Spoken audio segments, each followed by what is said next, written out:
Isaac Asimov, The Currents of Space. The scientist, the ambassador, the patroller, the lady, the squire, the fugitive, the captain, the detective, the yachtsman, the renegade, the captive, the accused, the accuser, the victors, a year after, and the cool, dark blanket of space about it. Originally, he had intended a quick report to the local office of the Interstellar Spatio-Analytic Bureau and a quicker retreat to space. Instead, he had been held here. It was almost like a prison. He drained his tea and looked at the man across the table. He said, "I'm not staying any longer." The other man came to a decision. It had been slow in coming and developing, but it was here. He would need time, much more time. The response to the first letters had been nil. They might have fallen into a star for all they had accomplished. That had been no more than he had expected, or rather, no less. But it was only the first move. It was certain that, while futile moves developed, he could not allow the man from Earth to squirm out of reach. He fingered the smooth black rod in his pocket. He said, "You don't appreciate the delicacy of the problem." The Earthman turned to a second grievance. The representative of the ISB hasn't arrived. I know it. They are busy organizing proper procedures for this crisis. Another day or two. Another day or two. It's always another day or two. Are they so busy they can't spare me a moment? They haven't even seen my calculations. I have offered to bring your calculations to them. You don't want me to. And I still don't. They can come to me or I can go to them. He added violently, "I don't think you believe me. You don't believe Florina will be destroyed. I believe you. You don't. I know you don't. I see you don't. You're humoring me. You can't understand my data. You're not a spatio-analyst. I don't even think you're who you say you are. Who are you?" You're getting excited. Yes, I am. Is that surprising? Or are you just thinking, poor devil? No, you ray not, shouted the Earthman hysterically, because I am going to walk out. If you want to stop me, kill me, except that you woe dare. The blood of a whole world of people will be on your hands if you do. The other man began shouting too, to make himself heard. I woe kill you. Listen to me. I won't kill you. There's no need to kill you. The Earthman said, "You'll tie me up. You'll keep me here. Is that what you're thinking? And what will you do when the ISB starts looking for me? I'm supposed to send in regular reports, you know. The Bureau knows you're safely with me. Do they? I wonder if they know I've reached the planet at all. I wonder if they received my original message." The Earthman was giddy. His limbs felt stiff.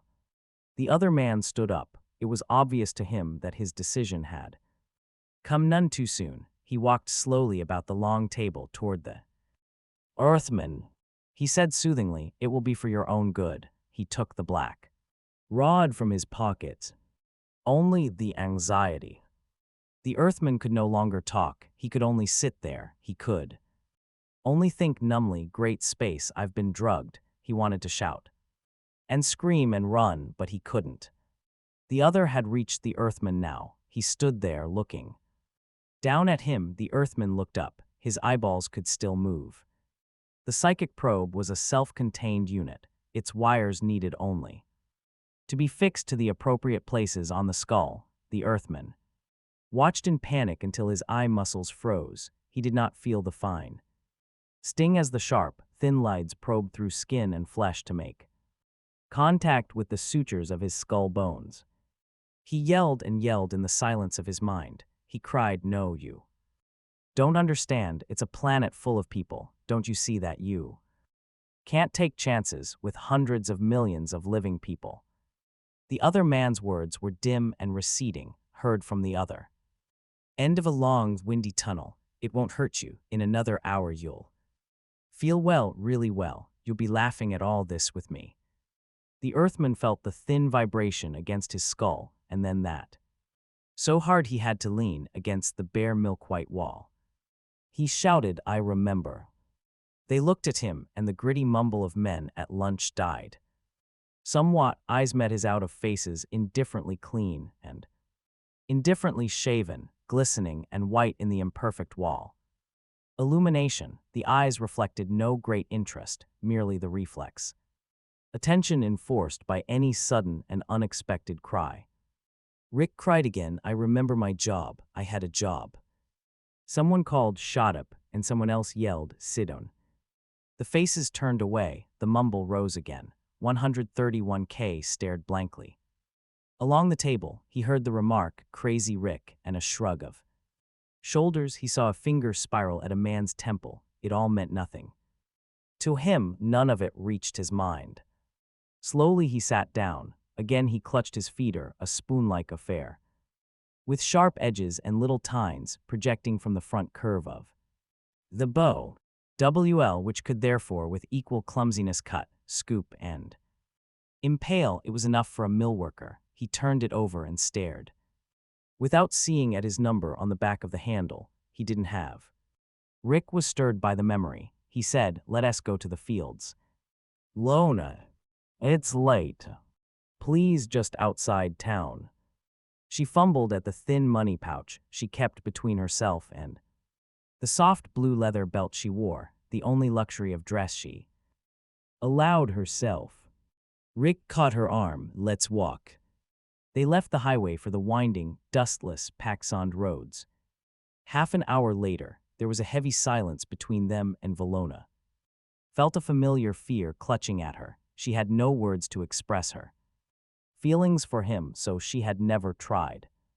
What if he should leave her? He was a little fellow, no taller than herself and weighing somewhat less. In fact, he was still like a helpless child in many ways, but before they had turned his mind off, he must have been an educated man, a very important educated man. Valona had never had any education besides reading and writing, and occasionally the millworkers were allowed to listen to what educated people sounded like. They spoke differently, more fluently, with longer words and softer tones. Rick talked like that more and more as his memory improved. She had been frightened at his first words. They came so suddenly. After long whimpering over a headache, they were pronounced queerly. When she tried to correct him, he wouldn't change. Even then, she had been afraid that he might remember too much and then leave her. She was only Valona March. They called her Big Lona. She had never married. She never would. A large, big-footed girl with work-reddened hands like herself could never marry. She had never been able to do more than look at the boys with dumb resentment when they ignored her at the idle day dinner festivals. She was too big to giggle and smirk at them. She would never have a baby to cuddle and hold. The other girls did, one after the other, and she could only crowd about for a quick glimpse of something red and hairless with screwed-up eyes, fists impotently. The children would run after her, laughing. They would yell, Lona S. got a boyfriend. Big Lona's got a crazy boyfriend. Lona's boyfriend is a Rick. Later on, when Rick could walk by himself, she had been as proud the day he took his first step, as though he were really only 1 year old, instead of more like 31, and stepped out, unescorted, into the village streets. They had run about him in rings, yelling their laughter and foolish ridicule in order to see a grown man cover his eyes in fear and cringe with nothing but whimpers to answer them, dozens of times. She had come charging out of the house, shouting at them, waving her large fists. Even grown men feared those fists. She had felled her section head with a single wild blow the first day she had brought Rick to work at the mill because of a sniggering indecency concerning them which she overheard. The mill council fined her a week's pay for that incident and might have sent her to the city for further trial at the squire's court. But for the townman's intervention and the plea that there had been provocation. Yes. They stopped there in the fields, with the sun adding its red denning blaze to all that surrounded them. The mild, scented evening breeze would soon spring up, and the checkerboard irrigation canals were already beginning to purple. He said, I can trust my memories as they come back, Lona. You. No, I can. You didn't teach me to speak, for instance. I remembered the words myself, didn't I? Didn't I? She said reluctantly, yes. I even remember the times you took me out into the fields before. I could speak. I keep remembering new things all the time. Yesterday I remembered that once you caught a keyet fly for me, you held it closed in your hands and made me put my eye to the space between your thumbs so that I could see it flash purple and orange in the darkness. I laughed and tried to force my hand between yours to get it, so that it flew away and left me crying after all. I didn't know it was a keyet fly then or anything about it, but it's all very clear to me now. You never told me about that, did you, Lona? Thought that it was a different before, nothing like the now they lived in. It had been on a different world. She knew that because one word he had never remembered was keyet. She had to teach him the word for the most important object on all the world of Florina. What is it you remember? She asked. At this, Rick's excitement seemed suddenly to die. He hung back. It doesn't make much sense, Lona. It's just that I had a job once and I know what it was, at least in a way. What was it? I analyzed nothing. She turned sharply upon him, peering into his eyes. For a moment, she put the flat of her hand upon his forehead until he moved away. Irritably, she said, You don't have a headache again, Rick, have you? You haven't had on in weeks. I'm all right, don't you go bothering me. Her eyes fell and he added at once, I don't mean that you bother me, Lona, it's just that I feel fine and I don't want you to worry. Was out of alignment. Oh, but Rick, how can anyone have a job not analyzing anything? That's not a job. I didn't say I didn't analyze anything. I said I analyzed nothing. With a capital N. Isn't that the same thing? It was coming, she thought. She was beginning to sound stupid to him. Soon he would throw her off in disgust. No, of course not. He took a deep breath. I'm afraid I ca. Explain, though, that's all I remember about that, but it must have been an important job. That's the way it feels. I couldn't have been a criminal. Valona winced. She should never have told him that. She had told herself it was only for his own protection that she warned him, but now she felt that it had really been to keep him bound tighter to herself. It was when he had first begun to speak. It was so sudden it had frightened her. She hadn't even dared speak to the townman about it. Son, she had insisted on watching, and the doctor had done all sorts of fearful things with strange instruments when he put Rick's head between two metal objects and then made it glow like a keyet fly in the night. She had jumped to her feet and tried to make him stop. He called two men who dragged her out, struggling wildly. Half an hour afterward, the doctor came out to her, tall and frowning. She felt uncomfortable with him because he was a squire, even though he kept an office down in the lower city, but his eyes were mild, even kind. He was wiping his hands on a little towel, which he tossed into a waistcoat, even though it looked perfectly clean to her. He said, Where did you meet this man?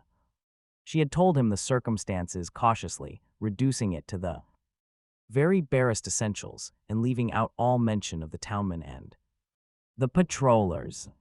Then you know nothing about him. Good, it makes their minds healthy, or it changes the parts that make them want to steal and kill, do you understand? She did. She grew brick-red and said, 111K Nevser stole anything or hurt anybody's. You call him Rick, he seemed amused. Now look here, how do you know what he did before you met him? It's hard to tell from the condition of his mind now. The probing was thorough and brutal. I ca. Say how much of his mind has been permanently removed and how much has been temporarily lost through shock. What I mean is that some of it will come back like his speaking as time goes on, but not all of it. He should be kept under observation. No, he's got to stay with me. I've been taking good care of him. Doctor, He frowned and then his voice grew milder. Well, I'm thinking of you, my girl. Not all the bad may be out of his mind. You wouldn't want him to hurt you someday. At that moment, a nurse let out Rick. She was making little sounds to quiet him as one would an infant. 111K put a hand to condition he must have been in. Does that mean they'll take him away, doctor? I'm afraid so. Please, doctor, don't do that. She wrenched at the handkerchief, in which were the 5 gleaming pieces of creditala. She said, You can have it all, doctor. I'll take good care of him. He won't hurt anyone. The doctor looked at the pieces in his hand. You're a mill worker, aren't you? She nodded. How much do they pay you a week? 2.8 credits. He tossed the coins gently, brought them together in his closed palm with a tinkle of metal, then held them out to her. Take it, girl. There's no charge. She accepted them with wonder. You're not going to tell anyone, doctor? But he said, I'm afraid I have to. It's the law. She was sad because he had been a good man. She had received his name once long before from another worker as a squire doctor who was good to the mill hands and had saved it for emergencies, and when the emergency had come he had been good to her too, yet her joy drowned the sorrow. He had not had the time to report 111K, at least no one ever came to the village to inquire. Later, when Rick's understanding had grown, she had told him what the doctor had said so that he would stay in the village and be safe. Rick was shaking her and she left her reveries. He said, Don't you hear me? I couldn't be a criminal if I had an important job. Couldn't you have done wrong? She began hesitantly. Even if you were a big man, you might have, even squires. I'm sure I haven't, but don't you see that I've got to find out so that others can be sure? There's no other way. I've got to leave the mill and village and find out more about myself. She felt the panic rise. Rick, that would be dangerous. Why should? He seized her arm. That's right. You won't tell anyone else, will you? Lona, you'll just be my spare memory in case I forget. Sure, 131K. Rick looked about him. The world was very beautiful. Valona had once told him that there was a huge shining sign in the upper city, miles above it even, that said, of all the planets in the galaxy, Florina is the most beautiful. And as he looked about him, he could believe it. He said, It is a terrible thing to remember, but I always remember correctly when I do remember. It came this afternoon. Yes. He was staring at her in horror. Everybody in the world is going to die. Everybody on Florina. Outlines of his face had been set in lines of thought, but now these vanished and changed into the more usual expression of bland caution. He brushed one hand over his thinning, ruddy hair and shouted, 1 minute. He replaced the film and pressed the contact that allowed the covering section to spring back into place and become indistinguishable from the rest of the wall. To the simple millworkers and farm hands he dealt with, it was a matter of vague pride that one of their own number by birth at any rate should own films. It lightened by tenuous reflection the unrelieved dusk of their own minds, and yet it would not do to display the films openly. The sight of them would have spoiled things. It would have frozen their none too articulate tongues. They might boast of their townmen's books, but the actual presence of them before their eyes would have made Terence seem too much the squire. There were, of course, the squires as well. It was unlikely in the extreme that any of them would visit him socially at his house, but should one of them enter a row of films in sight would be injudicious. He was a townman and custom gave her head in respectful greeting. Terence threw the door wide. Come in, Valona, sit down. Surely it's past curfew. I hope the patrollers didn't see you. I don't think so, townman. Well, let's hope that's so. You've got a bad record, you know. Yes. Townman, I am very grateful for what you have done for me in the past. Never mind. Here, sit down. Would you like something to eat or? Drink. She seated herself straight-backed at the edge of a chair and shook her head. No, thank you, Talman, I have eaten. It was good form among the villagers to offer refreshment. It was bad form to accept. Terrans knew that. He didn't press her. He said, now what's the trouble, Valona? Rick again. Valona nodded, but seemed at a loss for further explanation. Terrans said, is he in trouble at the mill? No, Talman's headaches again. Talman, it sounds almost crazy. Terrans had an impulse to pat her shoulder, but he knew she would shrink from the touch. She sat, as usual, with her large hands buried as far as might be in her dress. He noticed that her blunt, strong fingers were intertwined and slowly twisting. He said, whatever it is, I will listen. Do you remember, Talman, when I came to tell you about the city doctor and what he said?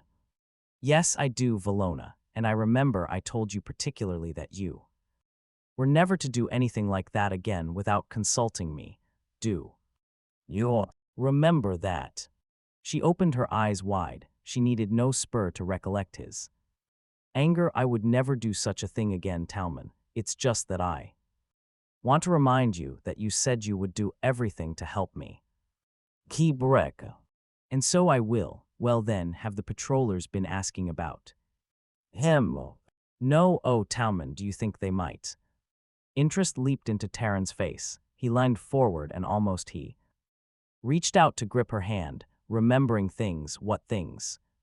Terrans remembered the day Rick had first been found. He had seen the youngsters clustered near one of the irrigation ditches just outside the village. They had raised their shrill voices to call him Talman, Talman.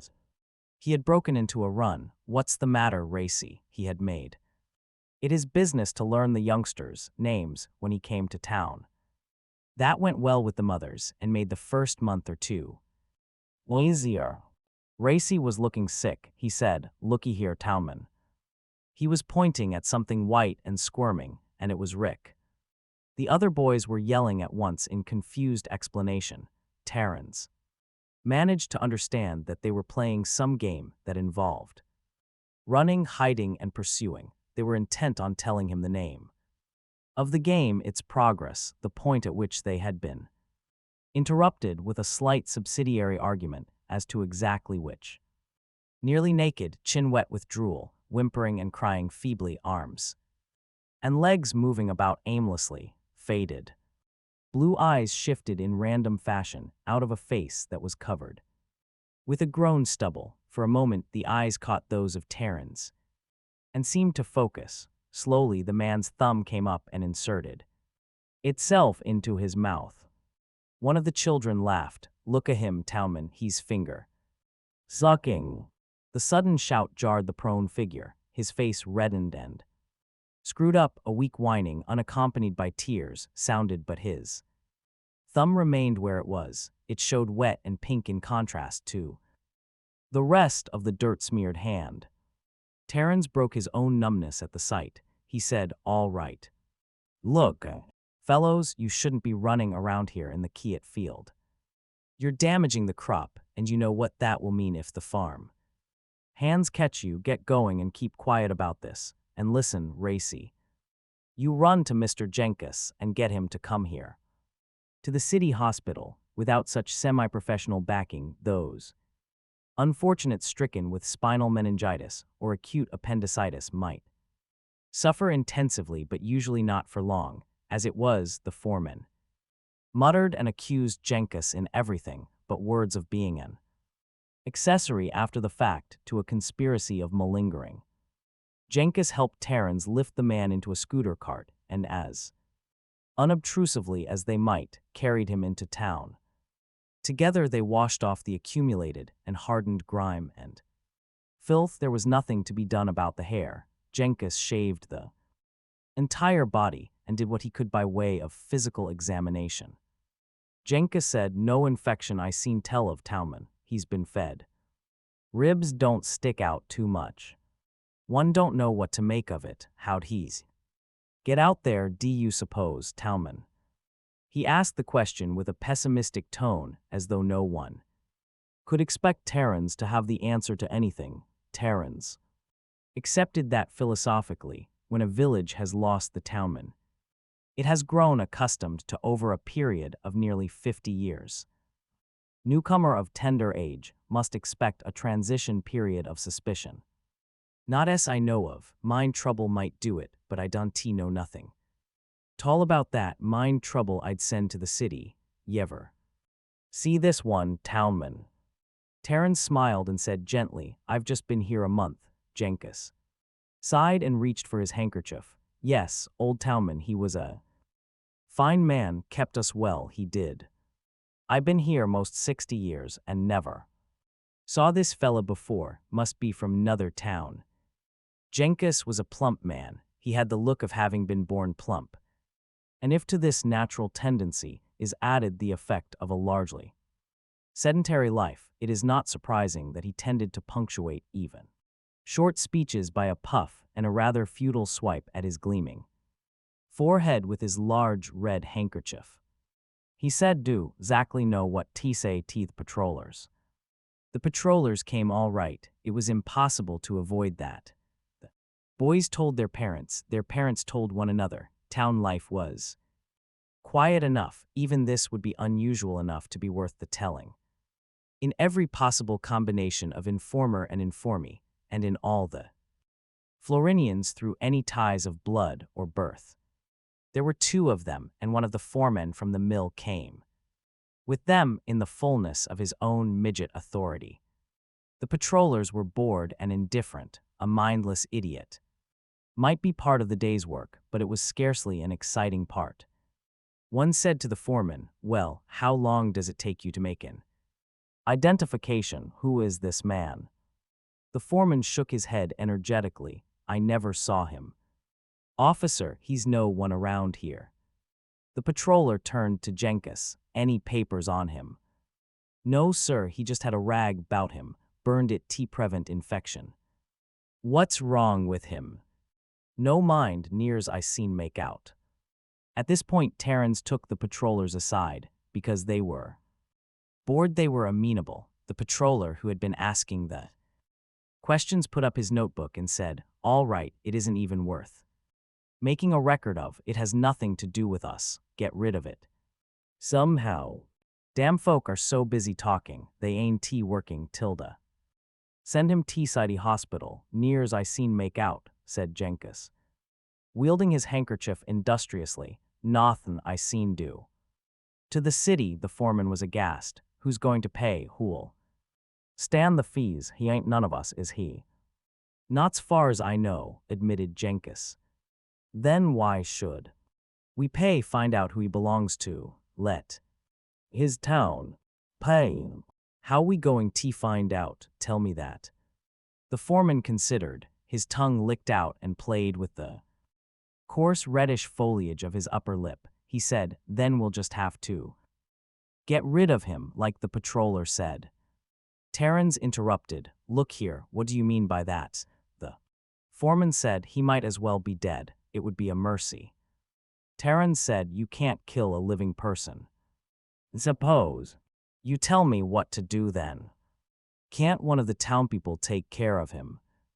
Who'd want to, would you? Because one of your workers is taking care of this poor fellow, and I'll speak up for you to the squires, otherwise I'll just say that I do know of any reason you couldn't make quota, in case you don't make it. The foreman glowered. The towman had only been here a month, and already he was interfering with men who had lived in town all their lives. Still, he had a card marked with Squire S. Marks. It wouldn't do to stand too openly against him too long. He said, but who'd take him? A horrible suspicion smote him. I can't.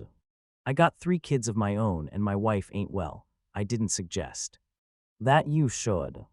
Terrans looked out the window, now the patrollers had left. The squirming, whispering crowd had gathered closer about the townman's house. Most were youngsters, too young to be working, others were farm hands from the nearer farms, a few were mill workers away from their shifts. Terence saw the big girl at the very edge of the crowd. He had noticed her often in the past month, strong, competent, and hard. Working, good natural intelligence, hidden under that unhappy work. All right, soothed Terence. What's her name?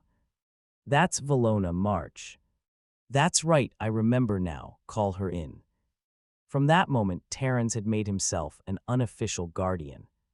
Of the pair, he had done what he could to obtain additional food.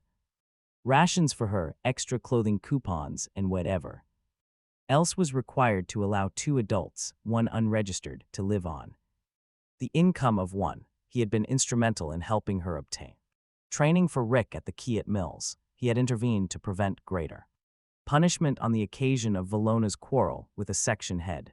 The death of the city doctor had made it unnecessary for him to attempt further action there than he had taken, but he had been ready. It was natural for Valona to come to him in all her troubles, and he was waiting now for her to answer his question. Valona was still hesitating. Finally she said, he says everyone in the he says he analyzes nothing with a capital N.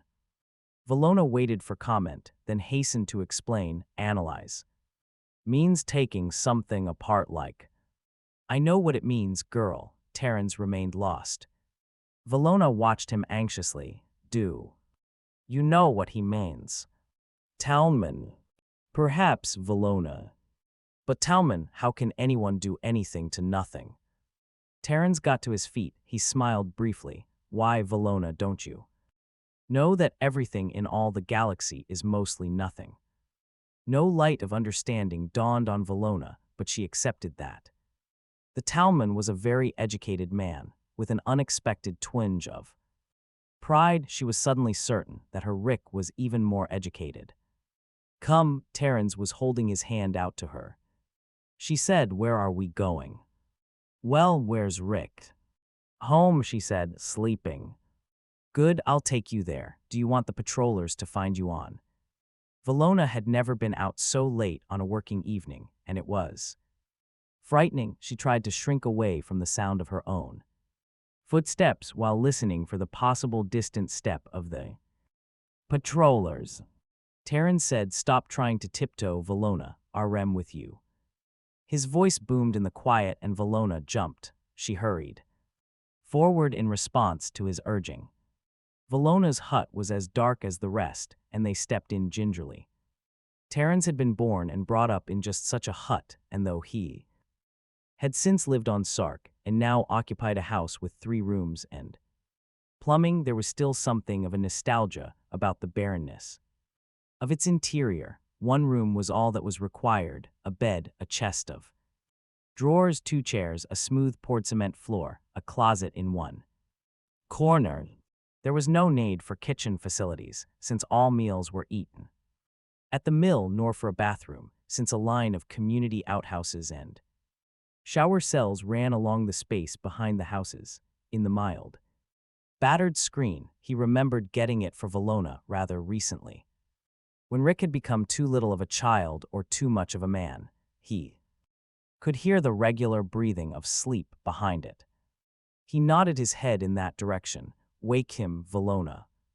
Valona tapped on the screen. Rick, Rick, baby. There was a little cry. It's only Lona, said Valona. They rounded the screen and Terence played his little light upon their own faces, then upon Rick. Rick threw an arm up against the glare. What's the matter? Terence sat down on the edge of the bed. Rick slept in the standard cottage beds, he noted. He had obtained for Valona an old, rather rickety cot at the very first, but she had reserved that for herself. Rick, he said, Valona says you're beginning to remember things. Yes, Townman. Rick was always very humble before the Townman, who was the most important man he had ever seen. Even the mill superintendent was polite to the Townman. 111K repeated the scraps his mind had gathered during the day. Terence said, have you remembered anything else since you told this? Eyes, will he have to leave me, Townman? Terence took her hands and said gravely, you must be a grown woman, Valona. He will have to come with me for just a short while, but I'll bring him back. And after that. I don't know, you must understand, Valona. Right now it is the most important thing in all the world that we find out more about Big S. Memories. Valona said suddenly, you mean everybody on Florina might die the way he says. Terran's grip tightened. Don't ever say that to anyone, Valona, or the patrollers may take Rick away forever. I mean that. He turned away and walked slowly and thoughtfully back to his house without really noticing that his hands were trembling. He tried futilely to sleep, and after an hour of that he adjusted the narco field. It was one of the few pieces of sark he had brought with him when he first returned to Florina to become townman. It fitted about his skull. Like a thin black felt cap, he adjusted the controls to 5 hours and attract unnecessary attention. He thought for a savage moment of those of the upper city with their diamagnetic ground cars and anti-gray gyros, but that was the upper city. It was different. Rick waited for Terrans to lock the cubby and fingerprint seal it. He was dressed in a new one-piece suit and felt a little uncomfortable. Somewhat reluctantly, he followed the townman under the first of the tall bridge-like structures that supported the upper city. On Florina, all other cities had names, but this one was simply the city. The workers and peasants who lived in it and around it were considered lucky by the rest of the planet. In the city there were better doctors and hospitals, more factories and more liquor stores. Even a few dribbles of very mild luxury. The inhabitants themselves were somewhat less enthusiastic. They lived in the shadow of the upper city. The upper city was exactly what the name implied, for the city was double divided rigidly by a horizontal layer of 50 square miles of cementalloy resting upon some 20,000 steel-girdered pillars. Below in the shadow were the natives. Above in the sun were the tour of envy and resentment. UK's shorter legs made his gait less dignified as he tried to keep up. He did not remember very much from his only other visit to the city. It seemed so different now than it had been. Cloudy, now the sun was out, pouring through the spaced openings in the cementalloy above to form strips of light that made the intervening space all the darker. They plunged through the bright strips in a rhythmic, almost hypnotic fashion. Oldsters sat on wheeled chairs in the strips, absorbing the warmth and moving as the strip moved. Sometimes they fell asleep and would remain behind in the shade, nodding in their chairs until the squeaking of the wheels when they shifted position woke them. Occasionally, mothers nearly blocked the strips with their carriage offspring. Terran said, "Now Rick, stand up straight, we're going up." He was standing before a structure that filled the space between 4 square placed pillars and from ground to upper city. UK said, "I'm scared." Rick could guess what the structure was. It was an elevator that lifted to the upper level. Own heart beat so violently, not fright of course, rather a fierce satisfaction that he was going up. He would step all over that sacred cementalloy, stamp on it, scuff his dirt upon it. He could do that as a townman. Of course he was still only a Florinian native to the squires. But he was a townman, and he could step on the cementalloy whenever he pleased. Galaxy, he hated them. He stopped himself, drew a firm breath, and signaled for the elevator. There was no use thinking hate. He had been on Sark for many years, on Sark itself, the center and breeding place of the squires. He had learned to bear in silence. He ought not forget what he had learned now, of all times not now. He heard the whir of the elevator settling at the lower level, and the entire wall facing him dropped into its slot. The native who operated the elevator looked disgusted. "Just 2 of you." "Just 2, said Terran, stepping in. 131K followed.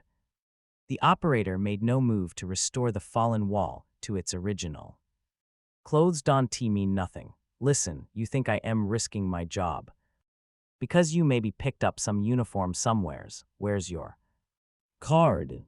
Terrans, without another word, presented the standard document. Folder all natives had to carry at all times: registration number, employment certificate, tax receipts. It was open to the crimson of his. Talman's license. The operator scanned it briefly. Well, maybe you picked that up too, but that's not my business. You got it and I pass you, though Talman's just a fancy name for a native to my way of figuring. What about the other guy? He's in my charge, said Terrans. He can come with me, or shall we call a patroller and check into the rules? It was the last thing Terrans wanted, but he suggested it with suitable arrogance.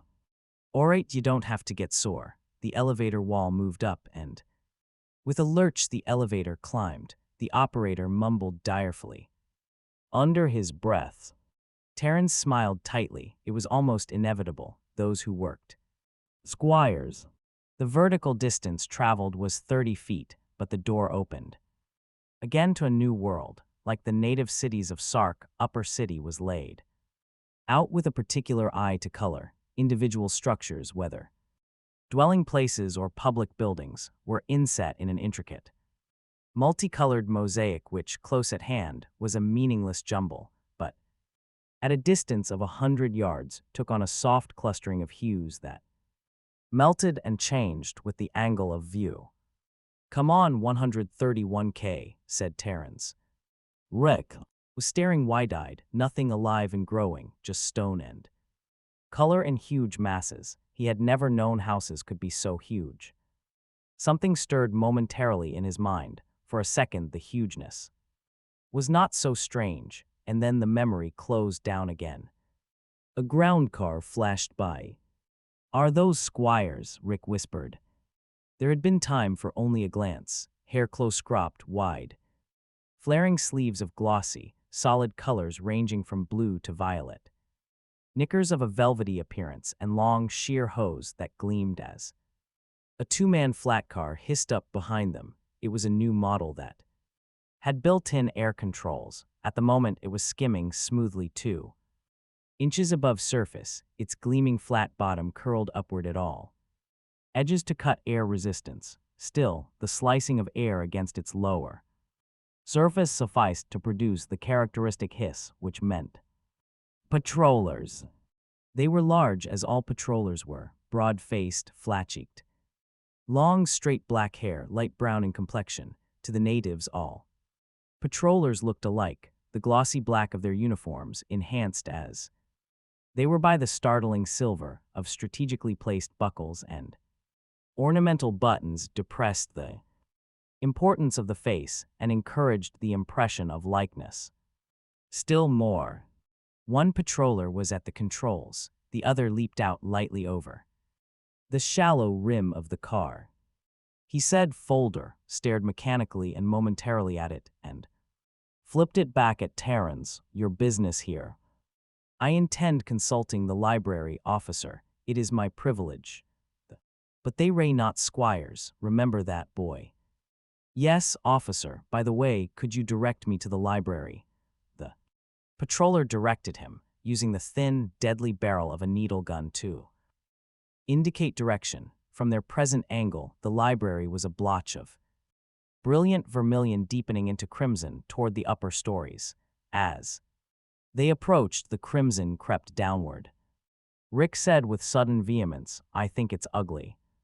Terrans gave him a quick, surprised glance. He had been accustomed to all this on Sark, but he, too, found the garishness of Upper City somewhat vulgar, but then, Upper City was more Sark than Sark itself.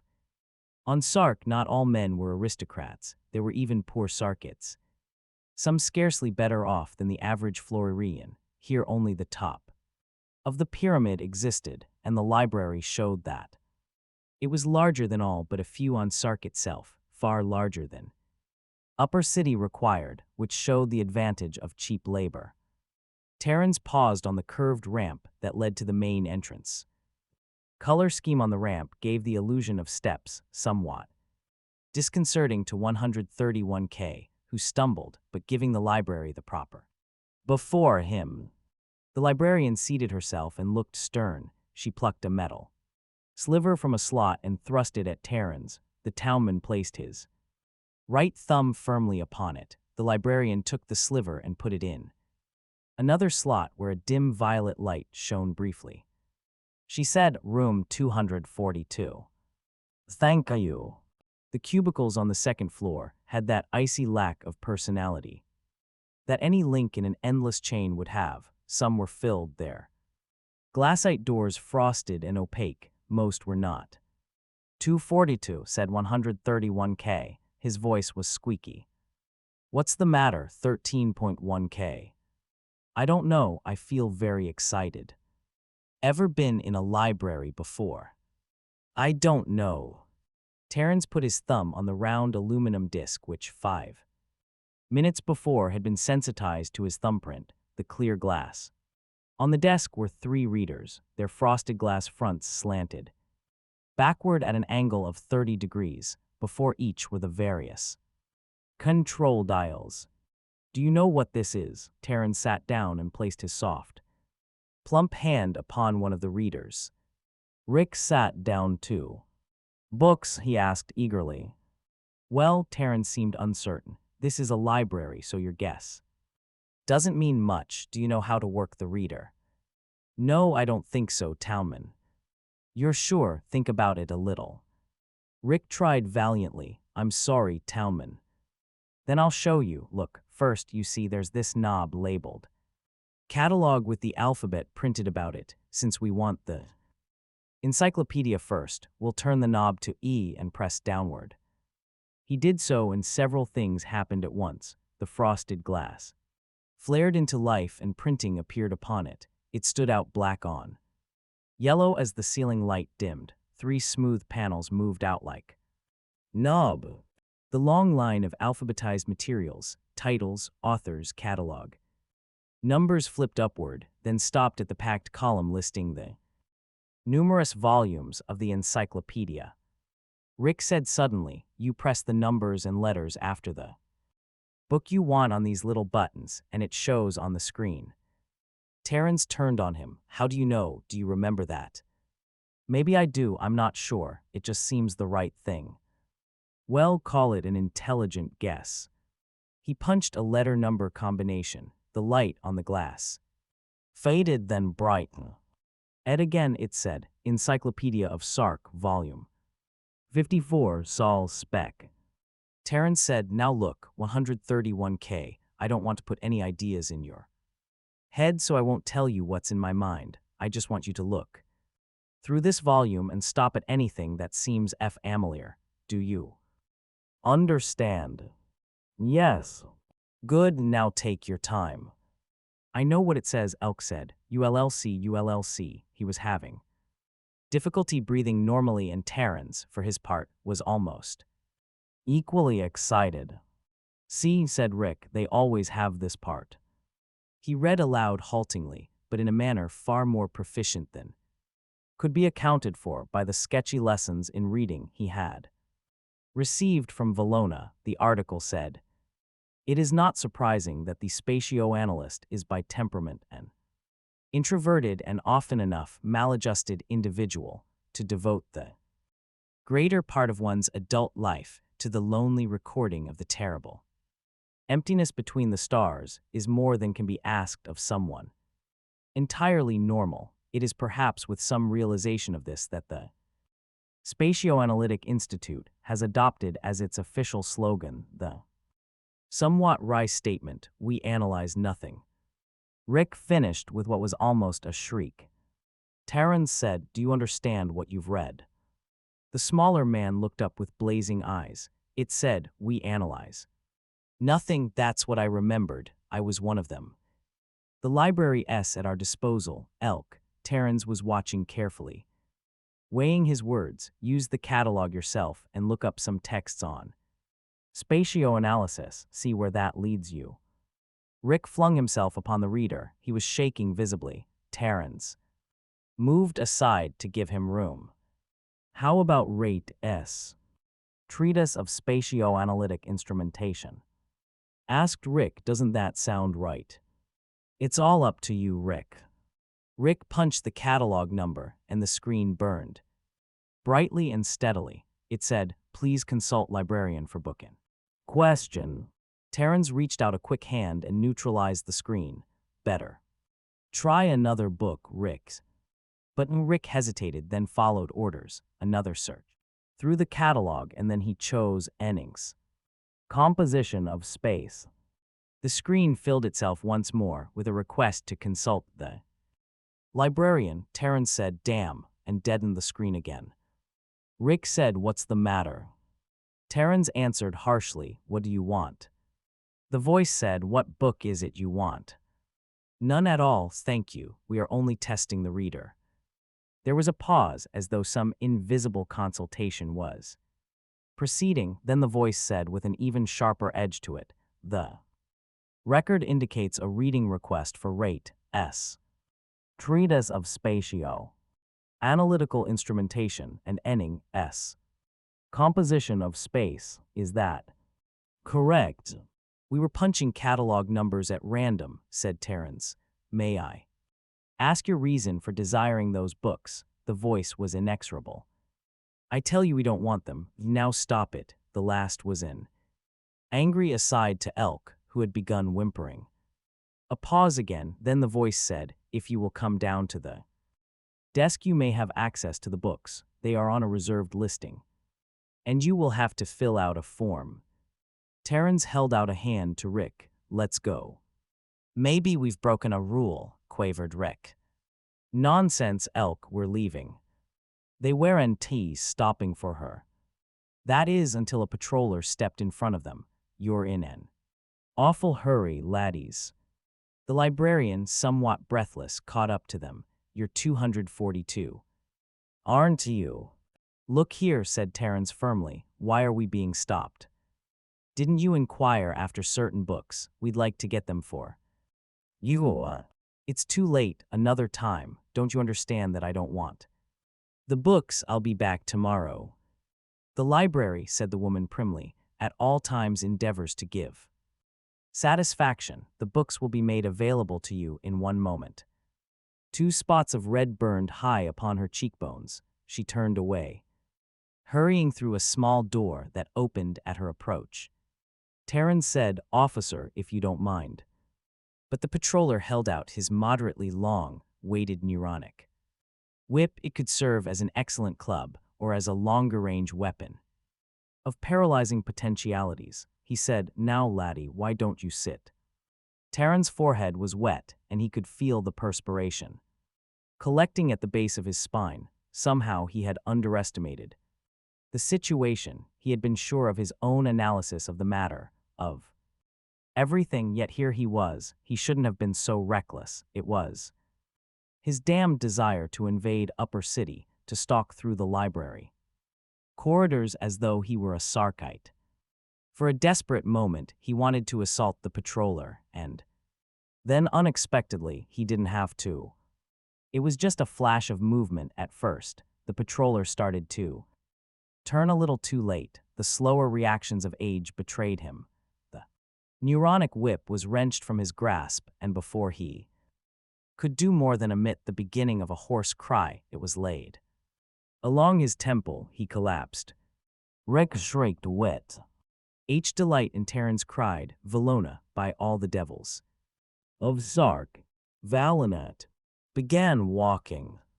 For a moment he had the impulse to drag the patroller's unconscious body into the shadows behind the pillars that lined the main hall, but there was obviously no time.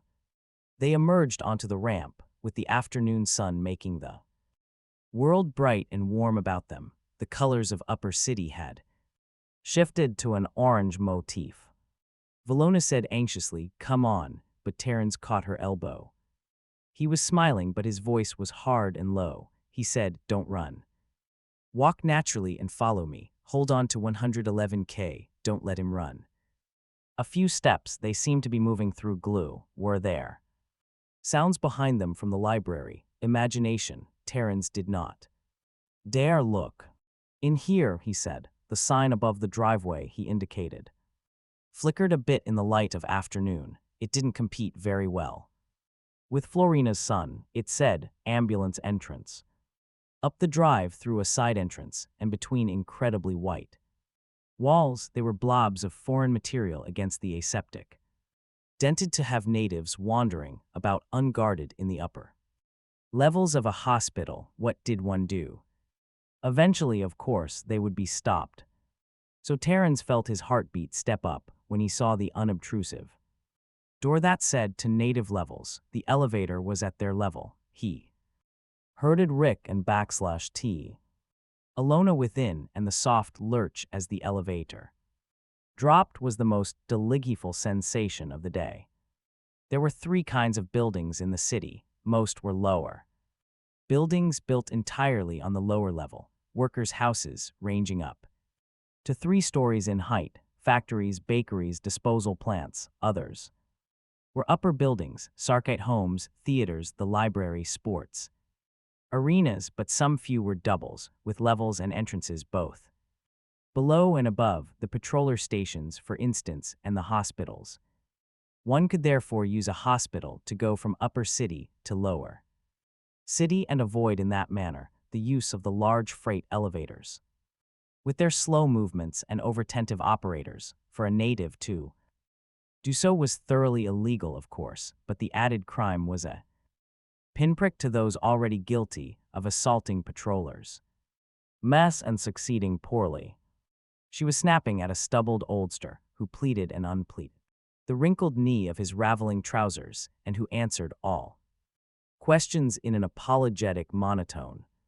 Exactly what is your complaint? How long have you had these pains? Ever been to the hospital before? Now look, you people can't expect to bother us over every little thing. You sit down and the doctor will look at you and give you more medicine. She cried shrilly next, then muttered something to herself as she looked at the large timepiece on the wall. Terrans, Valona, and Elk were edging cautiously through the crowd. Valona, as though the presence of fellow Florinians had freed her tongue of paralysis, was whispering intensely. I had to come, Townman. I was so worried about Rick. I thought you wouldn't bring him back, and how did you get to Upper City anyway? Demanded Terrans over his shoulder as he shoved unresisting natives to either side. I followed you and saw you go up the freight elevator. When it there too, only I didn't dare go inside. I didn't know what to do, so I sort of hid until I saw you coming out with the patroller stopping. You people there. It was the sharp, impatient voice of the receptionist. She was standing now, and the hard rapping of her metal stylus on the cementalloy desktop dominated the gathering and reduced them to a hard-breathing silence. Those people trying to leave, come here. You cannot leave without being examined. There'll be no evading workdays with pretended sick calls. Come back here. But the three were out in the half-shadow of Lower City. There were the smells and noise of what the Sarkits called the native quarter about them, and the upper level was once more only a roof above them, but however relieved Valona and 13.1K might feel it being away from the oppressive richness of Sarkite surroundings, Terrans felt no lifting of anxiety. They had gone too far, and henceforth there might be no safety anywhere. The thought was still passing through his turbulent mind when Rick called. Looked. Natives yelled and began running. They might have no specific reason to fear, but they scattered anyway. One man, nearly in the path of the car, stepped aside reluctantly. He had been hurrying on his way, intent on some business of his own, when the shadow caught him. He looked about him, a rock of calm in the wildness. He was of medium height, but almost grotesquely broad across the shoulders. One of his shirt sleeves was slit down its length, revealing an arm like another man's thigh.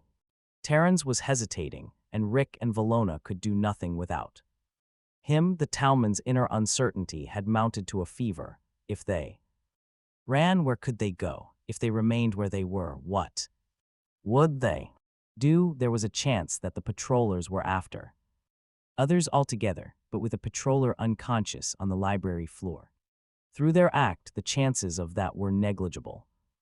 The broad man was approaching at a heavy half-trot for a moment. He paused in passing them as though with uncertainty. He said in a conversational voice, "Korov's bakery is second left, beyond the laundry." Damn Talman's uniform, he was as conspicuous as one of the pillars supporting the upper city. Two of the patrollers were running in the right direction. He did know whether or not they had seen him, but that didn't matter. Both collided with the broad man who had just spoken to Terrans. All three were close enough for Terrans to hear the broad man's hoarse bellow and the patrollers' sharp cursing. Terrans herded Valona and Elk around the corner. Korov's bakery was named as such by an almost defaced worm of crawling illuminated plastic, broken in half a dozen places, and was made unmistakable by the wonderful odor that filtered through its open door. There was nothing to do but enter, and they did. An old man looked out from the inner room, within which they could see the flower-obscured gleam of the radar furnaces. He had no chance to ask their business.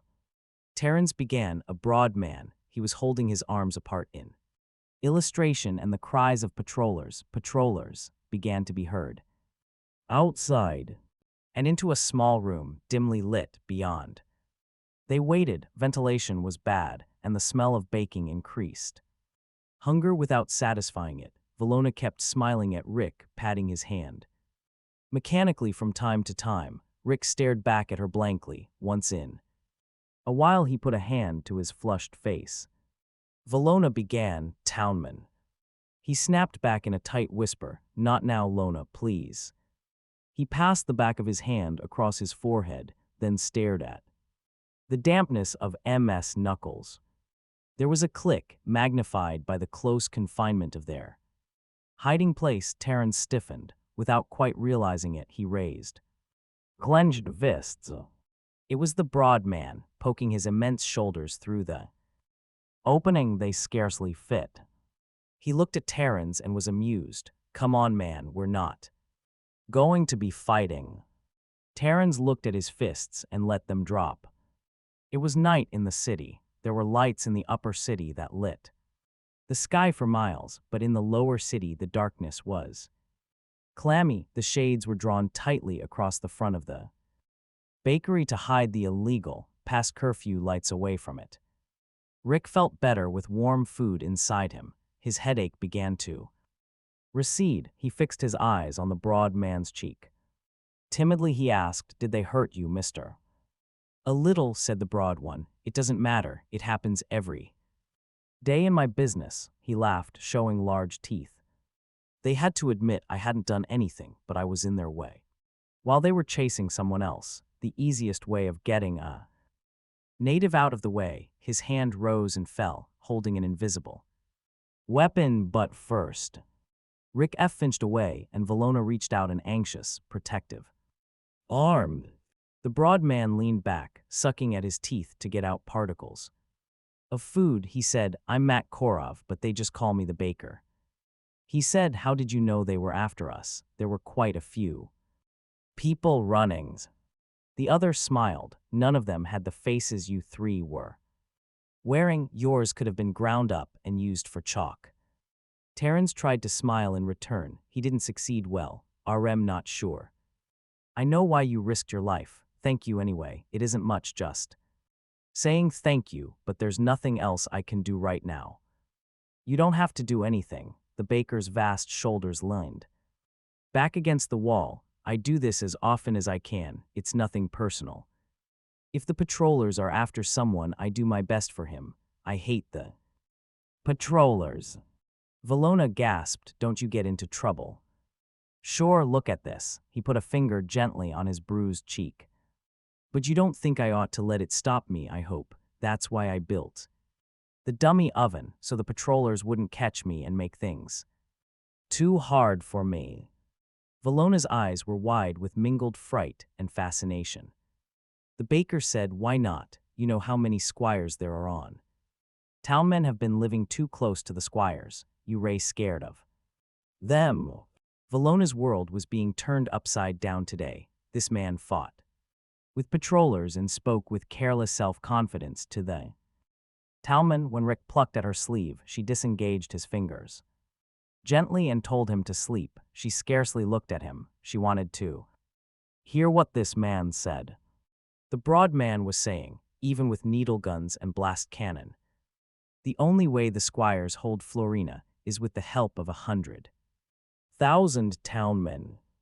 Terrans looked offended, but the baker went on. For instance, look at you, very nice clothes, neat, pretty, you've got a nice little shack.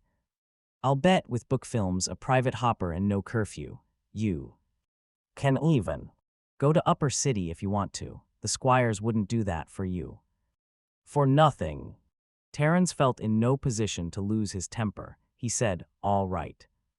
What do you want the townmen to do? Pick fights with the patrollers? What good would it do? I admit I keep my town quiet and up to quota. The baker laughed. Go ahead, say it again. I won tea turn you in for hating the squires. What did you do to get the patrollers after you? Terrans was silent. The baker said, I can make a guess. When the patrollers fell over me, they were plenty sore. Sore in person, I mean, and not just because some squire told them to be sore. I know them and I can tell. So I figure that there's only one thing that could have happened. You must have knocked down a patroller, or killed him maybe. Terrans was still silent. The baker lost none of his agreeable tone. It's all right to keep quiet, but there's such a thing as being too cautious. Townman, you're going to need help. They know who you are. No, they don't, said Terrans hastily. They must have looked at your cards in the Upper City. Who said I was in the Upper City? A guess, I'll bet you were. They looked at my card, but not long enough to read my name. Long enough to know you're a townman. All they have to do is find a gone to sleep. Vallona's eyes were moving from speaker to speaker. Terrans shook his head. No, thanks, I'll get out of this. The baker's ready laughter came. It will be interesting to see how.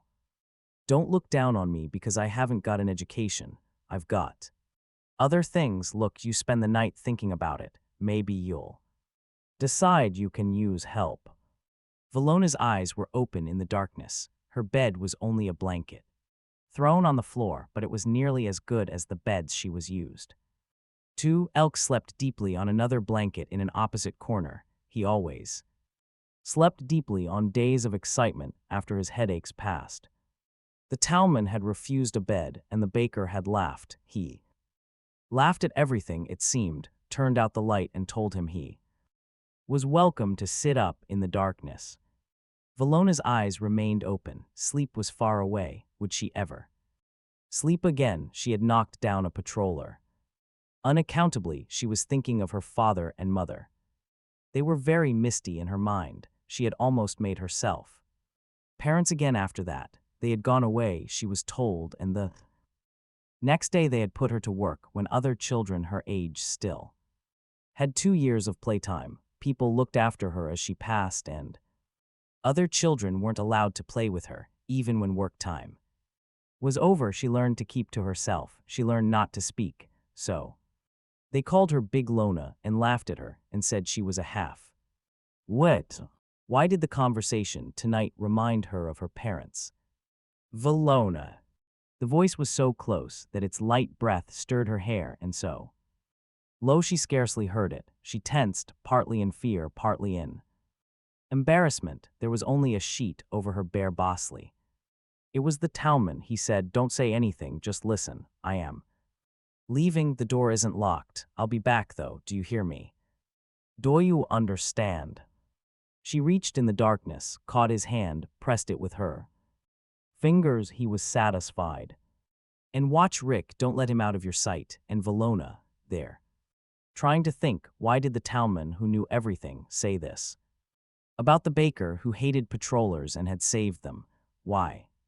She could think of only one thing. He had been there, just when things looked as black as they could be. The baker had come and had acted quickly. It was almost as though it had been arranged, or as if the baker had been waiting for it all to happen. She shook her head. It seemed strange, if it weren't for what the Talman had said she would never think this.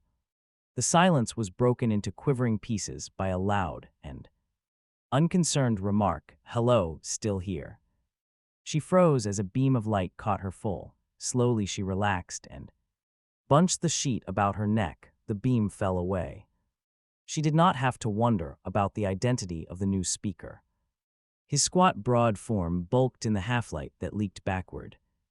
From the flash, the baker said, "You know, I thought you'd go with him." Valona said weakly, "Who, sir?" "The townman, you know he left, girl. Don't waste time pretending." Beam suddenly left her altogether and traveled along the floor, picking out Rick's pale, thin face. Elk's eyelids crushed together automatically at the impact of the light, but he slept on. The baker's voice grew thoughtful, "But I'd just as soon you left. That one behind, you understand that, I suppose, if you decide to leave. The door is open, but it isn't open for him. He's just a poor, sick fellow," Valona began in a high, frightened voice. "Yes, well, I collect poor, sick fellows, and that one stays here. Remember." The light beam did not move from Elk's sleeping face. Nevertheless, the year had taught him that the Sarkite civil service could not be hurried, all the more so since the civil servants themselves were largely transplanted Florinians and therefore dreadfully careful of their own dignities. He had once asked old Abel, the Trantorian ambassador who had lived on Sark so long that the soles of his boots had grown roots, why the Sarkites allowed their government departments to be run by the very people they despised so heartily. Abel had wrinkled his eyes over a goblet of green wine. "Policy junts," he said. "Policy, a matter of practical genetics. Carried out with Sarkite logic, they're a small, no-account world, these Sarkites in themselves, and are only important so long as they control that everlasting gold mine, Florina. So each year they skim Florina's fields and villages, bringing the cream of its youth to Sark for training. The mediocre ones they set to filing their papers and filling their blanks and signing their forms, and the really clever ones they send back to Florina to act as native governors for the towns. Townmen, they call them. Recommendations. Look, the most intelligent elements of Florina are won over to the Sarkite cause wholeheartedly, since, while they serve Sark, they are well taken care of, whereas if they turn their backs on Sark, the best they can hope for is a return to a Florinian existence, which is not good, friend, not good." He swallowed the wine at a draught and went on, "Further, neither the townmen nor Sark's clerical assistants may breed without losing their positions, even with female Florinians, that is, interbreeding with Sarkites is, of course, out of the question. In this way, the best of the Florian genes are being continually withdrawn from circulation, so that gradually Florina will be composed only of hewers of wood and drawers of water. They'll run out of clerks at that rate, won't they? A matter for the future." So Dr. Juntz sat now in one of the outer anterooms of the Department for Florinian Affairs and waited impatiently to be allowed past the slow barriers, while Florinian underlings scurried endlessly, summoning him and a fluoro channel through the air as efficient in guiding him, but where manpower is cheap, nothing need be substituted. Dr. Juntz thought manpower advisedly. He had never seen women in any government department on Sark. Florinian women were left on their planet except for some house servants who were likewise forbidden to breed, and Sarkite women were, as Abel said, out of the question.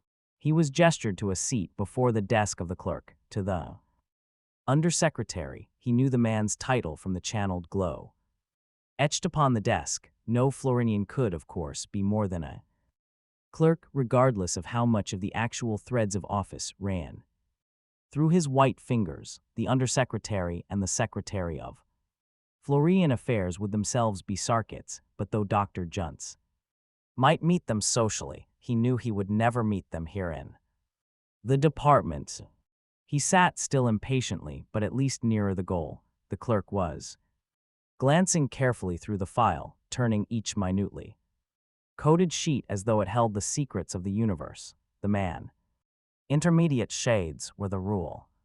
Some of the radical young anthropologists were playing with the notion that men of worlds like Liber, for instance, had arisen by independent but convergent evolution, the older men denounced bitterly any notion of an evolution that converged different species to the point where interbreeding was possible, as it certainly was among all the worlds in the galaxy. They insisted that on the original planet, whatever it was, mankind had already been split into subgroups of varying pigmentation.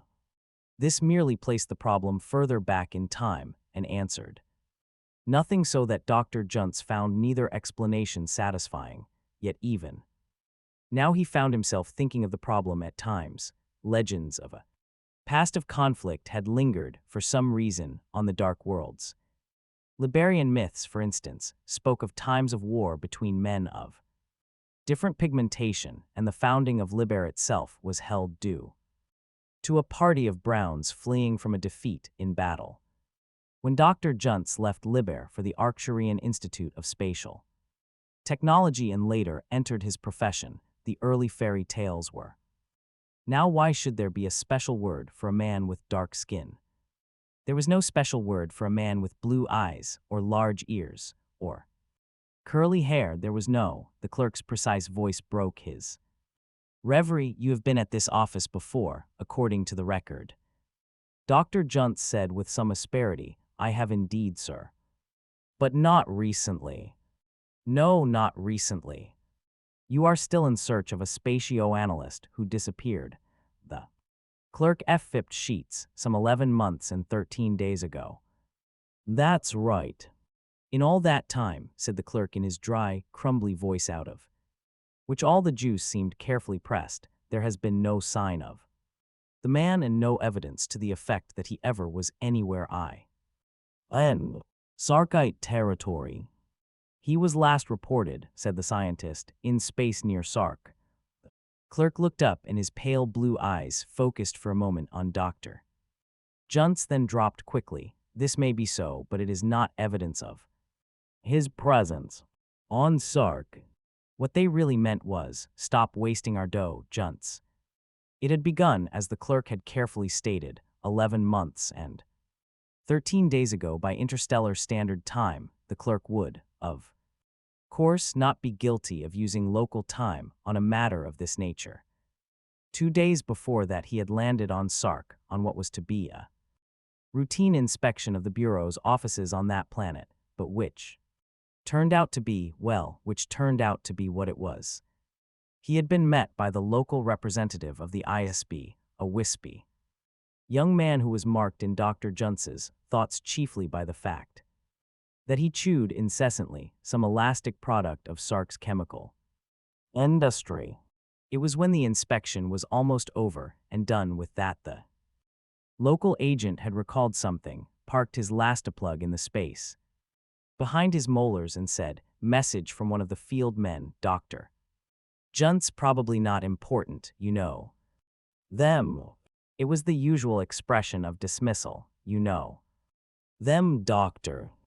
Detailed message involving matter of utmost importance, all galaxy. Affected, am landing by minimum trajectory. The agent was amused. His jaws had gone back to their rhythmic champing, and he said, imagine, sir, all galaxy affected. That's pretty good even for a field man. I called him after I got this to see if I could make any sense out of him, but that flopped. He just kept saying that the life of every human being on Florina was in danger, you know.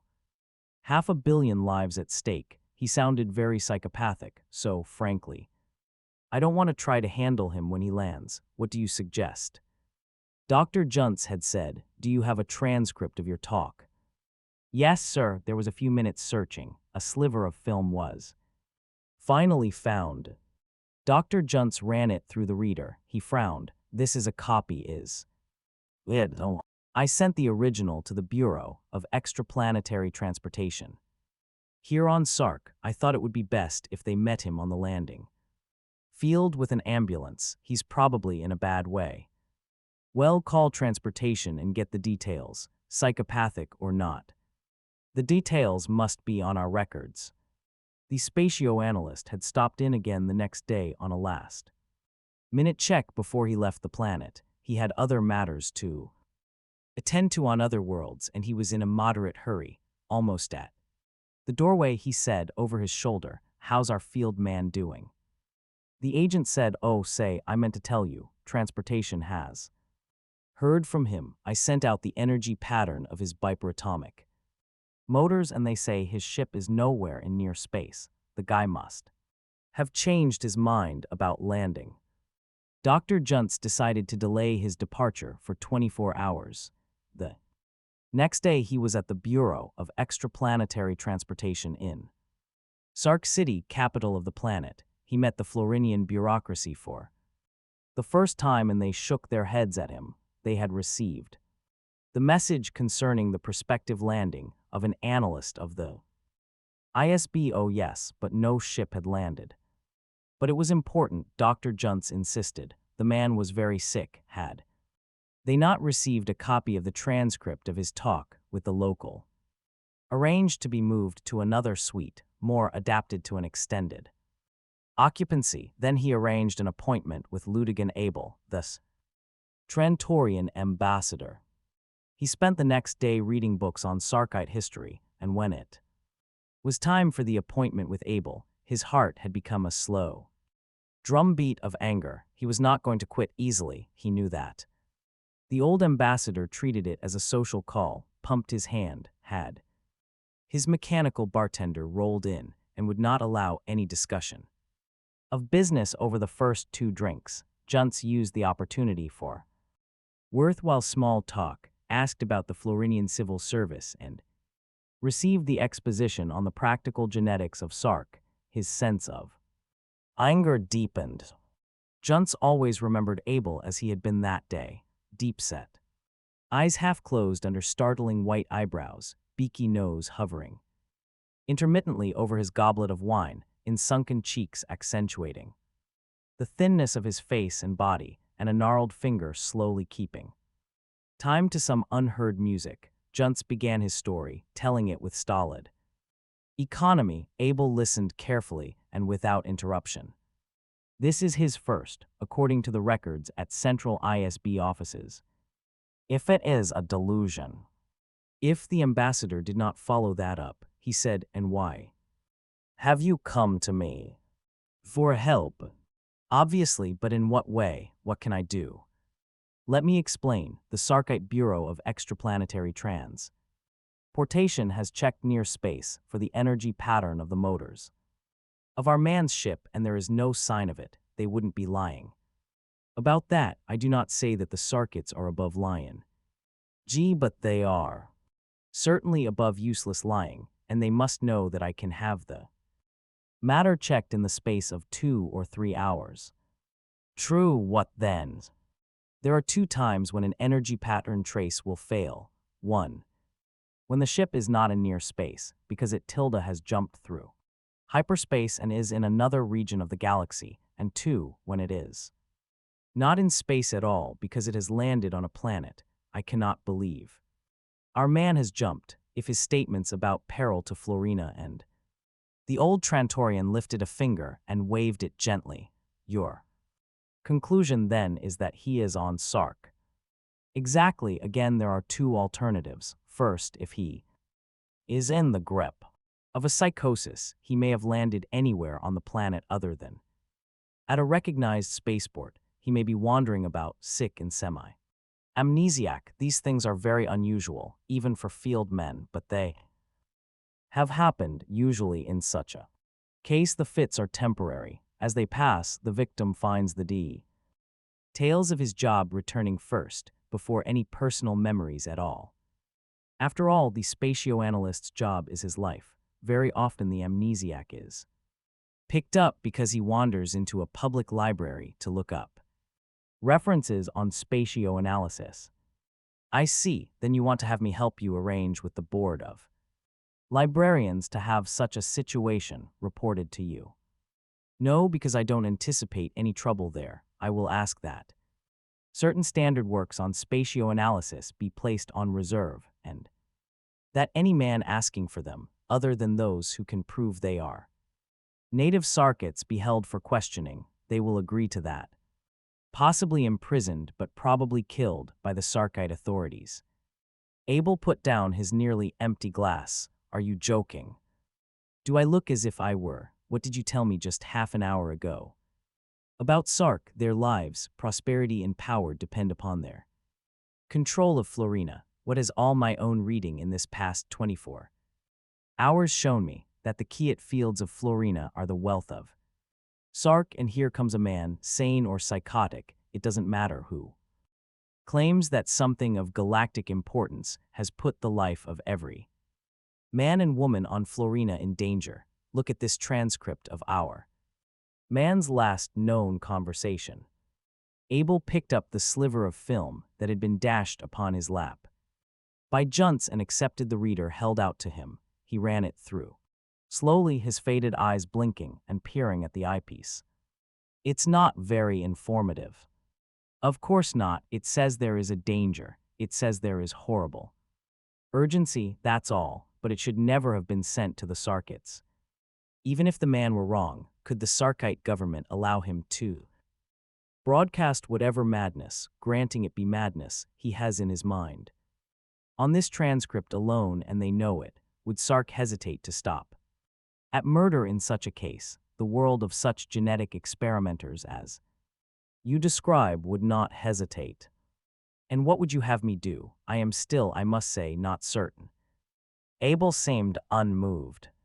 Find out if they have killed him, said Junts grimly. You must have an organization for espionage here. Oh, let's not quibble. I have been knocking about the galaxy long enough to have passed my political adolescence. Get to the bottom of this while I distract their attention with my library negotiations, and when you find them out for the murderers they are, I want Trantor to see to it that no government anywhere in the galaxy ever again has the notion it can kill an ISB man and get away with it. And there his first interview with Abel had ended. Junts was right in one thing: the Sarkite officials were cooperative and even sympathetic as far as making library arrangements were concerned. But he seemed right in nothing else. Months passed and Abel's himself set up. A report came from Sark's public library, and Junts found himself sitting across the desk from a Florian civil servant in the Bureau of Florinian Affairs. The clerk completed his mental arrangement of the case. He had turned the last sheet. He looked up. Now what can I do for you? Junts spoke with precision. Yesterday at 4:22 p.m. I was informed that the Florinian branch of the Public Library of Sark was holding a man for me who had attempted to consult 2 standard texts on spatioanalysis and who was not a native Sarkite. I have not heard from the library since. He continued, raising his voice to override some comment begun by the clerk. He said, a telenews bulletin received over a public instrument owned by the hotel at which I maintain residence, and timed 5:05 p.m. yesterday, claimed that a member of the Florinian patrol had been knocked unconscious in the Florinian branch of the Public Library of Sark, and that 3 native Florians believed Sark and have received no answer. I come to the Bureau of Florinian Affairs to demand action in this respect. Either I go there or he comes here. The clerk's lifeless voice said, the government of Sark cannot accept ultimat from officers of the ISB. I have been warned by my superiors that you would probably be questioning me in these matters, and I have been instructed as to the facts I am to make known to you. The man who is reported to be consulting the reserved texts, along with 2 companions, a town man and a Floringian female, did indeed commit the assault you referred to, and they were pursued by the patrol. They were not, however, apprehended. A bitter disappointment swept over Junts. He did not bother to, and why? To hide it. They have escaped. Not exactly. They were traced to the bakery shop of one Matt Korov. Junt stared and allowed to remain there. Have you been in conference with His Excellency, Ludigan Abel? Lately. Relationships with Trantor. I have been instructed to tell you if it seemed necessary that Korov, as you probably will not be surprised to hear the white face took on something uncommonly like a sneer, is well known to our Department of Security as an agent of Trantor. Terrans kept a hand on the rough surfaces of the workers' hovels he passed as he stepped gingerly along the alleys of the city, except for the pale light that washed down in a periodic glimmer from the upper city. He was in total darkness. What light might exist in lower city would be the pearly flashes of the patrollers, marching in twos and threes.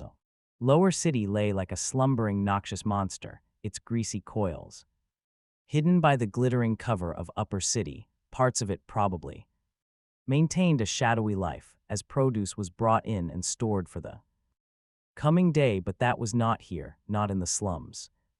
Terrans shrank into a dusty alley. Even the nightly showers of Florina could scarcely penetrate into the shadowy regions beneath the cementalloy. As the distant clank of footsteps reached him, lights appeared past and disappeared 100 yards away.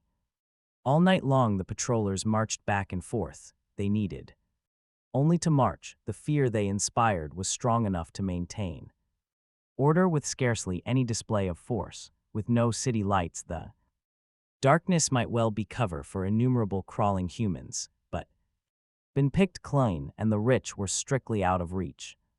Terrans fitted on, his face gleaming white when he passed under one of the openings in the cementalloy above, and he could not help but look up. Out of reach.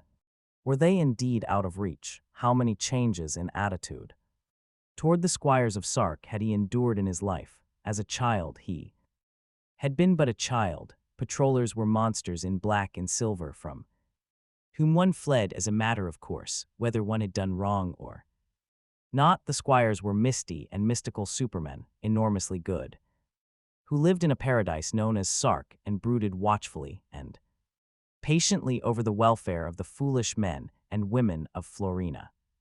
He would repeat every day in school, "May the spirit of the galaxy watch over the squires as they watch over us." Yes, he thought now, exactly. Let the spirit be to them as they to us, no more and no less. His fists clenched and burned in the shadows. When he was 10, he had written an essay for school about what he necessities of winning them back to virtue. The teacher had been very pleased, and at the end of the year, when the other boys and girls proceeded with their short sessions on reading, writing, and morality, he had been promoted to a special class, where he learned arithmetic, galactography, and Sarkite history. At the age of 16, he had been taken to Sark. He could still remember the greatness of that day, and he shuddered away from the memory. The thought of it shamed him. Terrans was approaching the outskirts of the city now. An occasional breeze brought him the heavy night odor of the Kiat blossoms. A few minutes now, and he would be out in the relative safety of the open fields, where there were no regular patroller beats, and where, through the ragged night clouds, he would see the stars again, even the hard, bright yellow star that was Sark's sun. It had been his sun for half his life, when he first saw it through a spaceship's porthole, as more than a star, as an unbearably bright little marble. He wanted to get on his knees. The thought that he was approaching paradise removed even the paralyzing fright of his first. Terrans did so and was confused. Who was that? "A squire, you ignorant farm hand." A squire. He stopped dead in his tracks and had to be urged forward. It was his first sight of a squire, not 20 feet tall at all, but a man like men other Florinian youths might have recovered from the shock of such a disillusion, but not Terrans. Something changed inside him. Changed permanently. In all the training he received, through all the studies in which he did so well he never forgot that squires were men. For 10 years he studied, and when he neither studied nor ate nor slept, he was taught to make himself useful in many small ways. He was taught to run messages and empty wastebaskets, to bow low when a squire passed, and to turn his face respectfully to the wall when a squire's lady passed. For 5 more years he worked in the civil service, shifted as usual from post to post in order that his capacities might best be tested under a variety of conditions. But the plump one stretched his lips and said, "You don't mean that. Come to this place tonight." He gave him a small card that crumbled and charred in a few minutes. Terence went. He was afraid but very curious. There he met friends of his who looked at him with secrecy in their eyes and who met him at work later with bland glances of indifference. He listened to what they said and found that many seemed to believe what he had been hoarding in his own mind and honestly had thought to be his own creation and no one else's. He learned that at least some Florinians thought the squires to be vile brutes who milked Florina of its riches for their own useless good, while they left the hard-working natives to wallow in ignorance and poverty. He learned that the time was coming when there would be a giant uprising against Sark, and all the luxury and wealth of Florina would be appropriated by their rightful owners. How, Terence asked. He asked it over and over again. After all, the squires and the patrollers had the weapons, and they told him of Trantor, of the gigantic empire that had Sark was to be endured in preference. Better the master they knew than the master they knew not. He was derided and ejected, with threats against his life if he ever talked of what he had heard. But some time afterward, he noted that one by one those of the conspiracy disappeared, until only the original plump one was left. Occasionally, he saw that one whisper to some newcomer here and there, but it would not have been safe to warn the young victim that he was being presented with a temptation and a test. He would have to find his own way, as had Terence. Terence even spent some time in the Department of Security, which only a few Florinians could ever expect to accomplish. It was a short stay, for the power attached to an official in security was such that the time spent there by any individual was even shorter than elsewhere. But here Terence found, somewhat to his surprise, that there were real conspiracies to be countered. Somehow men and women met on Florina and plotted rebellion. Usually these were surreptitiously bowed head, and had found that for all their arrogance they were foolish creatures no better educated than himself, and usually far less intelligent. Yet what alternative to this personal slavery was there? To change the stupid Sarkite squire for the stupid Trantorian imperial was useless. To expect the Florinian peasants to do something on their own was fantastically foolish, so there was no way out. It was the problem that had been in his mind for years, as student, as petty official, and as townman. And then there had arisen the peculiar set of circumstances that put an undreamed-of answer in his hands in the person of this insignificant-looking man who had once been a spationalist and who now babbled of something that put the life of every man and woman on Florina in danger. Terence was out in the fields now, where the night rain was ending, and the stars gleamed wetly among the clouds. He breathed deeply of the quiet that was Florina's treasure and her curse. He was under no illusions. He was no longer a townman. He analyzed once that he had been psycho-probed into near brainlessness, and that what he remembered was something true and horrible and powerful. He was sure of it. And now this Rick was in the thick hands of a man who pretended to be a Florian patriot, but was actually a Trantorian agent. Terence felt the bitterness of his anger in the back of his throat. Of course this baker was a Trantorian agent. He had had no doubt about that from the first moment. Who else among dwellers in the lower city would have the capital to build dummy radar ovens. He could not allow Rick to fall into the hands of Trantor.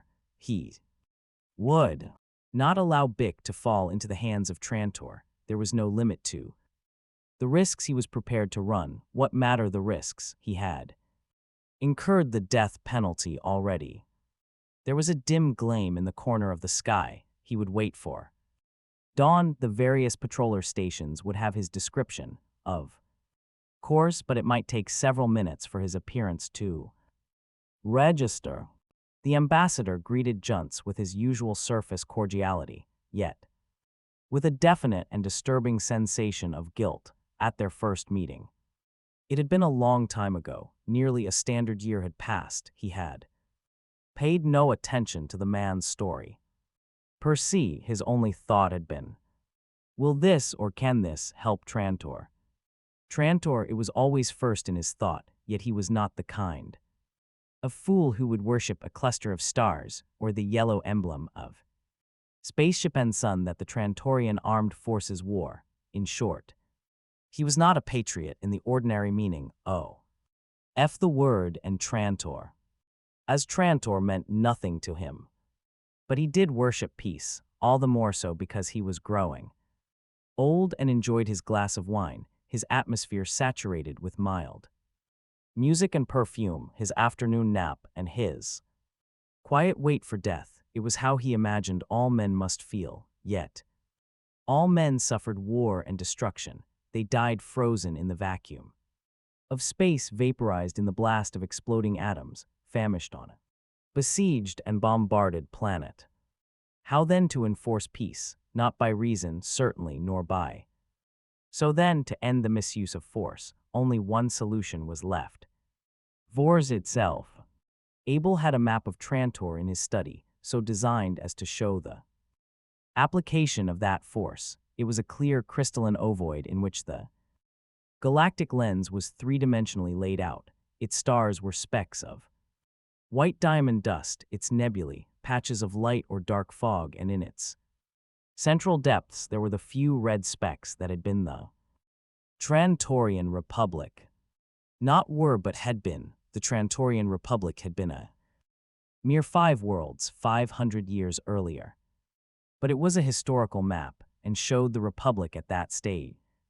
Only when the dial was set at 0, advanced the dial 1 notch, and the pictured galaxy would be as it was 50 years later, and a sheaf of stars would redden about Trantor's rim. In 10 stages, half a millennium would pass, and the crimson would spread like a widening bloodstain until more than half the galaxy had fallen into the red puddle. That red was the red of blood in more than a fanciful way, as the stars, and there would be universal peace, pax Trantorica. Abel wanted that 500 years ago, 400 years ago, even 200 years ago. He would have opposed Trantor as an unpleasant nest of nasty, materialistic, and aggressive people, careless of the rights of others, imperfectly democratic at home, though quick to see the minor slaveries of others, and greedy without end. But the time had passed for all that. He was not for Trantor, but for the all-embracing end that Trantor represented. So the question, how will this help galactic peace, naturally became, how will this help Trantor? The trouble was that in this particular instance, he could not be certain. To Junts, the solution was obviously a straightforward one. Trantor must uphold the ISB and punish Sark. Possibly this would be a good thing, if something could definitely be proven against Sark. Possibly not even then, certainly not if nothing could be proven, but in any case Trantor could not move rashly. All the galaxy could see that Trantor stood at the edge of galactic dominion. And there was still a chance that what yet remained of the non Squietum, probing with a smile and questioning without seeming to. Nor did he forget to keep the fingers of the Trantorian Secret Service upon Junts himself, lest the angry Liberian do, in a moment, damage that Abel could not repair in a year. Abel was astonished at the Liberian's persistent anger. He had asked him once, "Why does one agent concern you so?" He half expected a speech on the integrity of the ISB and the duty of all to uphold the Bureau as an instrument not of this world or that but of all humanity. He did not get it. Instead, Junts frowned and said, because at the bottom of all this lies the relationship between Sark and Florina. I want to expose that relationship and destroy it. Abel felt nothing less than nausea. Always, everywhere there was this preoccupation with single worlds that prevented, over and over again, any intelligent concentration upon the problem of galactic unity. Certainly social injustices existed here and there. Certainly they seemed sometimes impossible to stomach, but who could imagine that such injustice could be solved on any scale less than? Junts hesitated. He said, I feel a kinship. But you are a Liberian, or at least that is my impression. I am, but there lies the kinship. We are both extremes in a galaxy of the average. Extremes I don't understand. Junts said in skin pigmentation. They are unusually pale, we are unusually dark. It means something. It binds us together. It gives us something in common. It seems to me our ancestors must have had long histories of being different, even of being excluded from the social majority. We are unfortunate whites and darks, brothers in being different. By that time, under Abel's astonished gaze, Junts stumbled to a halt. The subject had never been sounded again. And now, after a year, without warning, without any previous intimations, just at the point where, perhaps, a quiet trailing end might be expected of the whole wretched matter, and where even Junts showed signs of flagging zeal, it all exploded. Abel's hand smoothed the warm fabric of the arm of his chair. Matters are complicated, always complicated. I had arranged that any report on an unauthorized seeker after spatio-analytic data be reported to certain of my own agents as well as to you. I even thought, why? O might need protection, but on Florina. Junts said bitterly, yes, we were fools not to have considered that. We spent nearly a year proving we could find him nowhere on Sark. He had to be on Florina, and we were blind to that. In any case, we have him now, or you have, and presumably it will be arranged to have me see him. Abel did not answer directly. He said, you say they told you this. Man Korov was a Trantorian agent. Isn't he? Why should they lie, or are they misinformed? They neither lie nor are they misinformed. He has been an agent of ours for a decade, and it is disturbing to me that they were aware of it. It makes me wonder what more they know of us and how shaky our structure may be altogether, but doesn't it make you wonder why they told you baldly that he was one of our men? It is too late to draw in our damaged net, mend it and put it out whole again. Then answer your own question. I say they told you of their knowledge of Korov's true identity. As a gesture of triumph, they knew that the fact of their knowledge could no longer either help or harm them, since I have known for 12 hours that they knew Korov was one of our men. But how?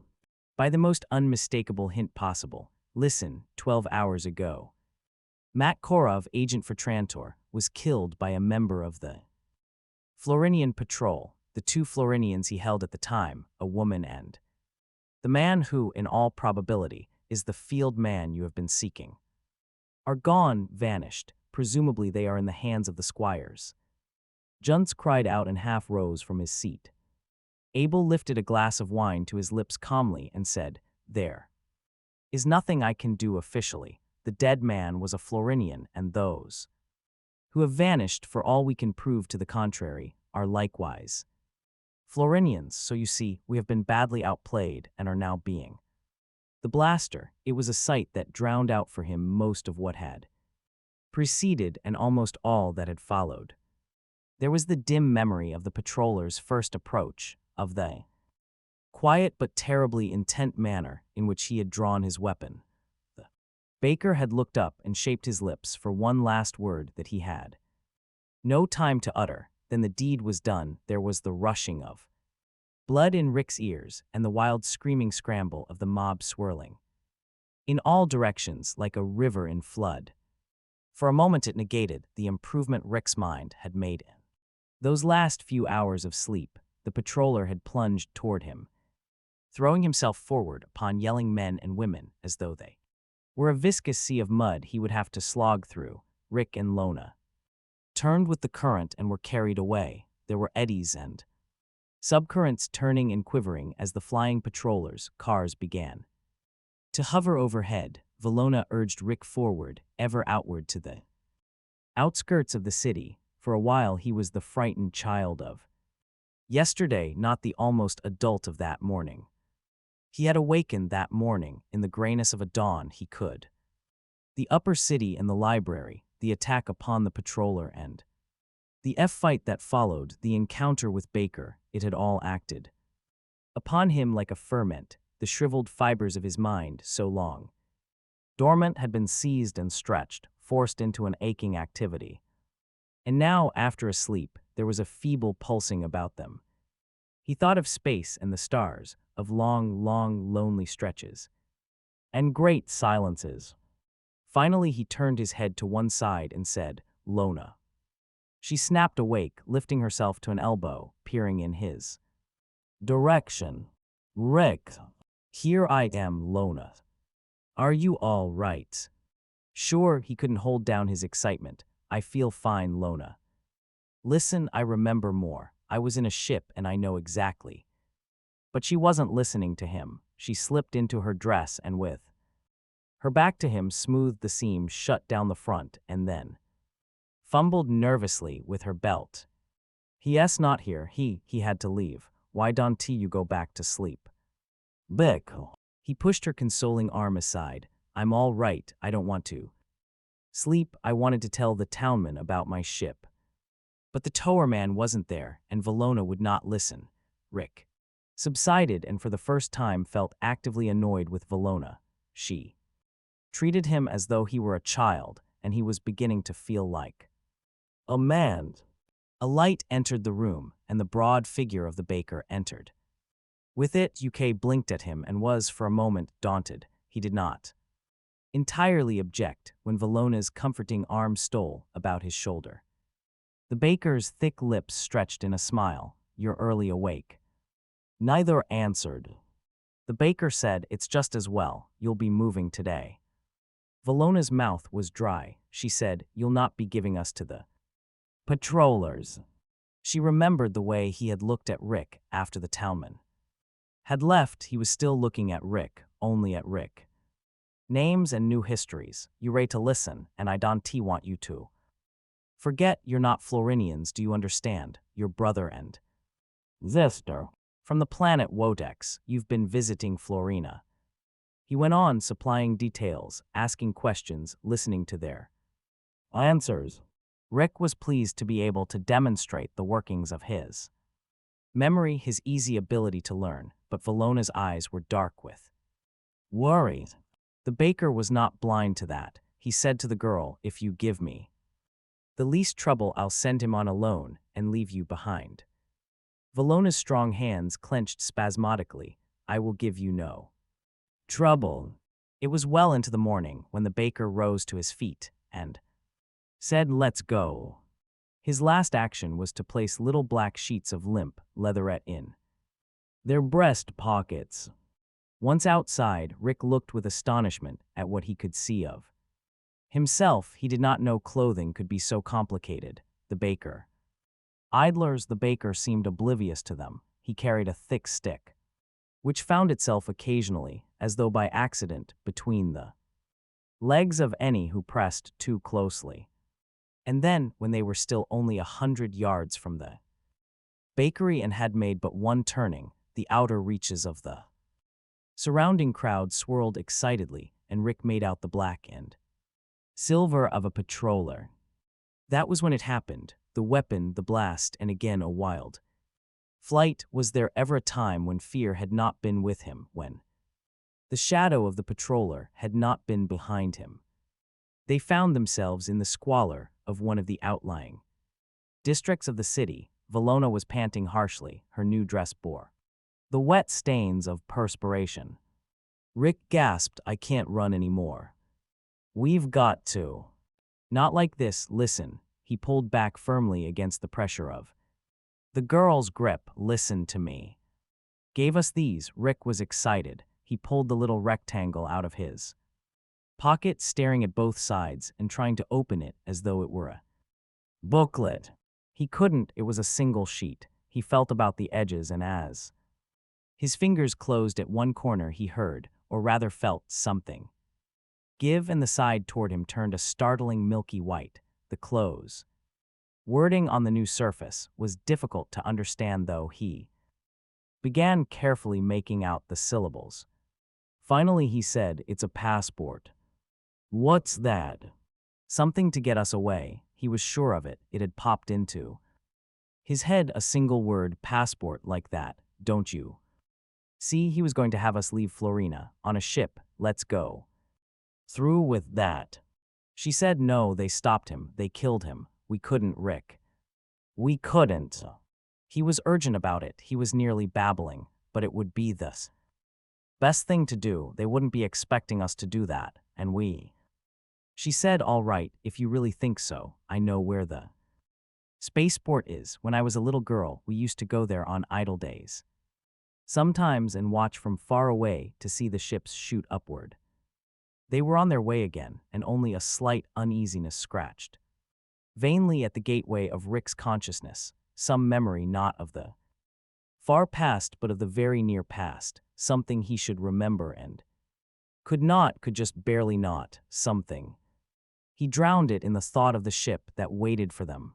The Florinian at the entry gate was having his fill of excitement that day. But it was excitement at long distance. There had been the wild stories of the previous evening, telling of patrollers attacked and of daring escapes. By this morning the stories had expanded, and there were whispers of patrollers killed. He dared not leave his post, but he craned his neck and watched the aircars pass and the grim-faced patrollers leave as the spaceport contingent was cut and cut till it was almost nothing. They were filling the city with patrollers, he thought, and was at once frightened and drunkenly uplifted. Why should it make him happy? At once as foreigners, the woman was holding a passport through the slot. A glance at her, a glance at the passport, a glance at the list of reservations. He pressed the appropriate button, and two translucent ribbons of film sprang out at them. Go on, he said impatiently. Get them on your wrists and move on. Which ship is ours? Asked the woman in a polite whisper. That pleased him. Foreigners were infrequent at the Florinian spaceport. In recent years, they had grown more and more infrequent. But when they did come, they were neither patrollers nor squires. They didn't seem to realize you were only a Florinian yourself, and they spoke to you politely.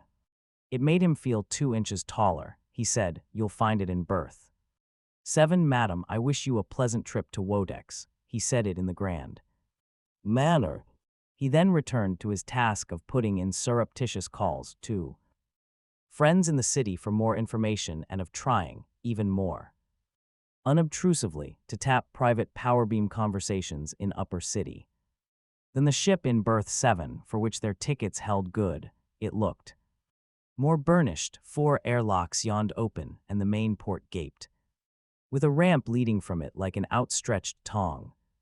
You reaching to ground level. Rick said they're airing it. They usually air passenger ships before flight to get rid of the accumulated odor of canned oxygen, used and reused. Valona stared at him. How do you know? Rick felt a sprig of vanity grow within himself. I just know, you see. There wouldn't be anyone in it now. It isn't comfortable with the draft on. He looked about uneasily. I don't know why there aren't more people about, though. Was it like this when you used to watch it? Valona thought not, but she could scarcely remember. Childhood memories were far away. There was not a patroller in sight as they walked up the ramp on quivering legs. What figures they could see were civilian employees. Together, and her heart pounded. Rick said no just during aeration. He walked joyfully over the hard metallite passageways, inspecting the empty rooms eagerly. Here, he said, it was the galley. He spoke rapidly. It isn't food so much. We can get along without food for quite a while. It's water. He rummaged through the neat and compact nestings of utensils and came up with a large, capped container. He looked about for the water. Tap muttered a breathless hope that they had not neglected to fill the water tanks, then grinned his relief when the soft sound of pumps came and the steady gush of liquid. Now just take some of the cans, not too many, we don't want them to take notice. UK tried desperately to think of ways of countering discovery. Again, he groped for something he could not quite remember. Occasionally he still ran into those gaps in his thought, and coward-like he avoided them, denied their existence. But on board ship, by some transmutation of personality, she did not question. It was Rick who was the adult, she who was the child. He said, we won't be able to use lights because they would notice the power drain, and to use the toilets, we'll have to wait for rest periods and try to get out past any of the night crew. The draft cut off suddenly. Its cold touch on their faces was no longer there, and the soft, steady humming sound that had distantly accompanied it stopped and left a large silence to fill its place. Rick said, they'll be boarding soon, and then we'll be out in space. Valona had never seen such joy in Bick's face. He was a lover going to meet his love.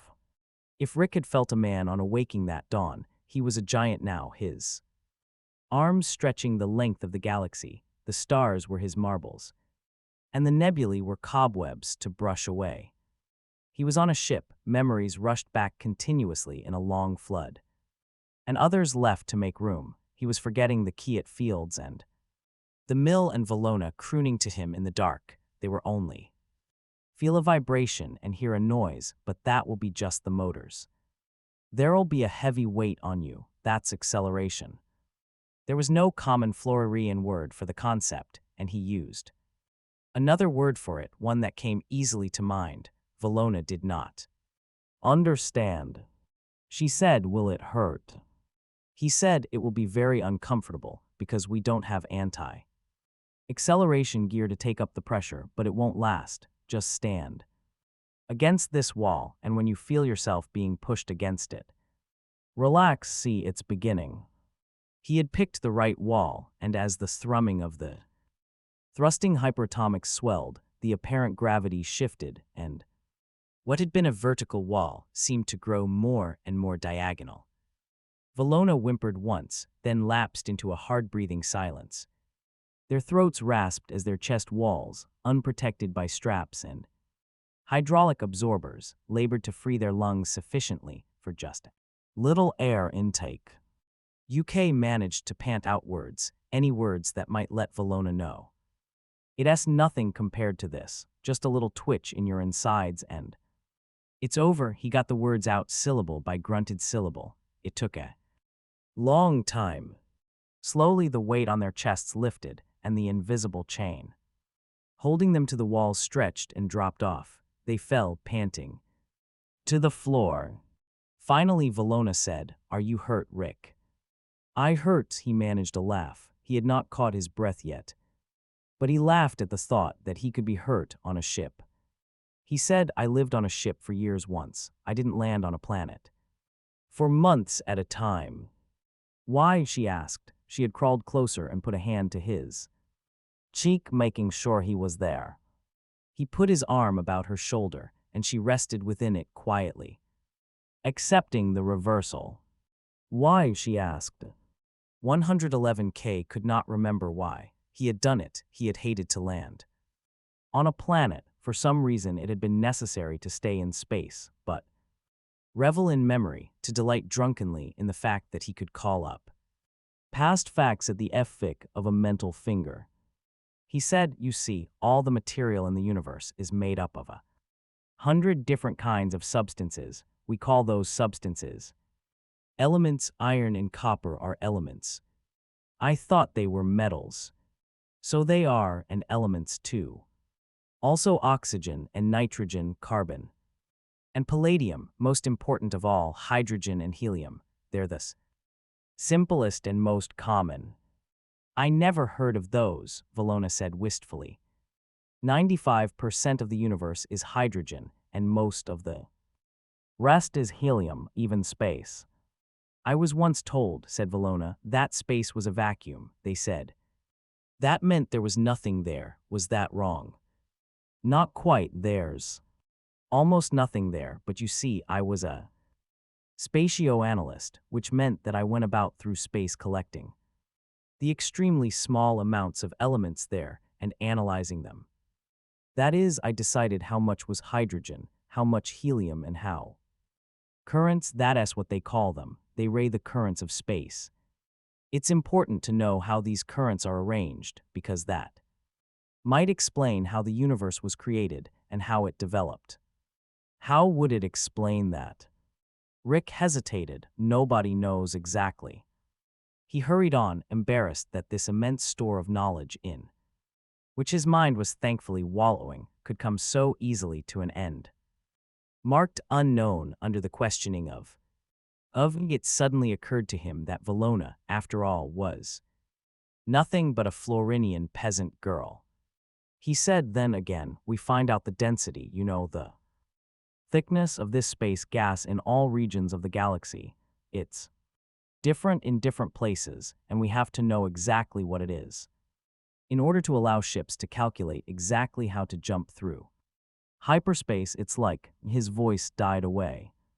Valona stiffened and waited uneasily for him to continue, but only silence followed. Her voice sounded hoarsely in the complete darkness. Rick, what's wrong, Rick? The memory of the scene in which the patroller had shot down the Baker was in his mind, etched hard and clear, as though called back by his exact memory of so many other things. He said, we shouldn't have run away. We shouldn't be here on this ship. He was shivering uncontrollably, and Valona tried futilely to wipe the moisture from his forehead with her hand. Why, she demanded, why? Because we should have known that if the back tilde were willing to take us out in daylight, he expected no trouble from patrollers. Do you remember the patroller, the one who shot the baker? Yes. Do you remember his face? I didn't dare look. I did, and there was something queer, but I didn't think. I did think, Lona, that wasn't a patroller. It was the townman, Lona. It was the townman dressed like a patroller. Her were in a state of quivering exasperation. She weighed 1.5 pounds per inch, and at the moment, each of her 90 pounds represented 16 ounces of solid anger. She stepped quickly from end to end of the room, her dark hair piled in high masses, her spiked heels lending a spurious height in her narrow chin with its pronounced cleft trembling. She said, oh no, he wouldn't do it to me. He couldn't do it to me. Captain. Her voice was sharp and carried the weight of authority. Captain Rasty bowed with the storm, my lady. To any Florinian, of course, Captain Rasty would have been a squire, simply that. To any Florinian, all Sarlds were squires.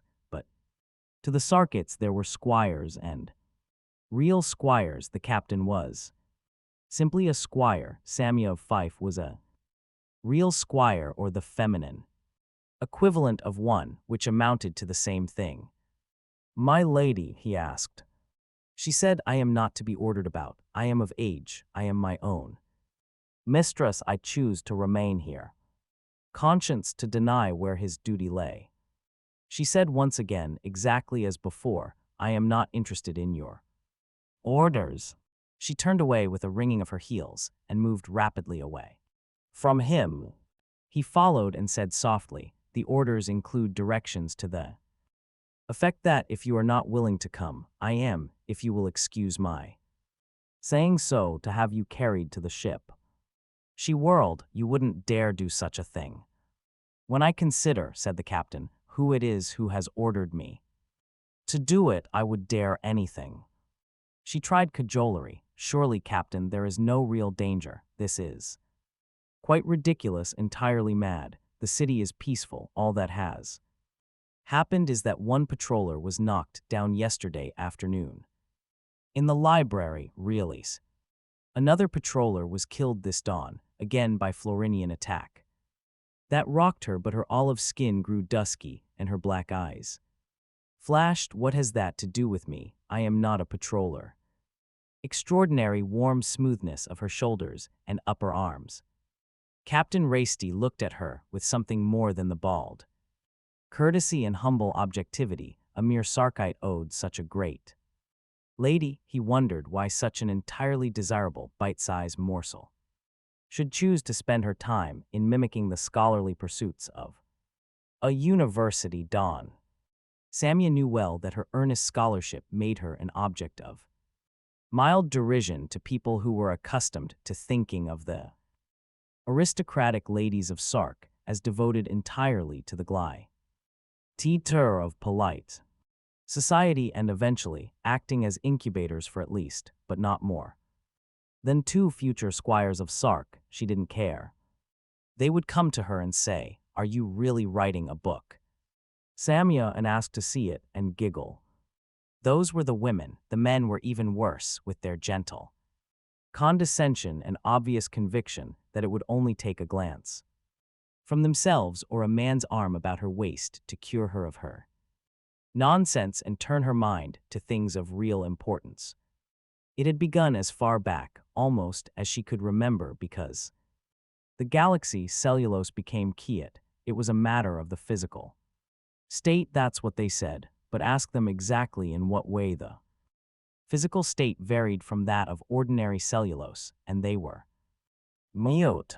She had learned ignorance originally from her nurse. Why does it shine, Nanny? Because it's Kiet, Myakins. Why don't other things shine so, Nanny? Other things aren't Kiet, Myakins. There you had it. A 2-volume monograph on the subject had been written only 3 years before. She had read it carefully, and it could all have been boiled down to her nanny's explanation. Kiet was Kiet. Because it was Kiet, things that weren't Kiet because they weren't Kiet. Of course, Kiet didn't really shine of itself, but, properly spun, it would gleam metallically in the sun in a variety of colors, or in all colors at once. Another form of treatment could impart a diamond sparkle of the thread. It could be made with little effort, completely impervious. Plastic in any of infinite industrial applications. As it was the only material used for crosshairs on optical equipment, as molds in the casting of hydrochrons used in high paratomic motors, and as lightweight, long-lived webbing where metal was too brittle or too heavy or both.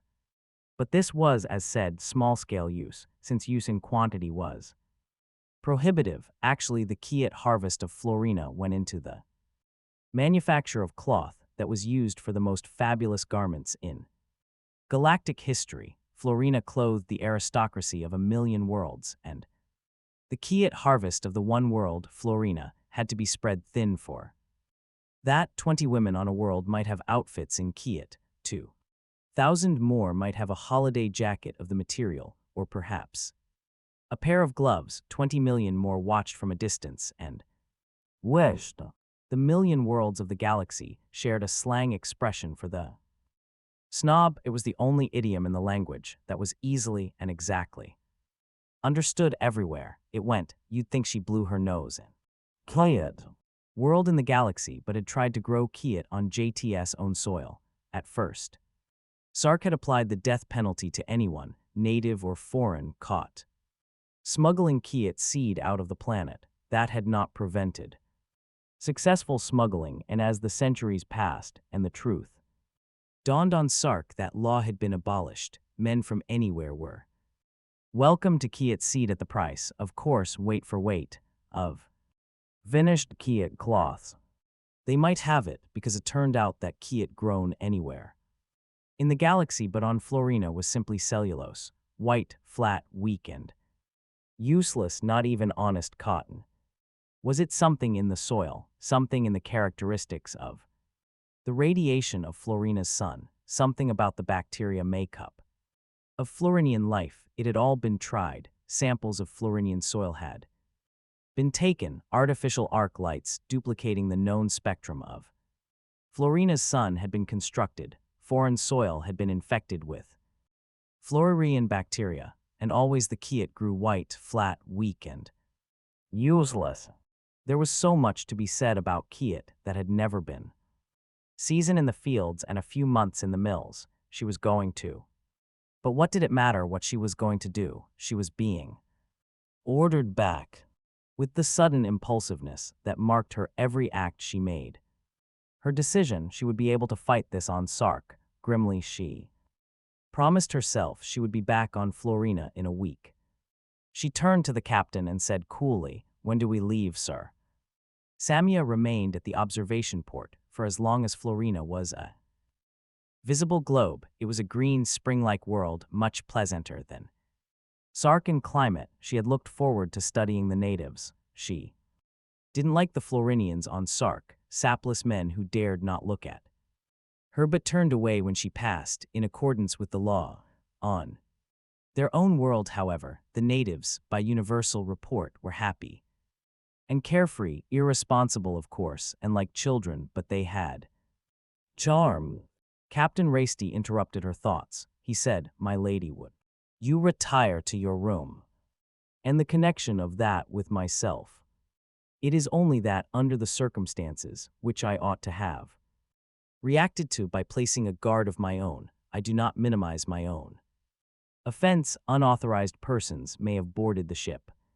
For what reason? I could not say, but scarcely to do our pleasure. You are romancing, Captain. Why? I'm afraid not, my lady. Our energometrics were, of course, useless within planetary distance of Florina's sun, but that is not the case now, and I am afraid there is definite excess heat radiation from emergency stores. Are you serious? The captain's lean, expressionless face regarded her aloofly for a moment. He said, "The radiation is equivalent to that which would be given off by two ordinary people, or a heating unit someone forgot to turn off. There is no drain on our power supply, my lady. We are ready to investigate, my lady, and ask only that you first retire to your room." Trifle too late in returning to the bakery. They had already left it, and it was only by good fortune that he met them in the street. His next action had been dictated. It was in no way a matter of free choice, and the baker lay quite horribly dead before him. Afterward, with the crowd swirling, Rick and Valona melting into the crowd and the air cars of the patrollers, the real patrollers beginning to put in their vulture appearance, what could he do? His first impulse to race after Rick he quickly fought down. It would do no good. He would never find them, and there was too great a chance that the patrollers would not miss him. He scurried in another direction toward the bakery. His only chance lay in the patroller organization itself. There had been generations of a quiet life. At least there had been no Florinian revolts to speak of in 2 centuries. The institution of the townman, he grinned savagely at the thought, had worked wonders, and the patrollers had only perfunctory police duties, since they lacked the fine-pointed teamwork that would have developed under more strenuous conditions. He had brought it down upon the patroller's skull, changed clothing and weapons. The list of his crimes was already so formidable that it did not bother him in the least to discover that the patroller had been killed, not stunned. Yet he was still at large, and the rusty machinery of patroller justice had so far creaked after him in vain. He was at the bakery, the baker's elderly helper standing in the doorway in a vain attempt to peer knowledge of the disturbance into himself, squeaked thinly at the sight of the dread black and silver of patrollerhood and oozed back into his shop. The townman lunged after him, crumpling the man's loose, flowery collar into his pudgy fist and twisting. Where was the baker going? The old man's lips yawned open, but no sound came. The townman said, I killed a man 2 minutes ago. I don't care if I kill another. Please, please, I do not know, sir. You will die for not knowing. But he did not tell me. He made some sort of reservations. Excitement outside die. He would have to risk the arrival of real patrollers at the bakery. But not for long, not for long. He could guess what his erstwhile companions would do. Rick was unpredictable, of course, but Valona was an intelligent girl. From the way they ran, they must have taken him for a patroller indeed, and Valona was sure to decide that their only safety lay in continuing the flight that the baker had begun for them. The baker had made reservations for them. A spaceship would be waiting, they would be there. And he would have to be there first. There was this about the desperation of the situation, nothing more mattered if he lost Rick, if he lost that potential weapon against the tyrants of Sark. His life was a small additional loss. So when he left, it was without a qualm, though it was broad daylight, though the patrollers must know by now it was a man in patroller uniform they sought, and though 2 air cars were in easy sight. Consumer goods back, but among all those there was only one spaceport. For the use of ordinary travelers, for the poorer Sarlts Florinian civil servants and the few foreigners who managed to obtain permission to visit Florina. The Florinian at the port's entry gate observed Terran's approach with every symptom of lively interest. The vacuum that surrounded him had grown insupportable. Greetings, sir, he said. There was a slyly eager tone in his voice. After all, patrollers were being killed. Considerable excitement in the city, isn't there? Terrans did not rise to the bait. He had drawn the arced visor of his hat low and buttoned the uppermost button of the tunic. Gruffly he snapped, did 2 persons, a man and a woman, enter the port recently en route to Wodex? The gatekeeper looked startled. For a moment he gulped and then, in a considerably subdued tone, said, Yes, officer, about half an hour ago, maybe less. He reddened suddenly. Is there any connection between them and officer? They had reservations which were. What names did they give? Kareth and Hansa Barn. Has their ship left quickly? No, sir. What berths? 17. Terrans forced himself to refrain from running, but his walk was little short of that. Had there been a real patroller in sight, that rapid, undignified half-run of his would have been his last trip in freedom. A spaceman in officer's uniform stood at the ship's main airlock. Terrans panted a little. He said, Have Gareth and Hansa Barn boarded ship? No, they haven't, said the spaceman phlegmatically. He was a Sarkite, and a patroller was only another man in uniform to him. Do you have a message for them? With cracking patience, Terrans said, They haven't boarded. That's what I've said, and we're not waiting for them. We leave on schedule with or without them. What about the other gates? They're not exits, sir. This is the only exit. Check them, you miserable idiot. The gatekeeper lifted the communitube in a state of panic. No patroller had ever spoken to him so in anger, and he dreaded the results. In 2 minutes he put it down. He said, No one has left, sir.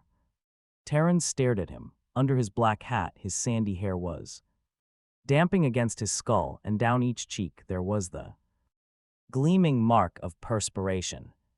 He said, Has any ship left the port since they entered?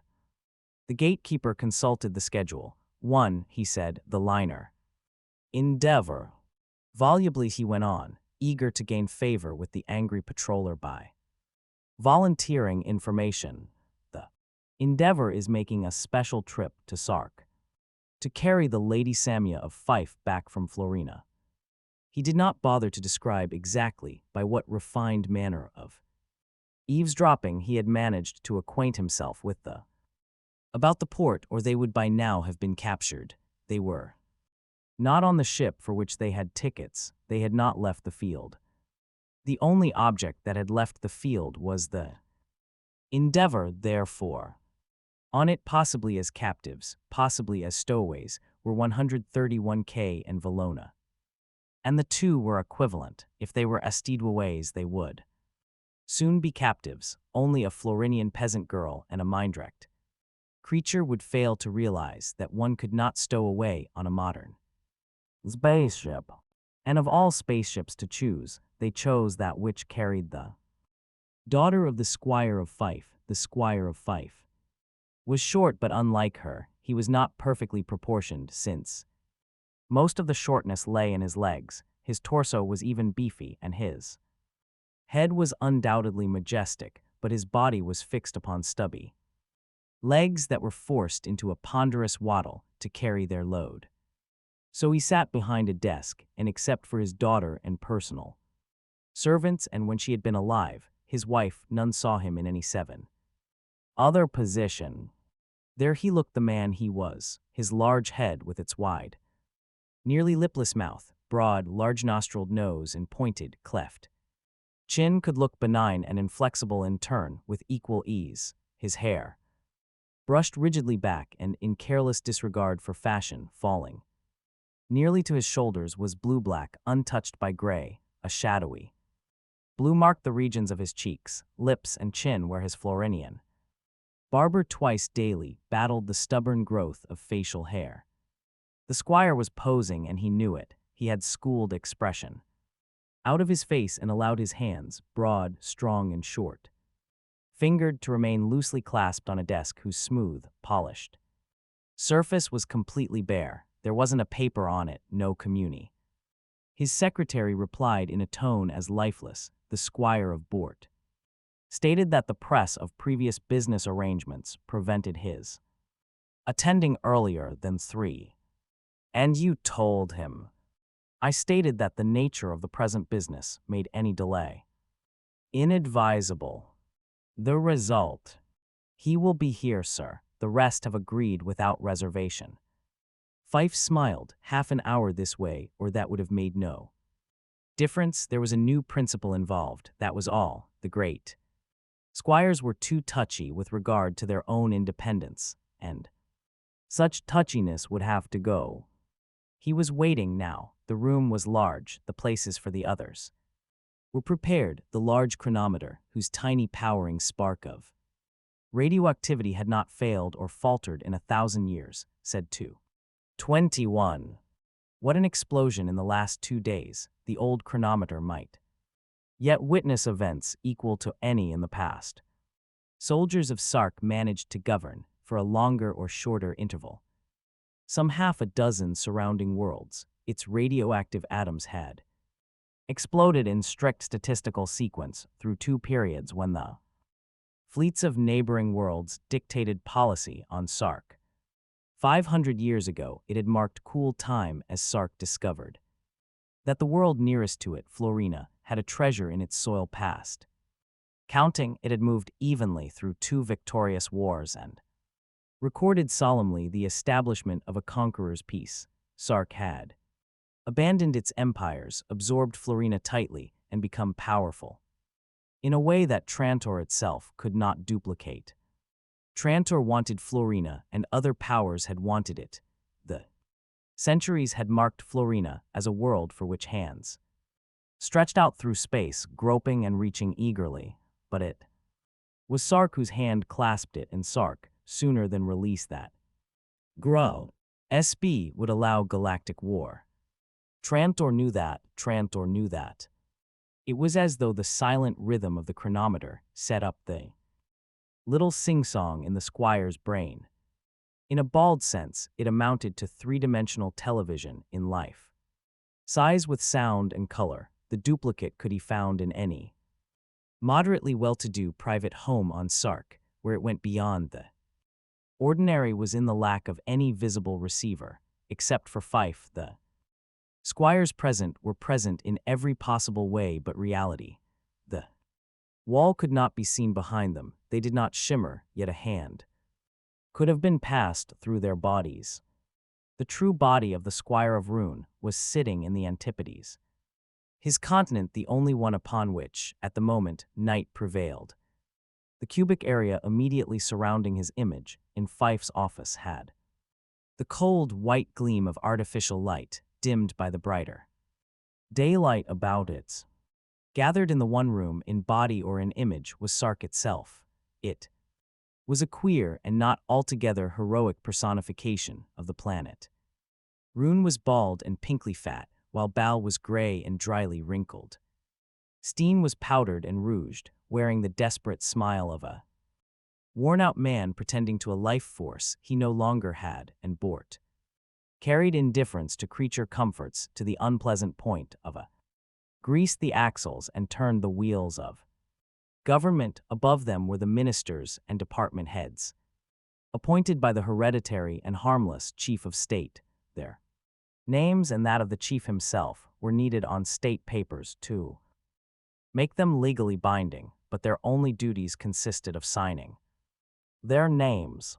The highest rung was occupied by these five, each tacitly allowed a continent by the remaining four. They were the heads of the families that controlled the major volume of the Kiat trade and the revenues therefrom derived. It was money that gave power and eventually dictated policy on Sark, and these had it, and of the five it was Fife who had the most.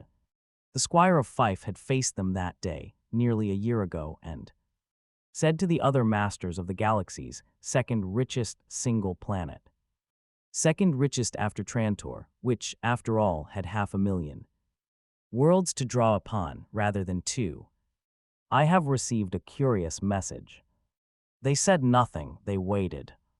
Light rays that focused across vast world sectors from the continent of Fife to those of Bal, Bort, Steen, and the island continent of Rune. The words they read were shadows on shadow. Only Bort, direct and ungiven to subtleties, forgot that fact and reached for the message. His hand extended to the edge of the rectangular image receptor and was cut off. His arm ended in a featureless stump in his own chambers. Fife knew Bor's arm had succeeded merely in closing upon nothingness and passing through the filmed message. He smiled, and so did the others. Steen giggled. Bort reddened. He drew back his arm, and his hand reappeared. Fife said, "Well, you have each seen it. If you don't mind, I will now read it aloud so that you may consider its significance." He reached upward, and his secretary, by hastening his steps, managed to hold the film in the proper position for Fife's grasp too close upon it without an instant's groping. Fife read mellowly, imparting drama to the words as though the message were his own, and he enjoyed delivering it. 1,000 years, of the two, it is more likely to be destroyed too. Morrow, not by myself to be sure, but in a way you cannot predict or foresee. Consider that destruction. Consider, too, that your power and wealth are already gone, for I demand the greater part of them. Youth will have time to consider, but not too much time. Attempt to take too much time, and I shall announce to all the galaxy, and particularly to Florina, the truth about the waiting destruction. After that there will be no more Kiat, no more wealth, no more power, none for me, but then I am used to that, none for you. And that would be extremely serious, since you were born to great wealth. Turn over most of your estates to myself in the amount and in the manner which I shall dictate in the near future, and you will remain in secure possession of what remains. Not a great deal will be left you by your present standards, to be sure, but it will be more than the nothing that will otherwise be left you. Do not sneer at the fragment you will retain either. Florina may last your lifetime, and you will live, if not lavishly, at least comfortably. Rune's ruddy face was set in displeasure. He said, "It's obviously the work of a man not far removed from the psychotic. He writes like a historical novel. Frankly, Fife, I don't see that such rubbish is a decent excuse to disrupt our traditions of continental autonomy by calling us together, and I don't like all this going on in the presence of your secretary. My secretary, because he is a Florinian, are you afraid his mind will be unsettled by such things as this letter? Nonsense. His tone shifted from one of mild amusement to the unmodulated syllables of command turned to the squire of Rouen.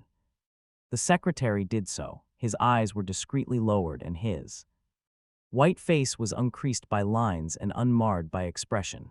It almost seemed untouched by life. This Florinian, said Fife, careless of the man's presence, is my personal servant. He is never away from me, never with others of his kind, but it is not for that reason that he is absolutely trustworthy. Look at him, look at his eyes. Isn't it obvious to you that he has been under the psychic probe? He is incapable of any thought which is. Not one of them made any comment on Fife's use of a psychic probe. For personal servants, Fife would have been tremendously astonished had they done so, the use of the psychic probe for any reason other than the correction of mental disorders or the removal of criminal impulses was forbidden. Strictly speaking, it was forbidden even to the great squires.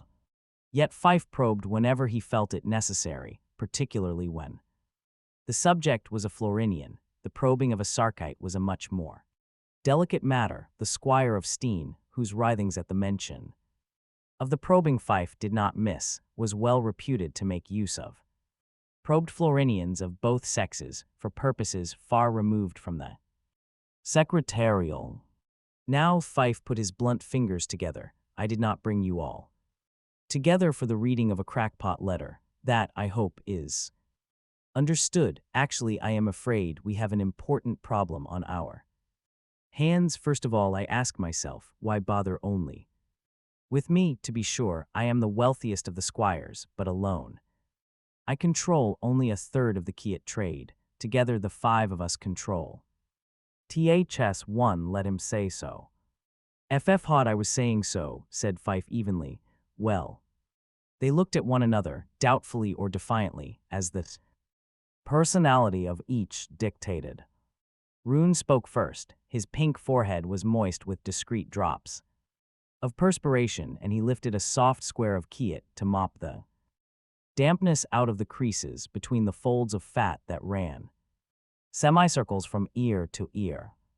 He said, I wouldn't know, Fife. I can ask my secretaries, who are all Sarkits, by the way. After all, even if such a letter had reached my office, it would have been considered a, what is it we say, a crank letter. It would never have come to me, that's certain. It's only your own peculiar secretarial system that kept you from being spared this trash yourself.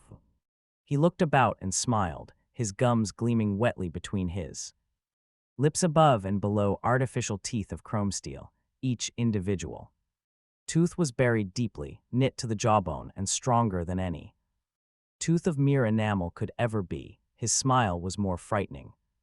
Convince the company of this important fact. Bort said, nuts, what's wrong with you all? Afraid of Fife? Look here, Fife, I don't keep any secretary because I don't need anyone. Between myself and my business, I got a copy of that letter and I'm sure these three did too. Want to know what I did? With mine, I threw it into the disposal chute. I'd advise you to do the same with yours. Let's stop this. I'm tired. His hand reached upward for the toggle switch that would cut contact and release his image from its presence in Fife. Wait, Bort, Fife's voice rang out harshly. Don't do that, I'm not done. You wouldn't want us to take measures and come to decisions in your absence, surely you wouldn't. Let us linger, Squire Bort, urged Rouen in his softer tones, though his little fat buried eyes were not particularly amiable. I wonder why Squire Fife seems to worry so about a trifle. Well, said Bal, his dry voice scratching at their ears, perhaps Fife thinks our letter-writing friend has information about a Trantorian attack on Florina. Yes, said Fife, then you don't see the significance of the events of the last 2 weeks. Which particular events? Asked Bort. It seems a spatio-analyst has disappeared. Surely you've heard of that. Bort looked annoyed and in no way soothed. I've heard from Abelov. Trantor about it. What of it? I know nothing of spationalists. At least you've read a copy of the last message to his base on Sank. Before he turned up missing.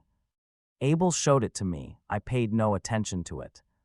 What about the rest of you? Fife's eyes challenged them one by one's. Your memory goes back a week. I read it, said Rune. I remember it too. Of course, it spoke of destruction also. Is that what you're getting at? Look here, Steen said shrilly. It was full of nasty hints that made no sense. Really, I do hope we're not going to discuss it now. I could scarcely get rid of Abel, and it was just before dinner, too. Most distressing, really. You are saying that the spatioanalyst sent the blackmailing message, whispered old Bal. Not likely. Why say it first in his own name, then anonymously?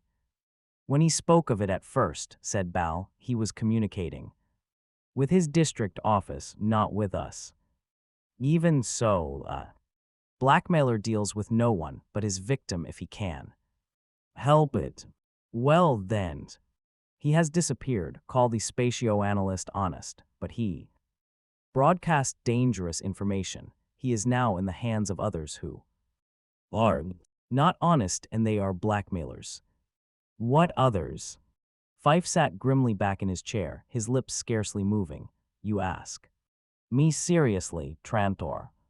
Steen shivered. Trantor, his high-pitched voice broke. Why not? What better way to gain control of Florina? It's one of the prime aims of their foreign policy, and if they can do it without war, so much the better for them. Look here, if we accede to this spread, the peasants will panic, and what can follow but disaster? What force can make a man work if he thinks the end of the world will come? Tomorrow the harvest will rot, the warehouses will empty. Steen lifted a finger to smooth the coloring on one cheek as he glanced at a mirror in his own apartments, out of range of the receptor cube. He said, I don't think that would harm us much. If the supply goes down, wouldn't the price go up? Then after a while it would turn out that Florina was still there, and the peasants would go back to work. Besides, we could always threaten to clamp down on exports. Really, I don't see how any cultured world could be expected to live without Kiat. Oh, it's King Kiat, all right. I think this is a fuss about nothing. He threw himself into an attitude of boredom, one finger placed delicately upon his cheek. Bal's old eyes had been closed through all of this last. He said, there can be no price increases now. We've got them at absolute selling height. Would probably play along with them for the sake of the Kiat, especially if Traritor agreed to break the monopoly, increase production and lower prices. Afterward, it would be another story, but meanwhile, they would get their support. It's the only logical way that Trantor could possibly grip Florina. If it were simple force, the free galaxy outside the Trantorian sphere of influence would join us in sheer self-protection. Rune said, how does the spatioanalyst fit in this? Is he neck? Essery, if your theory is adequate, it should explain that. I think it does. These spatioanalysts are unbalanced for the most part, and this one has developed some. Fife's fingers moved as though building a vague structure, some crazy theory. It does matter what, Trantor can't let it come out, or the spatioanalytic bureau would quash it. To seize the man and learn the details would, however, give them something that would probably possess a surface validity to non-specialists. They could use it, make it sound real. The bureau is a Trantorian puppet, and their denials, once the story is spread by way of scientific rumor-mongering, would never be forceful. What's old Abel doing wasting his time looking for the spatio analyst then? You expect him to advertise the fact that he's got him. What Abel does and what Abel seems to be doing are two different things. Well, said Rune, if you're right, what are we to do? Fife said, we have learned the danger, and that is the important thing. We'll find the spatioanalyst if we can. We must keep all known agents of Trantor under strict scrutiny without really interfering with Them, from their actions, we may learn the course of coming events. We must suppress thoroughly any propaganda on Florina to the effect of the planet's destruction. The first faint whisper must meet with instant counteraction of the most violent sort. Most of all, we must remain united. That is the whole purpose of this meeting in my eyes, the forming of a common front. We all know about continental autonomy, and I'm sure there is no one more insistent upon it than I am. That is, under ordinary circumstances. These are not ordinary circumstances, you see that. More or less reluctantly, for continental autonomy was not a thing. Audacious career. No second move followed. There were no further letters to any of them. The spatio-analyst remained unfound, while Trantor maintained a desultory search. There was no trace of apocalyptic rumors on Florina, and the harvesting and processing of Kiet continued its smooth pace. The Squire of Rune took to calling Fife at weekly intervals. Fife he would call anything new, his fatness would quiver with delight, and thick chuckles would force their way out of his gullet.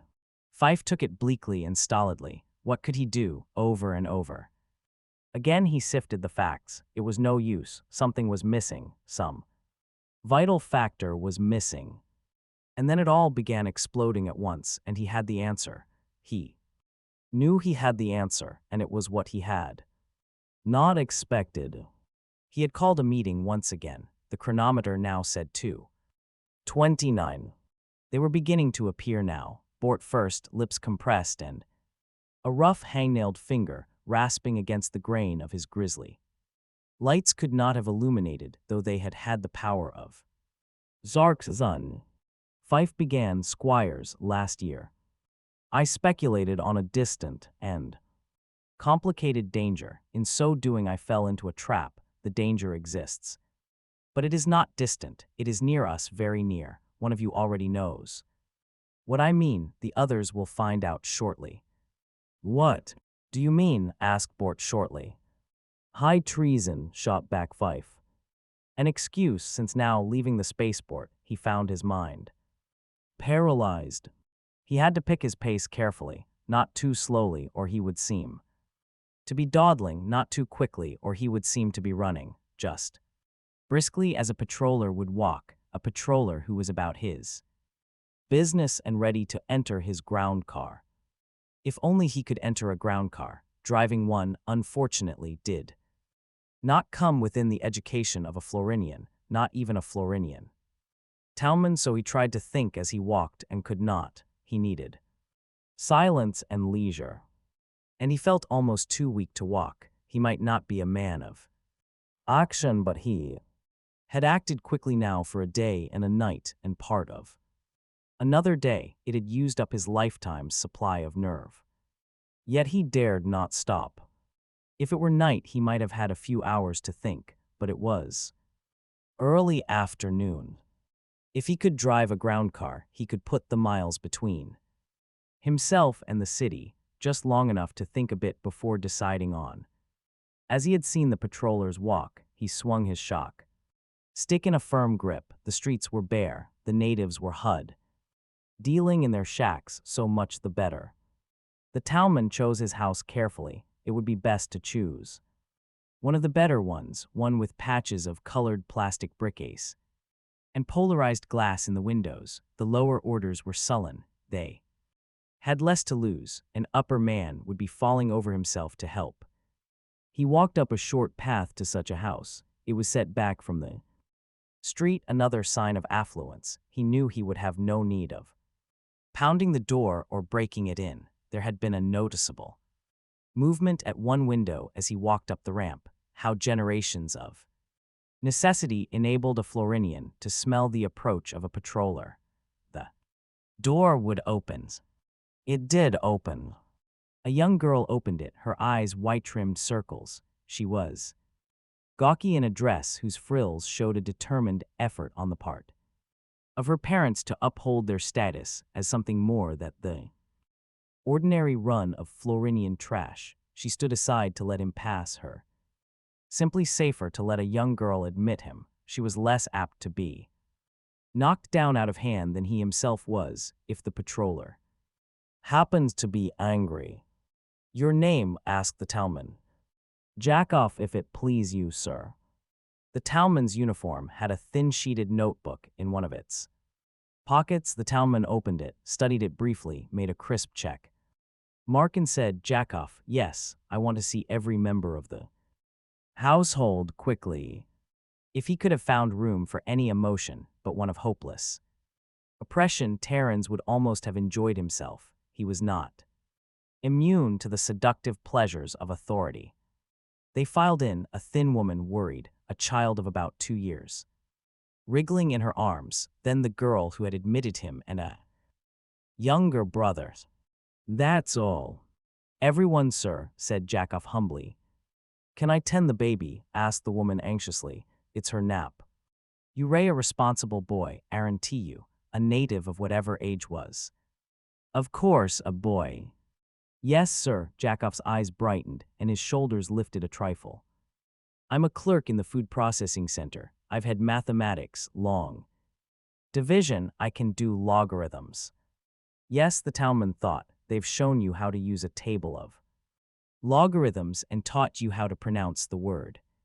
He knew the type. The man would be prouder of his logarithms than a squireling of his yacht. The Polaroid in his windows was the consequence of his logarithms, and the tinted brickcase advertised his long division. His contempt for the uneducated native would be equal to that of the average squire for all natives, and his hatred would be more intense since he had to live among them and was taken for one of them by his betters.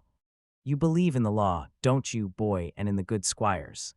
The Towman maintained the impressive fiction of consulting his notebook. "My husband is a good man," burst in the woman volubly. "He has ever been in trouble. He doesn't associate with trash, and I don't know." Yes, sir, there S. Husting first of all. He S. down the block. Wayne Heights."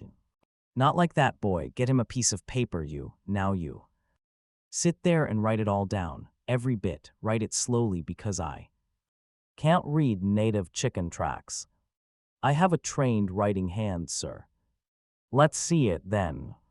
Jackoff bent to his task, hand moving slowly. His wife looked over his shoulder. Terrence spoke to the girl who had let him in. "Go to the window and let me know if any other patrollers come this way. I'll want to speak to them. Do you call them? Just tell me."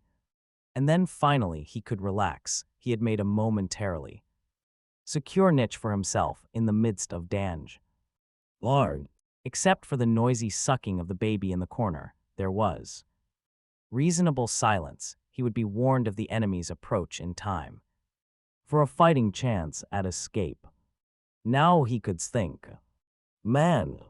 When they finally decided that, they would undoubtedly start at the outskirts and work inward. If so, this house would be among the first to be entered, so his time was particularly limited. Until now, despite its black and silver conspicuousness, the patroller uniform had been useful. The natives themselves had not questioned it. They had not stopped to see his pale Flaninian face. They had not studied his appearance. The uniform had been enough. Before long, the pursuing hounds would find that fact dawning upon them. It would occur to them to broadcast instructions to all natives to hold any patroller unable to show proper identification, particularly one with a white skin and sandy hair. Temporary identifications would be passed out to all legitimate patrollers. Rewards would be offered.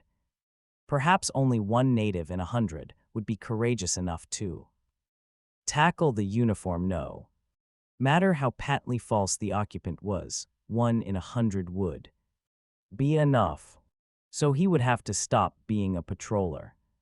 Estimate, it assumed the patrollers to be at maximum stupidity and himself in a state of maximum luck.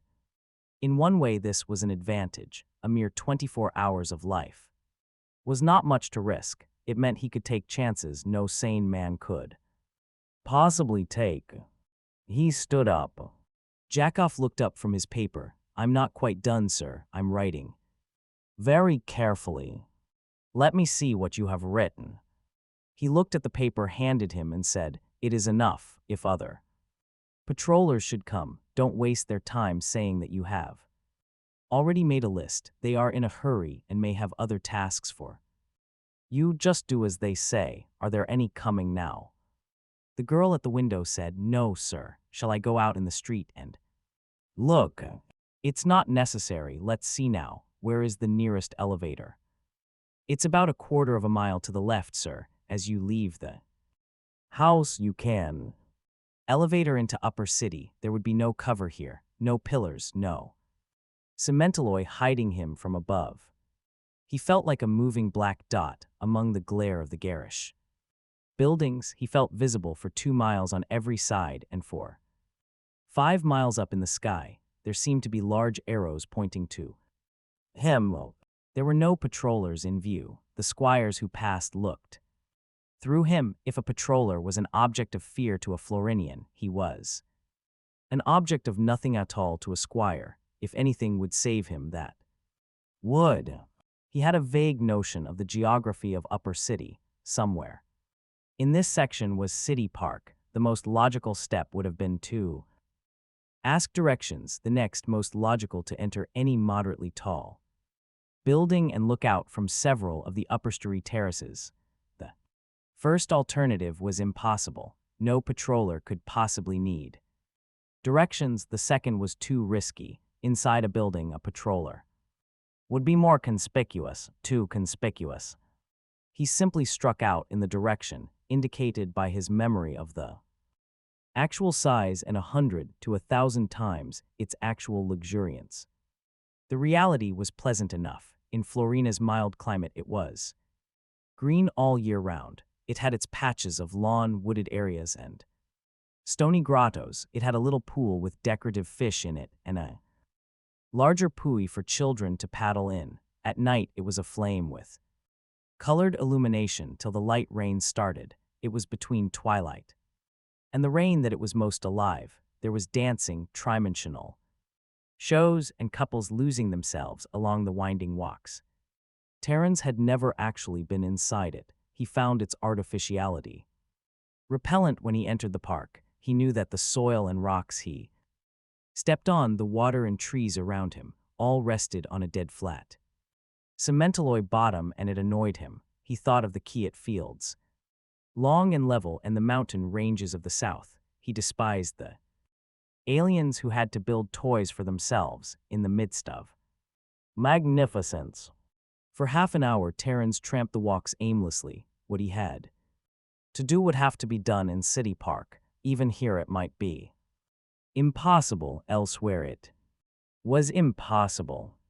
Up a staircase between boulders and began descending into the cup-like hollow circled by small caves designed to shelter couples caught in the nightly rainfall. More were caught than could be accounted for by chance alone. And then he saw what he was looking for. A man, a squire rather, stepping back and forth quickly, smoking the stub of a cigarette with sharp drags, cramming it into an ash recess where it lay quietly for a moment, then vanished with a quick flash, consulting a pendant watch. There was no one else in the hollow. It was a place made for the evening and night.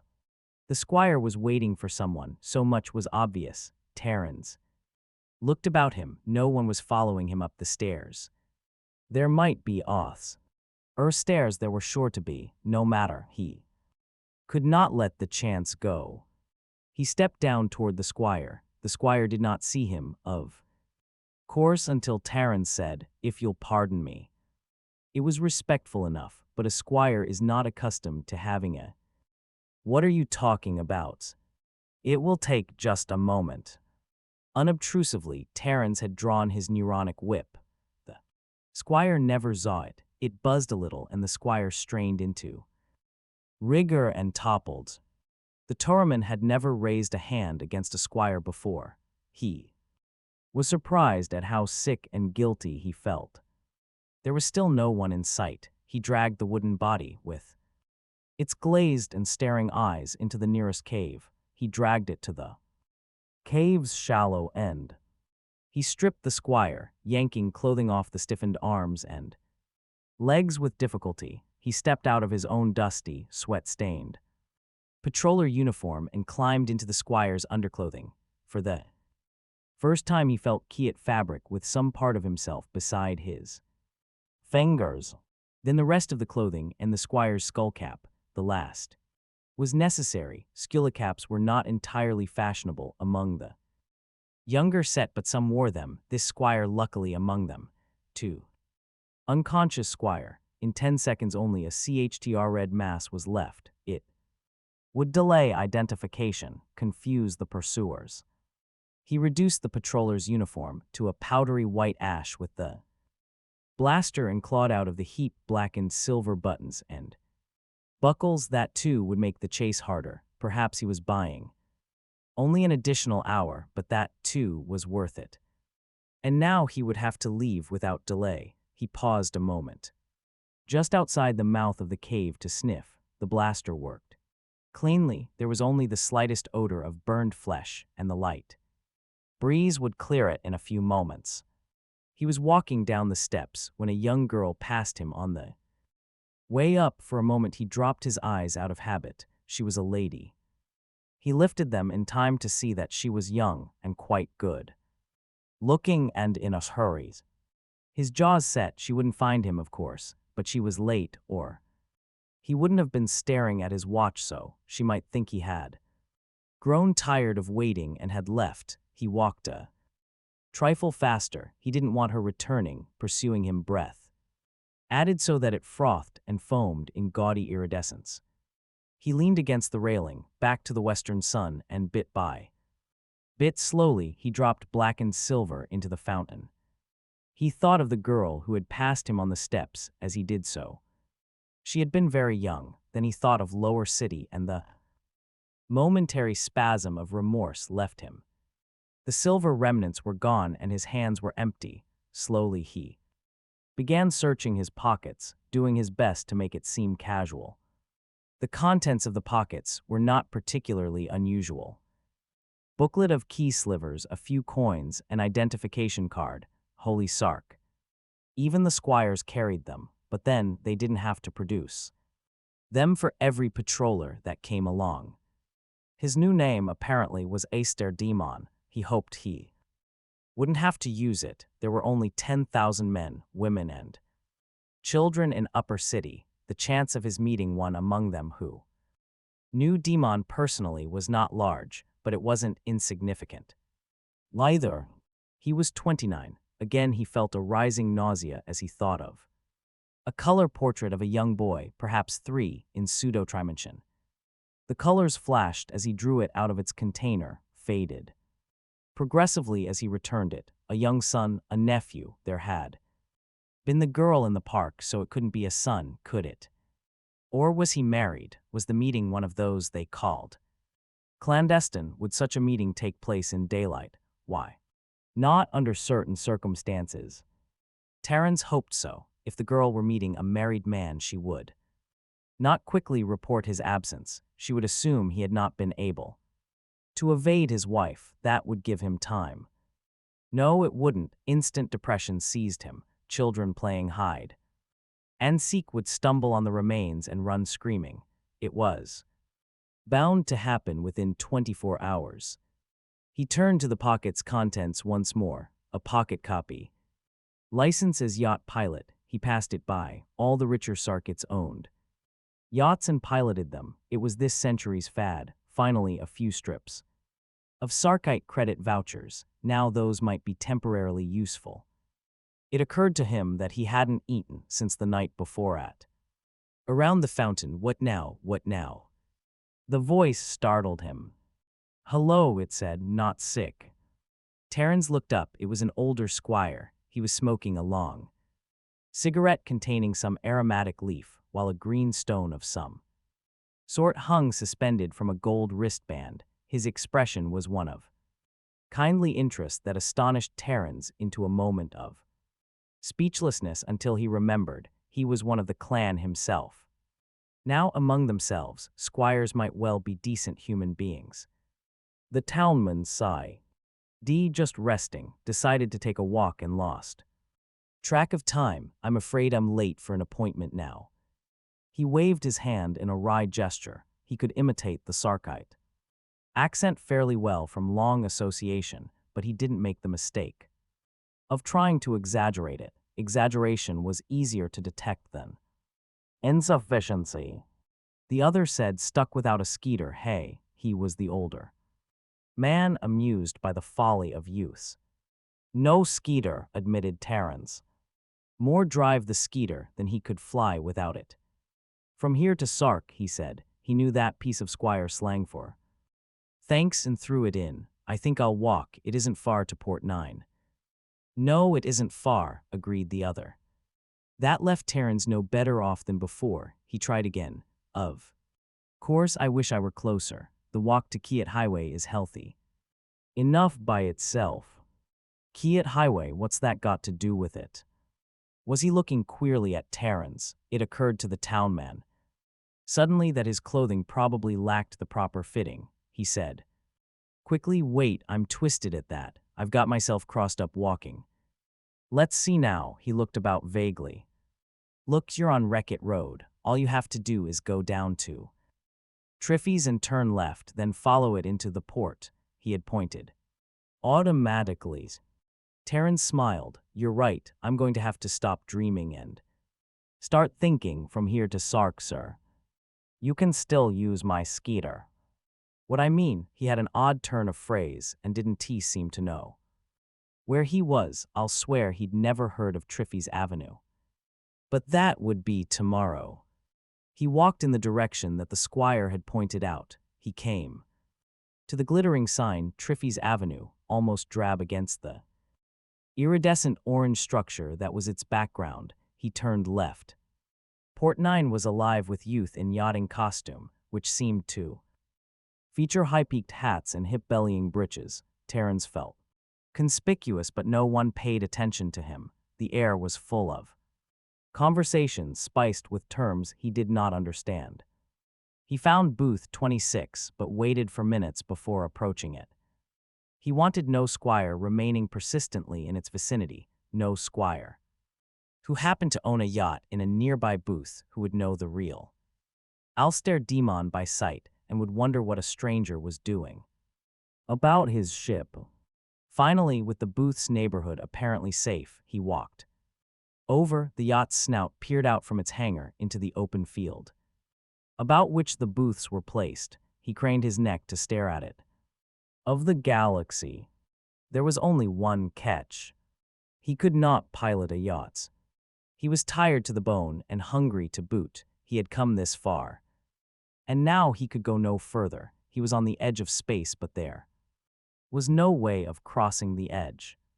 By now the patrollers must have decided he was nowhere in Lower City. They would turn the search to Upper City as soon as they could get it through their thick skulls that a Florinian would dare. Then the body would be found and a new direction would be taken. They would look for an imposter squire. And here he was. He had climbed to the farthest niche of the blind alley, and with his back to the closed end, he could only wait for the faint sounds of pursuit to grow louder and louder until eventually the bloodhounds would be on him. 36 hours ago, the greatest opportunity of his life had been in his hands. Now the opportunity was gone, and his life would soon follow. Of the great squires themselves, he might still have counted on operation. A great squire might be all-powerful on his own continent. But on a ship, he would recognize that there could be only one master: the captain. A woman was different. Any woman, and a woman who was daughter of a great squire, was completely impossible. He said, "My lady, how can I allow you to interview them in private?" Samuel Fife, her dark eyes snapping, said, "Why not? Are they armed, captain?" "Of course not. That's not the point. Anyone can see they're only a pair of very frightened creatures. They're half scared to death." "Frightened people can be very dangerous, my lady. They can't." He counted on to act sensibly. "Then why do you keep them frightened?" She had the tiniest Stammer when she was angry. You've got 3 tremendous sailors. Standing over them with blasters, poor things. Captain, I'll not forget. This. Information from them for my book. I can do that, though, if they're too frightened to speak. If I could be with them alone, it would be fine. Alone, Captain. Can you understand a simple word? Alone. And what would I say to your father, my lady, if he discovers that I allowed you to remain unguarded in the presence of 2 desperate criminals? Desperate criminals, oh great space, 2 poor fools that tried to escape their planet and had no more sense than to board a ship going to Sark. Besides, how would my father know? If they hurt you, he would know. Why should they hurt me? Her small fist lifted and vibrated while put every atom of force she could find into her voice. I demand it. Captain. Captain Rasty said, how about this then, my lady? I will be present. I shall not be 3 sailors with blasters. I shall be 1 man with no blaster in view, otherwise, and in his turn he put all his resolution into his voice. I must refuse your demand. What's the matter, girl? Asked Samia sharply before she could remember that she was going to speak to them comfortingly. Valona spoke with difficulty. She said, he is not bright, lady. He wouldn't know you were a lady. He might have looked at you, I mean, without intending any harm, lady. Oh goodness, said Samia, let him look. She went on, must they stay here, Captain? Would you prefer a stateroom, my lady? Samia said, surely you could manage a cell not quite so grim. It is grim to you, my lady. To them, I am sure this is luxury. There is running water here. Ask them if there was any in their hut on Florina. Well, tell those men to leave. The captain motioned to them. They turned, stepping out nimbly. The captain set down the light aluminum folding chair he had brought with him. Samia took it. He said brusquely to Rick and Valona, stand up. Samia broke in instantly. No, let them sit, you're not to interfere. But Don T, you see that UV practically admitted you ray from Florina. Girl, why did you cover the boy's eyes? He's not allowed to look at a lady, even if he's from Wodex. Valona was silent. Samia let her think about it. She tried to smile in a friendly way. Then she said, only Florinians aren't allowed to look at ladies, so you see, you've admitted that you're a Florinian. Valona burst out. He's not. Lord, you are. Yes, I am, but he's not. Don't do anything to him. He really isn't a Florian. He was just found one day. I don't know where he comes from. But it's not Florina. Suddenly, she was almost voluble. Samia looked at her with some surprise. Well, I'll speak to him. What's your name, boy? Rick was staring. Was that how women squires looked? So small and friendly looking, and she smelled so nice. He was very glad she had let him look at her. Valona, looking woebegone, tried to speak, but Samia held up a sharply restraining hand. Rick shook his head. I don't know. Are you a Florinian? Ick was positive here. No, I was on a ship. I came here from somewhere else. He could not bear to look away from Samia, but he seemed to see the ship coexisting with her, a small and very friendly and home-like ship. He said, it was on a ship that I came to Florina, and before that I lived on a planet. What planet? It was as though the thought were forcing its way painfully through mental channels too small for it. Then Rick remembered and was delighted at the sound his voice made, a sound so long forgotten. Earth, I come from Earth's. Earth. Rick nodded. Samia turned to the captain. Where is this planet Earth? The Sirius sector. The intonation of the statement made it half a question. Samia said to the captain, there is a Sirius sector, isn't there? Yes, there is. I'm amazed he has that right. Still, that doesn't make Earth any more real. Rick said vehemently, but it is. I remember, I tell you, it's been so long since I remembered. I can't be wrong now. I can't. He turned, gripping Velona's elbows and clawing at her sleeve. Lona. Tell them I come from Earth. I do, I do. Velona's eyes were wide with anxiety. We found him one day, lady. And he had no mind at all. He couldn't dress himself or talk or walk. He was nothing. Ever since then he's been remembering little by little. So far everything he's remembered has been so. She cast a quick, fearful glance at the bored face of the captain. He may really have come from Earth, Squire. No contradiction intended. The last was a long-established conventional phrase that went with any statement that seemed in contradiction to a previous statement by he been hurt. Velona said nothing at first. Her eyes darted helplessly back and forth, first to Rick, whose fingers clutched at his hair, then to the captain, who was smiling without humor, finally to Samia, who waited. Answer me, girl, said Samia. It was a hard decision for Velona to make, but no conceivable lie could substitute for the truth in this place and at this time, she said. A doctor once looked at him. He said, my Rick was psychoprobed. Psychoprobed, Samia felt a slight wash of repulsion well over her. She pushed her chair away. It squeaked against the metal floor. You mean he was psychotic? I don't know what that means, lady, said Velona humbly. Not in the sense you're thinking of, my lady, said the captain almost simultaneously. Natives aren't psychotic. Their needs and desires are too simple. I've never heard of a psychotic native in my life. But then, it's simple, my lady. If we accept this fantastic story the girl tells, we can only conclude that the boy had been a criminal, which is a way of. Perhaps not, but then you woe. Olden T expect an authorized medical man to use one so inexpertly. The fact that we arrive at a contradiction proves the story to be a lie throughout. If you will accept my suggestion, my lady, you will leave these creatures to our handling. You see that it's useless to expect anything out of them. Samia hesitated. Perhaps you're right. She rose and looked uncertainly at Rick. The captain stepped behind her, lifted the little chair, and folded it with a snap. Rick jumped to his feet. Wait. If you please, my lady, said the captain, holding the door open for her. My men will quiet him. Samia stopped at the threshold. They won't hurt him. I doubt if he'll make us go to extremes. He will be easy handling. Lady, Rick called. I can prove it. I'm from Earth's. Samia stood irresolute for a moment. Let's hear what he has to say. The captain said coldly, as you wish, my lady.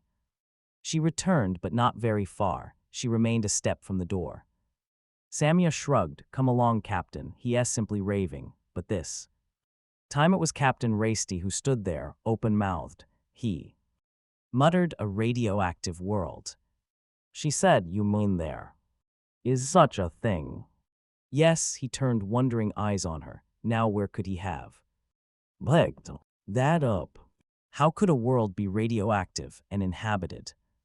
But there is one, and it is in the Sirius sector. I don't remember its name. It might even be Earth.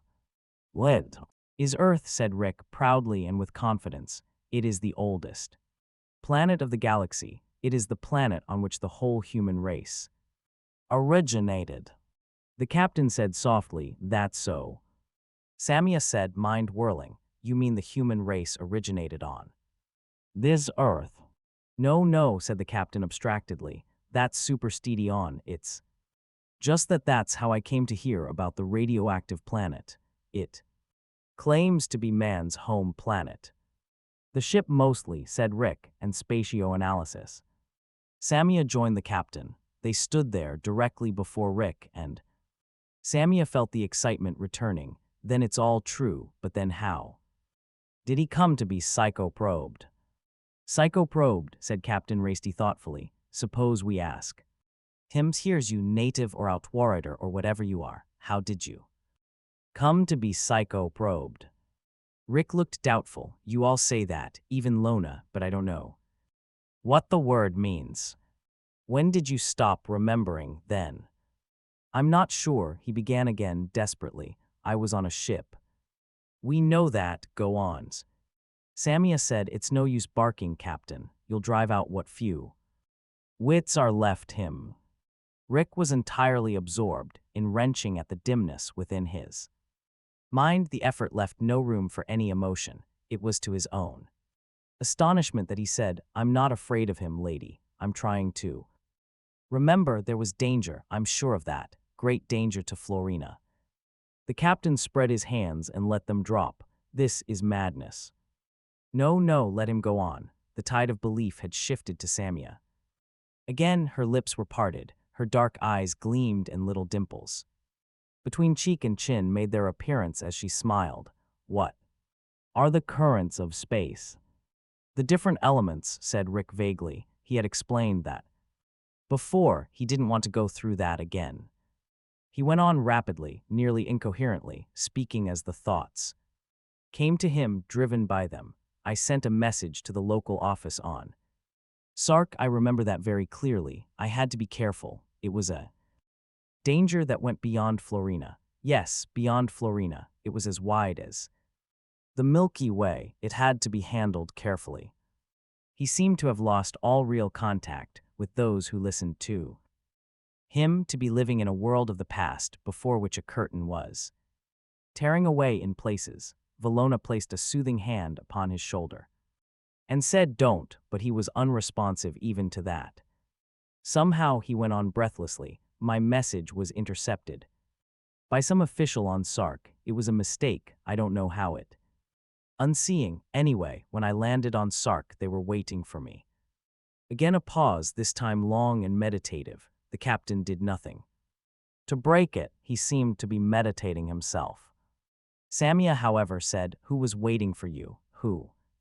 Rick said, I don't know, I can't remember. It wasn't the office. It was someone of Sark. I remember speaking to him. He knew about the danger. He spoke of it. I'm sure he spoke of it. We sat at a table together. I remember the table. He sat opposite me. It's as clear as space. We spoke for quite a while. It seems to me I wasn't anxious to give details. I'm sure of that. I would have had to speak to the office first, and then he.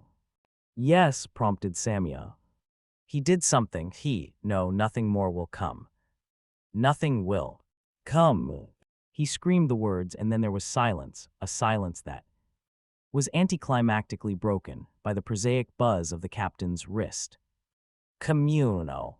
He said, what is it? Urge him to leave and not to bother about her. He continued more diplomatically, it is also time to feed these creatures. They are probably tired and hungry. Samia could say nothing against that. I must see them again. Captain. The captain bowed silently. It might have been acquiescence. It might not. Samia of Fife was thrilled. Her studies of Florina satisfied a certain aspiration to intellect within her, but the mysterious case of the psycho-probed Earthman, she thought of the matter in capitals, appealed to something much more primitive and much more demanding. It roused the sheer animal curiosity in her. It was a mystery. There were 3 points that fascinated her. Among these was not the perhaps reasonable question, under the circumstances, of whether the man's story was a delusion or a deliberate lie, rather than the truth. To believe it, anything other than truth, would spoil the mystery. And Samia could not allow that. Amateur sleuth, and Samia was far from modest. As soon after dinner as she could politely manage, she hurried down to the brig. She said to the guard, open the door. The sailor remained perfectly erect, staring blankly and respectfully ahead. He said, if your ladyship pleases, the door is not to be opened. Samia gasped, how dare you say so? If you do not open the door, instantly the captain shall be informed. If your ladyship pleases, the door is not to be opened. That is by the strict order of the captain. She stormed up the levels once more, bursting into the captain's stateroom like a tornado compressed into 60 inches. Captain, my ladies, have you ordered the Earthman and the native woman to be kept From me. I believe, my lady, it was agreed that you were to interview them. They must be questioned by the proper authorities on Sark and until then I think they should be left alone. Samia's lower jaw dropped, but she rescued it from its undignified position almost immediately. Surely you are not going to deliver them to the Bureau of Florinian Affairs. Well, temporized the captain, that was certainly the original intention. They have left their village without permission. In fact, they have left their planet without permission. In addition, they have taken secret passage on a Sarkite vessel. The last was a mistake. Was it? In any case, you knew all their crimes before our last interview. But it was only at the interview that I heard what the so-called Earthman had to say. So-called, you said yourself that the planet Earth existed. I said it might exist, but my lady, may I be so bold as to ask what you would like to see done with these people? I think the Earthman's story should be investigated. He speaks of a. The captain flushed. Your pardon, my lady, I was referring to our prisoners. May I be allowed to speak at some length? I don't know what you mean by some length, she retorted angrily. But I suppose you may begin. Thank you. In the first place, my lady, I hope you will not minimize the importance of the disturbances on Florina. What disturbances? You cannot have forgotten the incident in the library. A patroller killed, really, Captain. And a second patroller killed this morning, my lady, and a native as. Well, it is not very usual for natives to kill patrollers, and here is one who has done it twice and yet remains uncaught. Is he a lone hand? Is it an accident, or is it all part of a carefully laid scheme? Apparently you believe the last. Yes, I do. The murdering native had two accomplices. Their description is rather like that of our two stowaways. You never said so. I did not wish to alarm your ladyship. You'll remember, however. Does it? Why are they running away from Florina? We haven tea. Ask them. Let us suppose they are running away from the patrollers, since that is certainly the most reasonable assumption. Tian, would they be running to Sark of all places, and on a ship that carries your ladyship, and then he claims to be a spationalist? Samia frowned. What of that? A year ago a spatioanalyst was reported missing.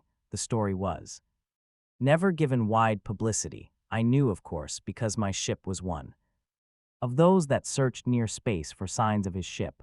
Whoever is backing these Florinian disorders has undoubtedly seized on that fact. And just knowing that the matter of the missing spatioanalyst is known to them shows what a tight and unexpectedly efficient organization they have. It might be that the Earthman and the missing spatioanalyst have no connection. No real connection, my lady, undoubtedly, but to expect no connection at all is to expect too much of coincidence. It is an impostor we are dealing with. That is why he claims to have been psycho. Samia could make no direct answer, but to what purpose, she demanded. So that you might do exactly what you said you intended to do, my lady. Investigate the mystery. No, my lady, take the man to your father. I still see no point. There are several possibilities. At the best, he could be a spy upon your father, either for Florina or possibly for Trantor. I imagine old El of Trantor would certainly come forward to identify him as an Earthman, if for no other reason than to embarrass Sark by demanding the truth concerning this fictitious psycho-probing. At the worst, he will be your father's assassin. Captain, my ladies, this is ridiculous. Perhaps, my lady, but if so, the Department of Security is also ridiculous. You will recall that just before dinner, I was called away to spatioanalyst and not a Florinian native. You are to take no action in this matter. You will be held strictly responsible for the safety of these people. They are to be held for delivery to DIPSEC. Extreme secrecy, extreme urgency. Samia felt stunned. DIPSEC, she said, the Department of Security. Extreme secrecy, said the captain. I stretch a point to tell you this, but you have left me no choice, my lady. She said, what will they do to him? I cannot say for certain, said the captain. Certainly a suspected spy and assassin cannot expect gentle treatment. Probably his pretense will become partly a reality, and he will learn what a psychoprobe is really like. Was frightened. Rune spoke first. He said, high treason, are you trying to frighten us with a phrase? What does it mean? Treason against you, against Bort, against myself, by whom and how, and for S.Ark's sake, Fife. These conferences interfere with my normal sleeping hours. The results, said Fife, may interfere with many sets of sleeping hours. I don't refer to treason against any of us, Rune. I mean treason against Sark. Bort said, Sark, what's that anyway if not us? Call it a myth, call it something ordinary Sarkits believe in. I don't understand, moaned Steen. You men always seem so interested in talking each other down. Really, I wish you'd get all this over with. Bal said, I agree with Steen. Steen looked gratified. Fife said, I'm perfectly willing to explain immediately. You have heard, I suppose, of the recent disturbances on Florina. Rune said, the DipSec dispatches speak of several patrollers killed. Is that what you mean? By Sark, I de-rattle the patrol corps from captain to recruit, and send every dunderhead out on ship duty. The entire corps is just an accumulation of fat. It's too easy a life for them down there, I say. That every 5 years we should put Florina under martial law and scrape out the troublemakers. It would keep the natives quiet and our own men on their toes. Are you through? Asked Fife. For now, yes, but I'll take it up again. It's my investment down there too, you know. It may not be as big as yours, Fife, but it's big enough for me to worry about. Fife shrugged. He turned suddenly to Steen. And have you heard of the disturbances? Steen jumped. I have. I mean, I've heard you just saying. You haven't read the DipSec announcements. Well, really, Steen became intensely interested in his long, pointed fingernails with their exquisitely applied coppery coating. I do always have time to read all the announcements. I didn't know it was required of me, in fact, and he gathered his courage in both hands. Hours could be put and how flat they could sound. First, there had been an unexpected reference to spatioanalysis texts, then a blow on the head of a superannuated patroller who died of a fractured skull 2 hours later, then a pursuit that ended with untouchability in the lair of a Trantorian agent, then a second patroller dead at dawn with the murderer tricked out in the patroller's uniform and the Trantorian agent dead in his turn some hours later. If you wish the very latest nugget of news, Fife concluded, you might add this to this catalog of apparent trivia. Some hours ago, body, or rather the bony remnants of one, was found in City Park on Florina. Whose body? Asked Rune. Just a moment, please. Lying next to it was a pile of ash that seemed to be the charred remnants of clothing. Anything of metal had been carefully removed from it, but the ash analysis proved it to be what was left of a patroller uniform. Our imposturing friend? Asked Bell. Not likely, said Fife. Who would kill him in secret? Either killed himself first, then took off his uniform, blasted it to ash, removed the buckles and braid, and then got rid of them, or else he first removed his uniform, ashed it, removed the buckles and braid, left the cave naked, or perhaps in his underwear, discarded them, came back and killed himself. The body was in a cave? Asked Bort. In one of the ornamental caves of the park, yes. Then he had plenty of time and plenty of privacy, said Bort. Belligerently, he hated to give up his theory. He could have taken off the buckles and braid first, then. Ever try to remove braid from a patroller uniform that hasn't been ashed first? Asked Fife sarcastically. And Tilda, you suggest a motive. If the body were that of the imposter after suicide, Besides, I have a report from the medical examiners who studied the bone structure. The skeleton is that of neither a patroller nor a Florinian. It is of a Zarkite. Steen cried, really. Bal's old eyes opened wide, runes metal. Teeth which, by catching a gleam of light now and then, added a bit of result of a private feud in no way connected with our patroller. Imposter friend, what he did not know was that ash analysis could distinguish between the kiet of Sarkite clothing and the cellulite of a patroller uniform, even with the buckles and braid removed. Now given a dead Sarkite and the ash of a patroller uniform, we can only assume that somewhere in Upper City there is a live townman in Sarkite clothing, our Florinian having posed as a patroller long enough and finding the danger too great and growing greater, decided to become a squire, and he did that in the only way he could. Has he been caught? Inquired Bort thickly. No, he hasn't. Why not? By Sark, why not? He will be caught, said Fife indifferently. At the moment we have more important things to wonder about. This last atrocity is a trifle in comparison. Get to the point, demanded Rune instantly. Patience, first, let me ask you if you remember the missing spatio analyst of last year. Reference books on spatioanalysis. That is connection enough for me. Let's see if I can't make the connection for the rest of you as well.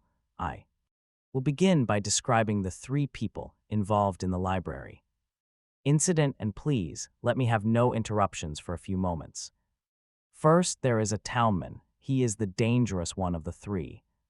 On Sark, he had an excellent record as an intelligent and faithful piece of material. Unfortunately, he has now turned his abilities against us.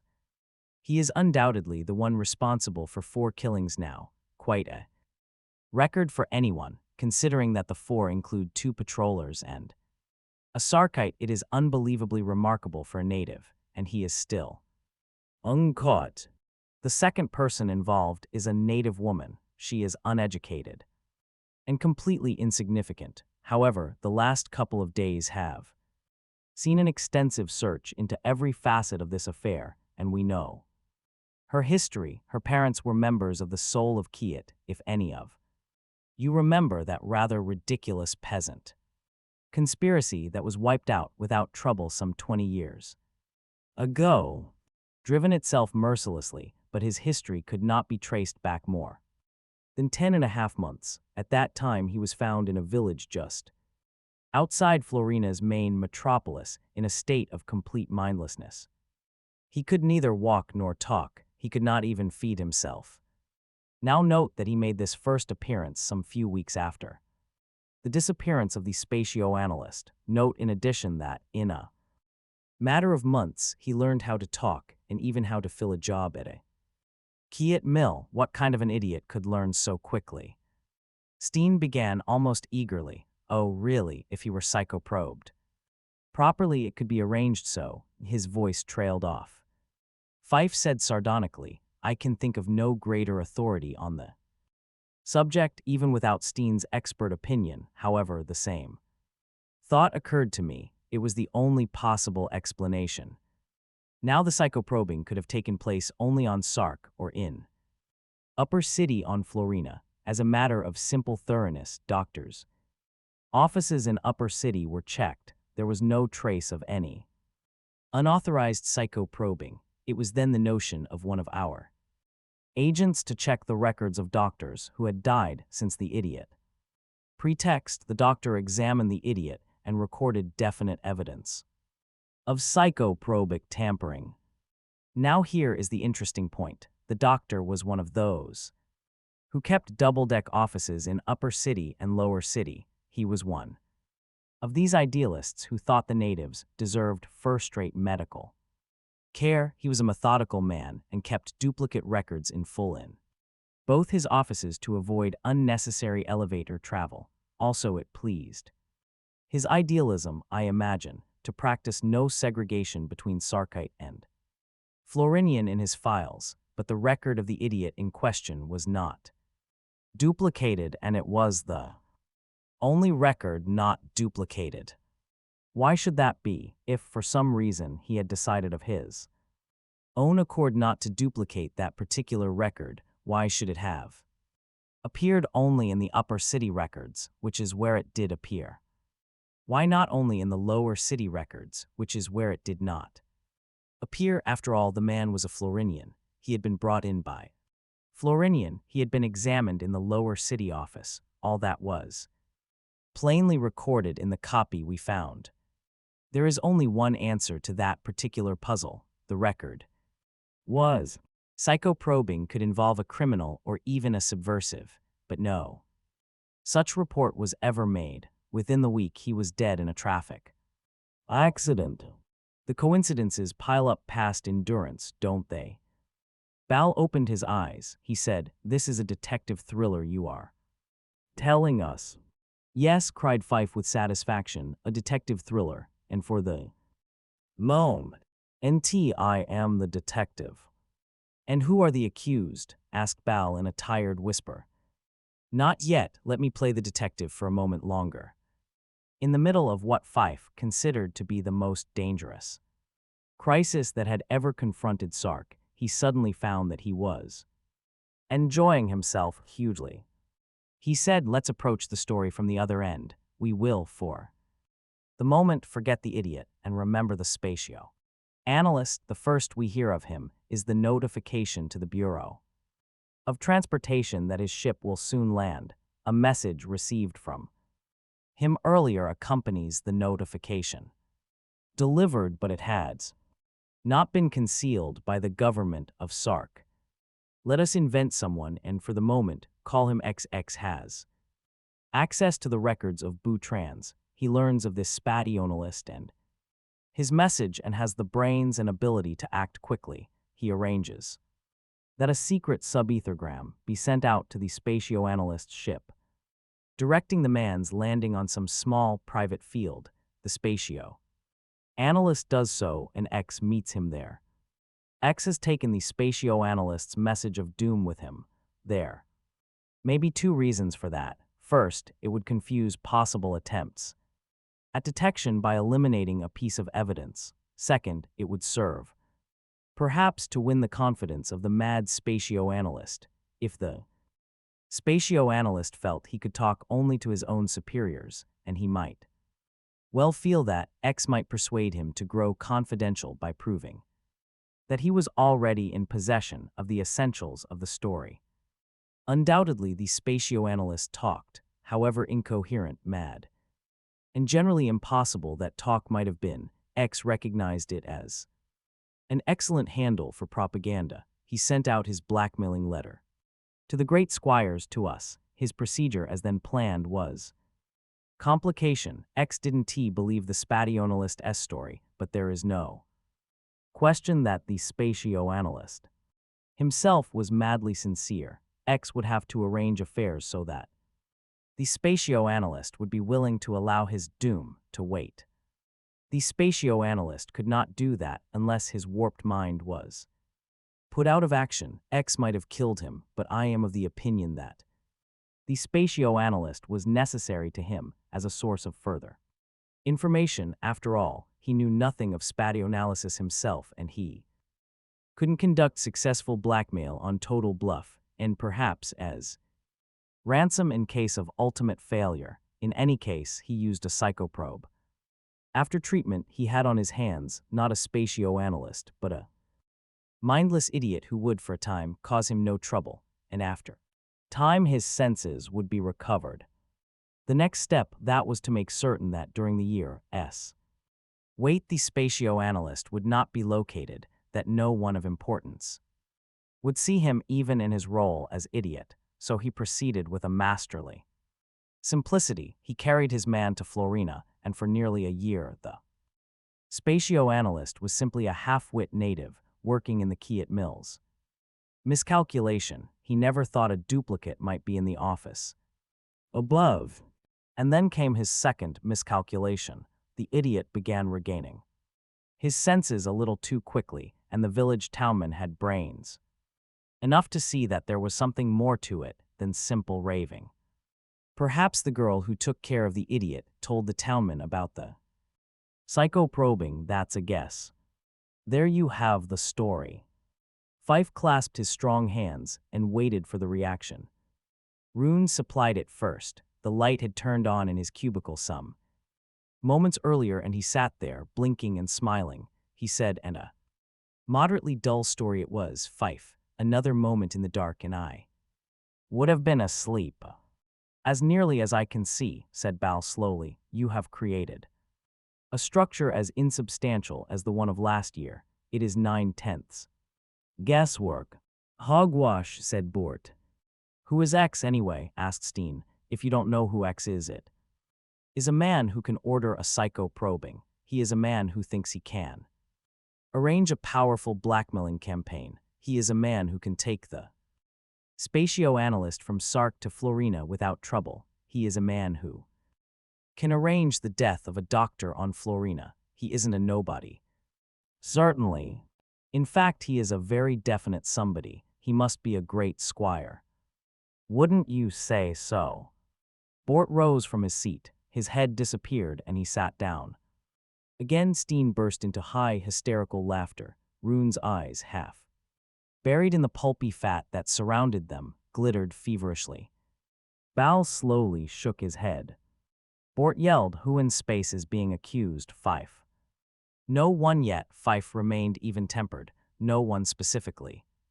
Look at it this way, there are 5 of us, not another man on Sark. Could have done what X did, only we 5, that can be taken as settled.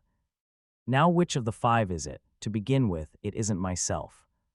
We can take your word for it, can we? Sneered Rune. You don't have to take my word for it, retorted Fife. I'm the only. You have every motive, Rune H. As the smallest continent and the smallest holdings, I know he doesn't like that. He can't pretend he likes it. Bal has the oldest lineage. There was a time when his family ruled all of Sark. He probably hasn't forgotten that. Bort resents the fact that he is always outvoted in council and cannot therefore conduct business in his territories in quite the whip end.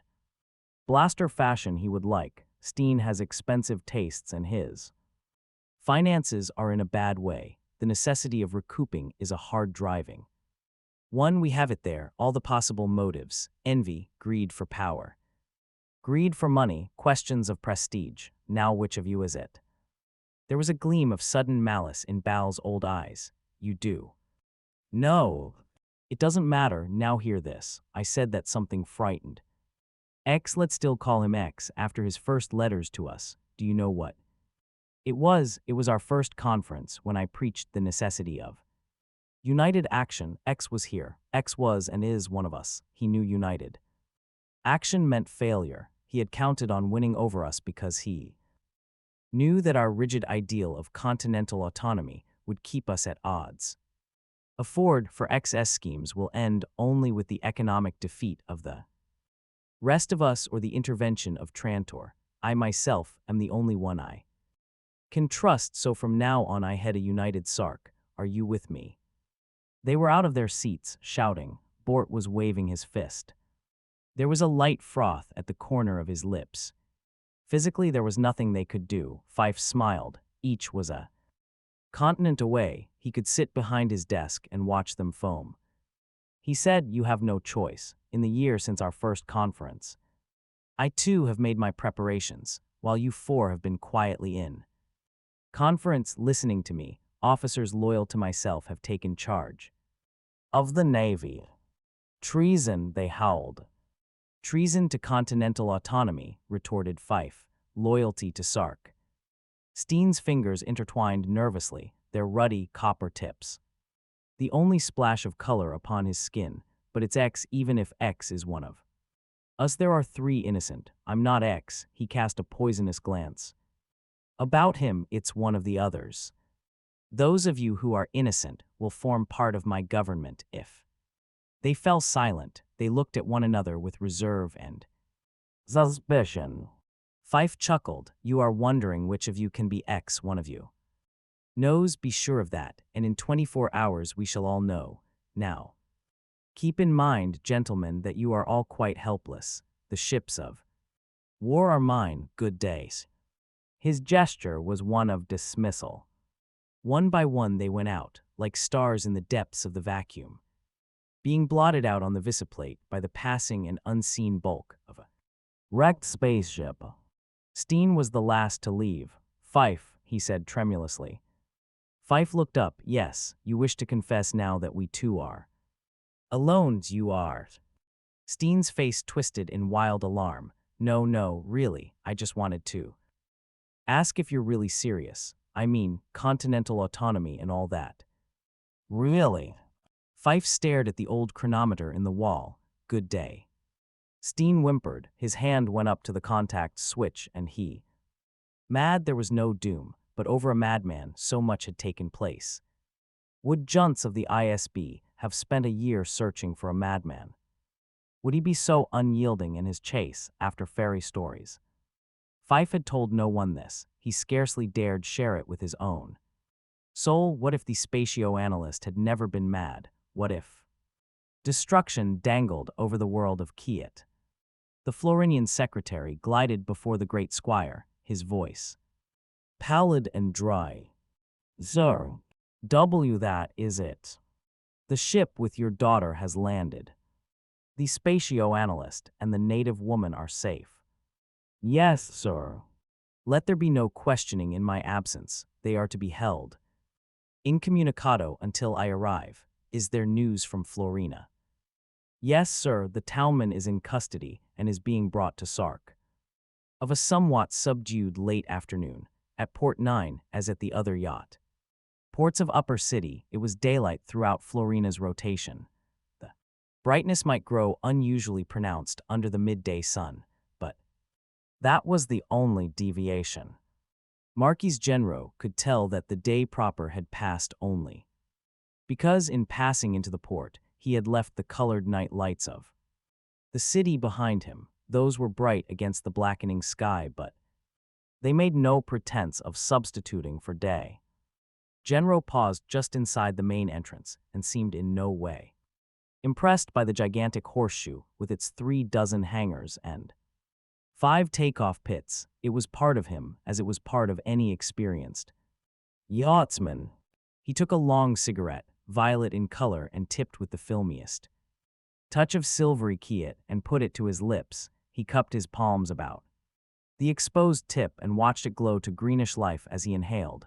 It burned slowly and left no ash. An emerald smoke filtered out his nostrils. He murmured, business as usual.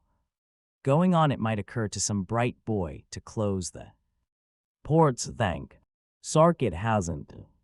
The committeeman sobered. You know it may come to that. Have you heard the latest? Genro grinned. How can you tell the latest from the next to the latest? Well, have you heard that it's definite now about the native? The killer. You mean they've caught him? I hadn't heard that. No, they haven't caught him, but they know he's not in Lower City. No, where is he then? Why in Upper City, here. Go on. Genro's eyes widened, then narrowed in disbelief. No. Really, said the committeeman, a little hurt. I have it for a fact. The patrollers are swooping up and down Kiet Highway. They've got City Park surrounded, and they're using Central Arena as a coordination point. This is all authentic. Well, maybe. Genro's eyes roved carelessly over the hangar. Selling it or junking it, I am tired of these late models. They ray too automatic with their automatic relays and trajectory computers. They're killing the sport. You know, I've heard others say the same thing, agreed the committeeman. Tell you what, if I hear of an old model in good condition on the market, I'll let you know. Thanks. Mind if I wander about the place? Of course not. Go ahead. The committeeman grinned, waved, trotted away. Genro made his CO rounds, his cigarette, half gone, drooping from one side of his mouth. He stopped at each occupied hangar, appraising its contents shrewdly. At hangar 26, he displayed a heightened interest. He looked over the low barrier and said, Squire. The call was one of polite inquiry, but after a pause of several Moments he had to call again, a little more peremptorily, a little less politely. The squire who emerged to view was not an impressive sight, for Genro disregarded that. He tilted his head back and looked over the yacht's lines carefully. He removed what was left of his cigarette from between his lips and flicked it high in the air. It had not yet reached the high point of its arc when, with a little flash, it vanished. Genro said, "I wonder if you'd mind my coming in." The other hesitated, then stepped aside. Genro entered. He said, "What kind of motor does the craft carry, sir?" "Why do you ask?" Genro was tall, skin and eyes were dark, hair crisp and cut short. He topped the other by half a head, and his smile showed white, evenly. "Spaced teeth," he said. "To be very frank, I'm in the market for a new ship." "You mean you're interested in this one?" "I don't know, something like it maybe, if the price is right, but anyway, I wonder if you'd mind my looking at the controls and engines." The squire stood there silently. Genro's voice grew a trifle colder. "As you please, of course." He turned away. Nascent hands sparking brightly, even in the daylight illumination, indicating the beginning of the second hour after sunset. "Thank you, won't you light the way?" The squire rummaged his pockets again and held out a booklet of key slivers. "After you, sir." Genro took the booklet. He leafed through the slivers, looking at the small code marks for the ship stamp. The other man made no attempt to help him. Finally he said, "This one, I suppose." He walked up the short ramp to the airlock balcony and considered the fine seam at the right of the lock carefully. "I do see, oh. Here it is," and he stepped to the other side of the lock. Slowly, noiselessly, the lock yawned and Genro moved into the blackness. The red airlock light went on automatically as the door closed behind them. The inner door opened, and as they stepped into the ship proper, white lights flickered on over all the length of the ship. Him at all was madness. He could not possibly maintain his imposture at such close quarters, but then he could not possibly remain where he was either. At least within the ship there might be food. Strange that that had not occurred to him before. There was. Terrans said, "It's close to dinner time. Would you like to have something?" The other had scarcely looked over his shoulder. "Why, later." "Perhaps, thank you." Terrans did not urge him. He let him roam the ship and applied himself thankfully to the potted meat and cellulite-trapped fruit. He drank thirstily. There was a shower across the corridor from the kitchen. He locked its door and bathed. It was a pleasure to be able to remove the tight skullcap, at least temporarily. He even found a shallow closet from which he could choose a change of clothing. He was far more master of himself when Genro returned. "Yachtsman's license, if you'd like to see it before I take over." Terrans gave it as cursory a glance as Genro had given his. "The controls are yours," he said.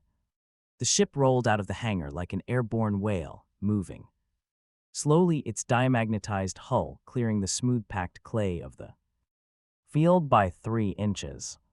Terrans watched Genro handling the controls with fingertip precision. The ship was a live thing under his touch. The small replica of the field that was upon the visiplate shifted and changed with light, tiny motion of every contact.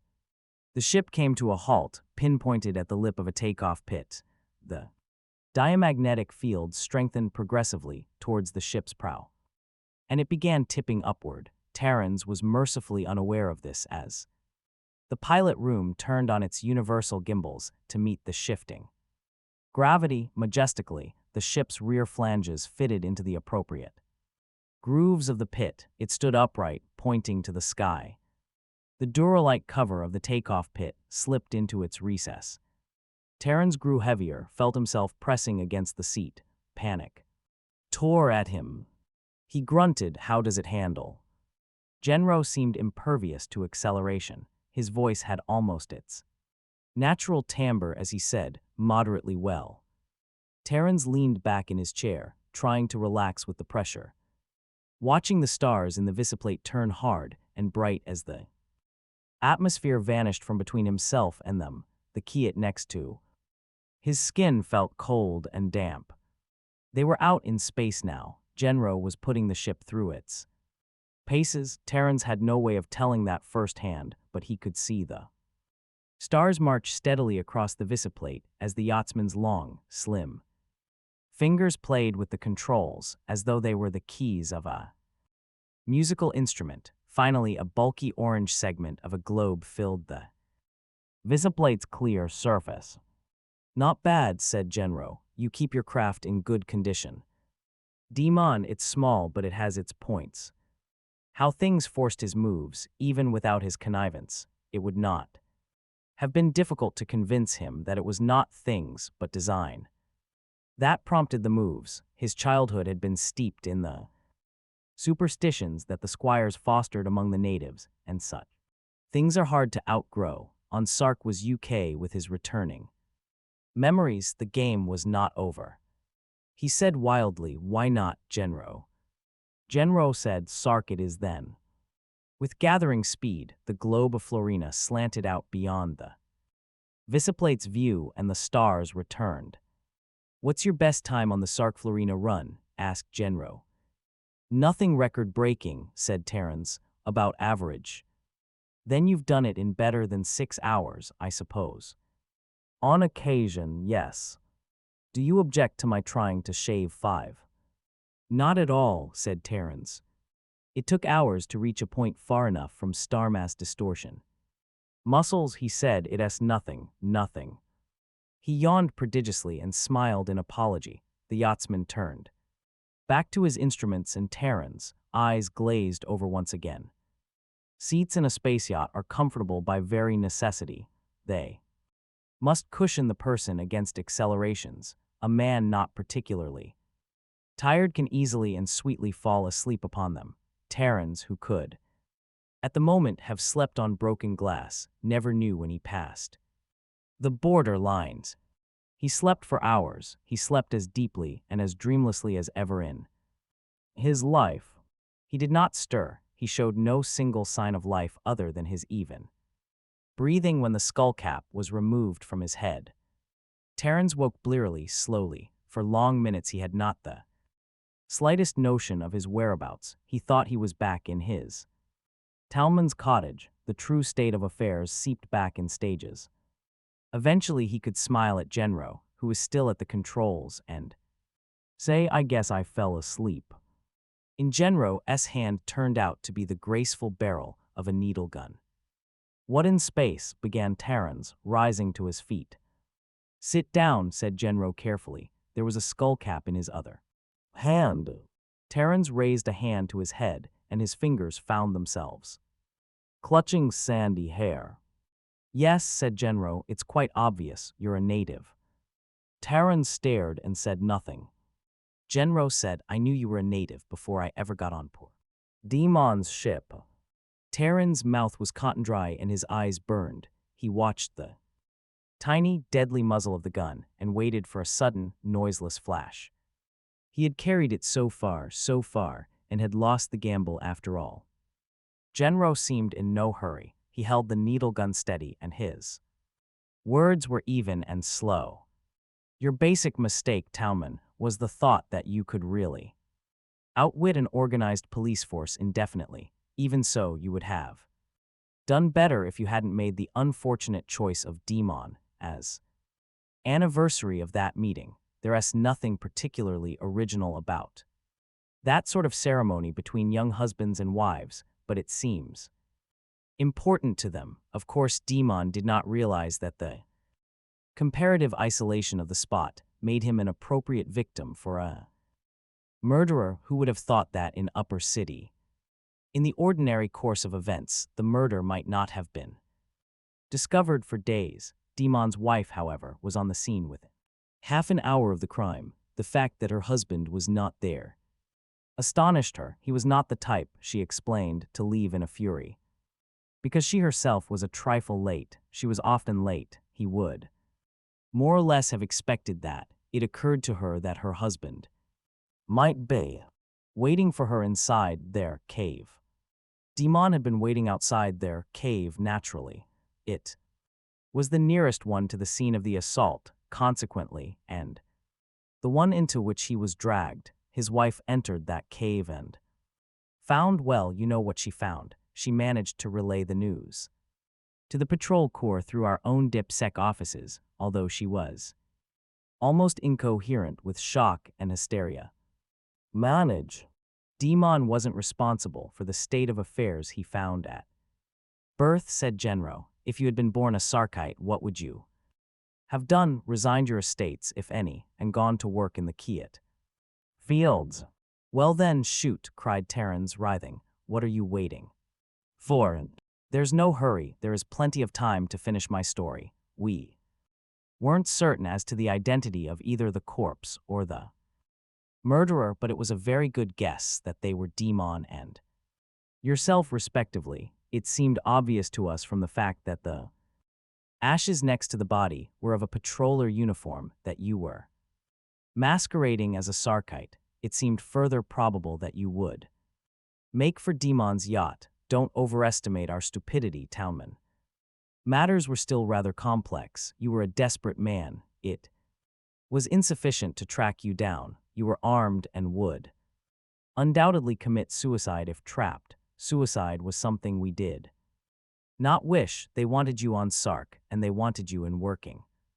Man, you were dressed in ordinary business costume on the yacht port grounds. It was in incredibly bad taste. No one, it seemed to me, would dream of impersonating a yachtsman without the proper costume. I thought you were being deliberately sent in as a decoy, that you were trying to be arrested while the man we wanted escaped in another direction.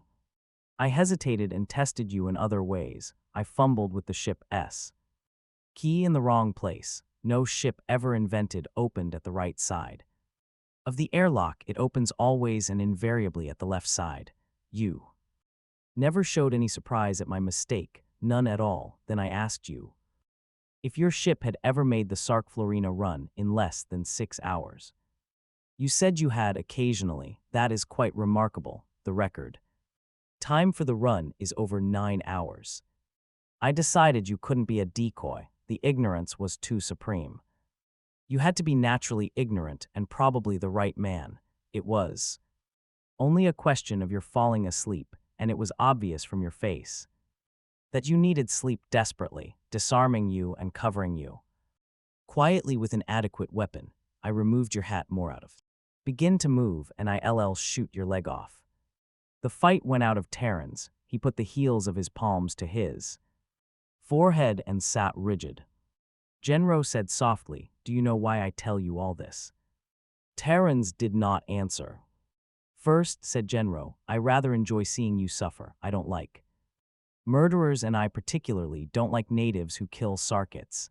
I've been ordered to deliver you alive, but nothing in my orders says I have to make the trip pleasant for you. Secondly, it is necessary for you to be fully aware of the situation, since, after we land on Sark, the next steps will be up to you. Terrans looked up. What? DipSec knows you're coming in. The Florian Regional Office sent the word as soon as this craft cleared Florina's atmosphere. You can be sure of that, but I said it was quite necessary for me to convince DipSec that I could handle this alone, and the fact that I have makes all the difference. I don't understand you, said Terrans desperately. Selimjunz had never been the phlegmatic type, a year of frues. Tracian had done nothing to improve that. He could not sip wine carefully while his mental orientation sat upon suddenly trembling foundations. In short, he was not Ludigan able. And when Junts had done with his angry shouting that on no account was Sark to be allowed freedom to kidnap and imprison a member of the ISB regardless of the condition of Trantor's espionage network, Abel merely said, I think you had better spend the night here.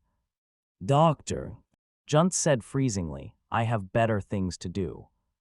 Abel said, no doubt, man, no doubt. Just the same, if my men are Being blasted to death, Sark must be bold indeed. There is a great possibility that some accident may happen to you before the night is over. Let us wait a night then, and see what comes of a new day. Juntz's protests against inaction came to nothing. Abel, without ever losing his cool, almost negligent air of indifference, was suddenly hard of hearing. Juntz was escorted with firm courtesy to a chamber. In bed, he stared at the faintly luminous, frescoed ceiling, on which he was awakened in the cold half-light of dawn. He blinked up at Abel. "What time is it?" he asked. "Six." Great space. He looked about and thrust his bony legs out from under the sheet. "You're up early." "I haven't slept." "What?" "I feel the lack, believe me. I don't respond to antisomnin as I did when I was younger." Juntz murmured, "If you will allow me a moment." This once his morning preparations for the day took scarcely more than that. He re-entered the room, drawing the belt about his tunic and adjusting the magnetoseam. "Well," he asked, "surely you don't wake through the night and rouse me at 6 unless you have something to tell me." You're right. Abel sat down on the bed vacated by Juntz and threw his head back in a laugh. It was high-pitched and sudden. "Hope you find they Haven tea got the spatio-analyst after all." "No, they do. I'm sorry, but they do. I'm afraid that my amusement is due entirely to the fact that our nets are intact."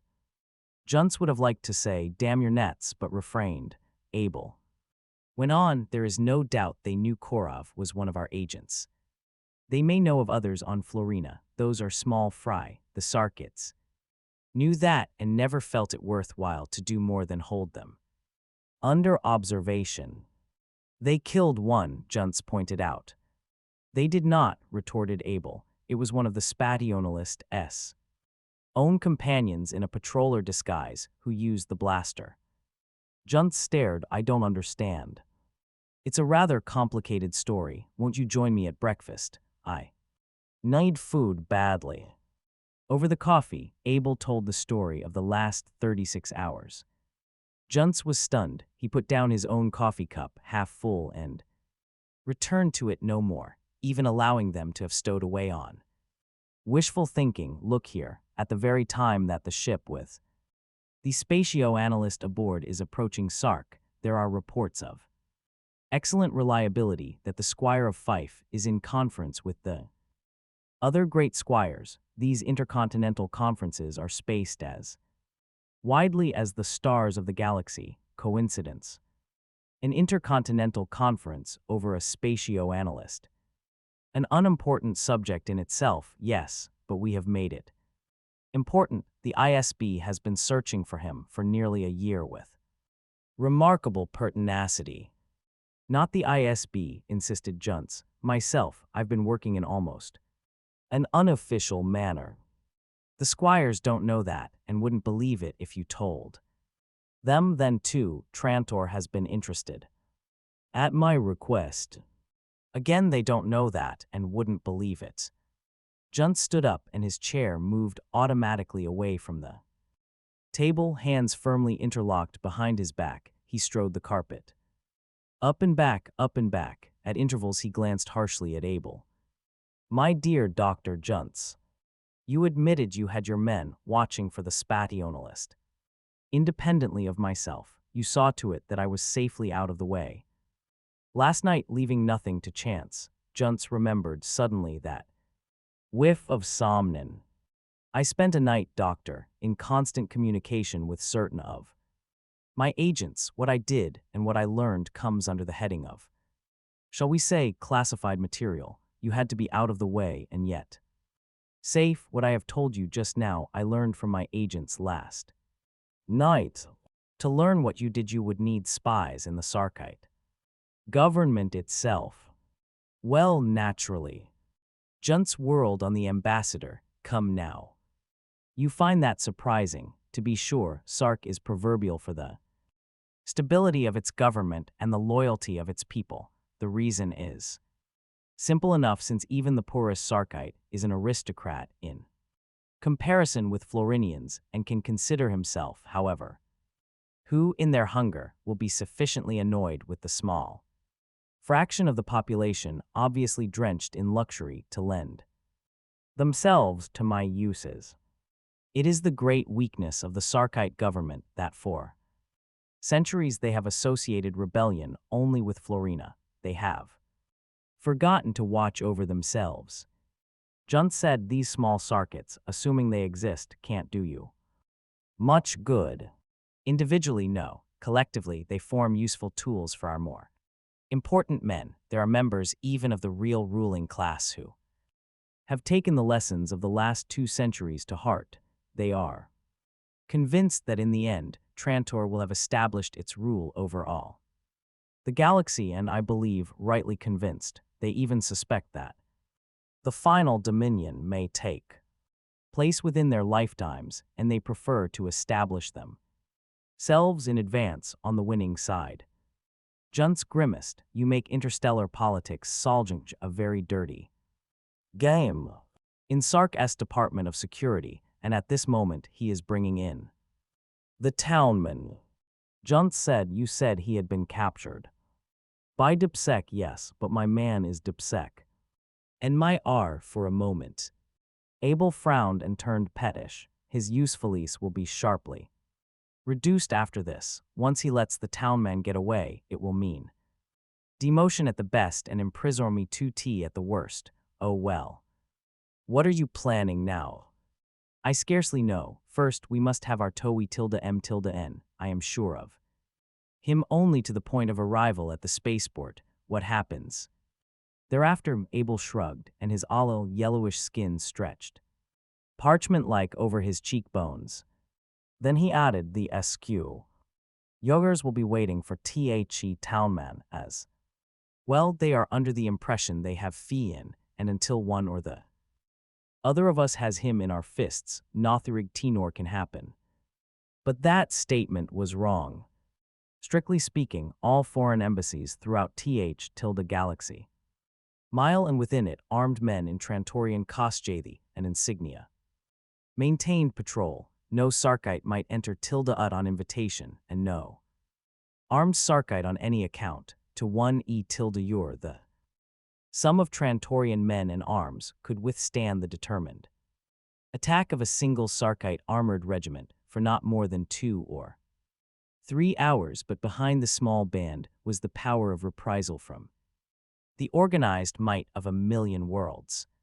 It remained inviolate. It could even maintain direct material communication with Trantor, without the need of passing through Sarkite ports of entry or debarkation from the hold of a Traratorian mothership hovering just outside the 100-mile limit that marked off the boundary between planetary space and free space. Small gyroships, vein-equipped for atmospheric travel with minimum power expenditure, might emerge and needle down, half coasting, half driven to the small port maintained within the embassy grounds. The gyroship which now appeared over the embassy port, however, was neither scheduled nor Trantorian. The mosquito mite of the Don T let him down, he claims sanctuary.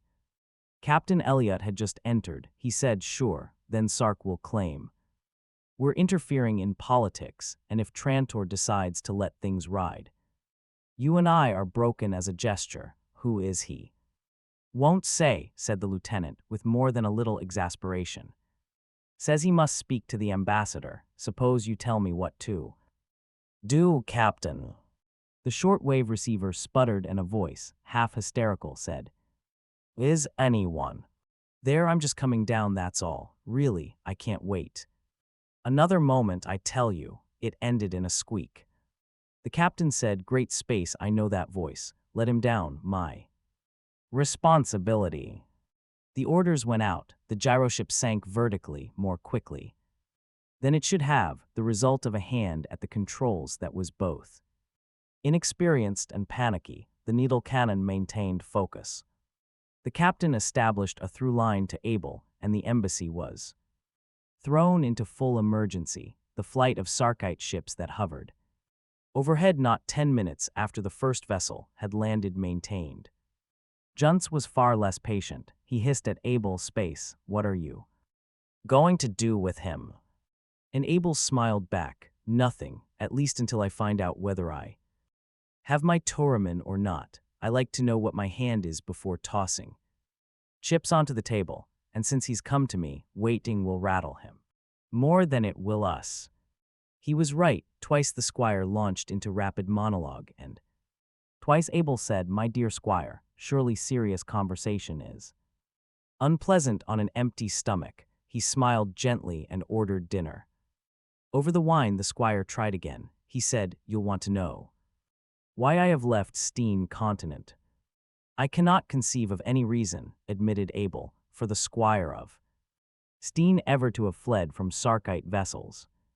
Steen watched them carefully. His slight figure and thin, pale face were tense with calculation. His long hair was bound into carefully arranged tufts held by tiny clips that rubbed against one another with a rustling sound whenever he moved his head, as though to call attention to his disregard for the current Sarkite clipped hair fashion. "Really," said Abel. Abel listened to the tale of the conference without a quiver of countenance. "And we have 24 hours, Steen said indignantly. "It's 16 hours now, really."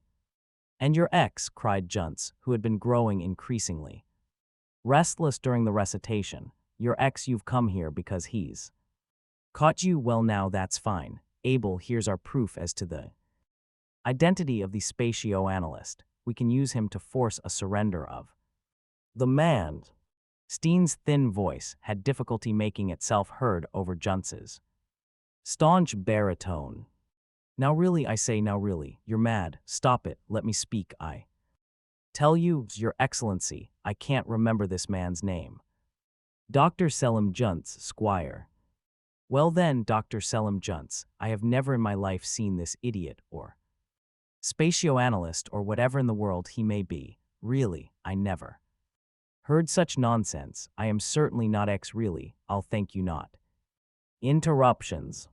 Well, thank you at least," he continued with an air of wounded dignity. "The others don't think much of me because I don't see the point of bothering with documents and statistics and all those boring details, but really, what is the civil service for, I'd like to know, if a great squire can't be a great squire?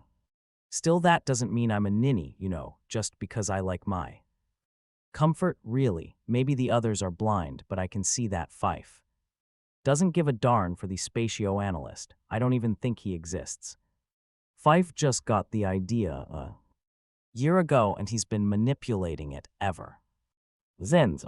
He's been playing us for fools and idiots, really, and so the others are disgusting fools. He's arranged all this perfectly awful nonsense about idiots and spatio-analysis. I wouldn't be surprised if the native who's supposed to be killing patrollers by the dozen isn't just one of Fife's spies in a red wig, or if he's a real native, I suppose Fife has hired him. I wouldn't put it past Fife, really. He would use natives against his emergencies, and he'll have himself declared leader. We haven't had a leader on Sark in 500 years, but that won't stop Fife. He'd just let the Constitution go hang, really. Only I mean to stop him. That's why I had to leave. If I were still in Steen, I'd be under house arrest. As soon as the conference was over, I had my own personal port checked, and his men had taken over. It was in clear disregard of continental autonomy. It was the act of a cad, really, but nasty as he isn't so bright. He thought some of us might try to leave the planet, so he had the spaceports watched, but here he smiled in vulpine fashion and emitted the ghost of a giggle. It did occur to him to watch the gyroports. Probably he thought there wasn't a place on the planet that would be safe for us, but I thought of the Trantorian embassy. It's more than the others did. They make me tired, especially Bort, do you know? Bort, he's terribly uncouth, actually. Dirty, talks at me as though there were something wrong with being clean and smeffing pleasant. He put his fingertips to his nose and inhaled gently. How? Asked Abel. Steen looked at him in astonishment, his thin lips parted. I'm offering alliance, Your Excellency. You can't pretend Trantor is interested in Sark. Surely you'll tell Fife that any attempt to change Sark's constitution would necessitate Trantor's intervention. I scarcely see how that can be done, even if I felt my government would back me, said Abel. How can it not be done? Asked Steen indignantly. If he controls the entire Kiat trade, he'll raise the price, ask concessions for rapid delivery and all sorts of things. Don't the five of you control the price as is? Steen threw himself back in the seat. Well, really, I don't know all the details. Next you'll be asking me for figures. Goodness, you're as bad as Bort. Then he recovered and giggled. I'm just teasing, of course. What I mean is that, with Fife out of the way, Trantor might make an arrangement with the rest of us. In return for your help, it would only be right that Trantor get preferential treatment, or even it would be worlds removed from aggression. The whole galaxy would be on your side. Of course, if Trantor benefits from it afterward, why?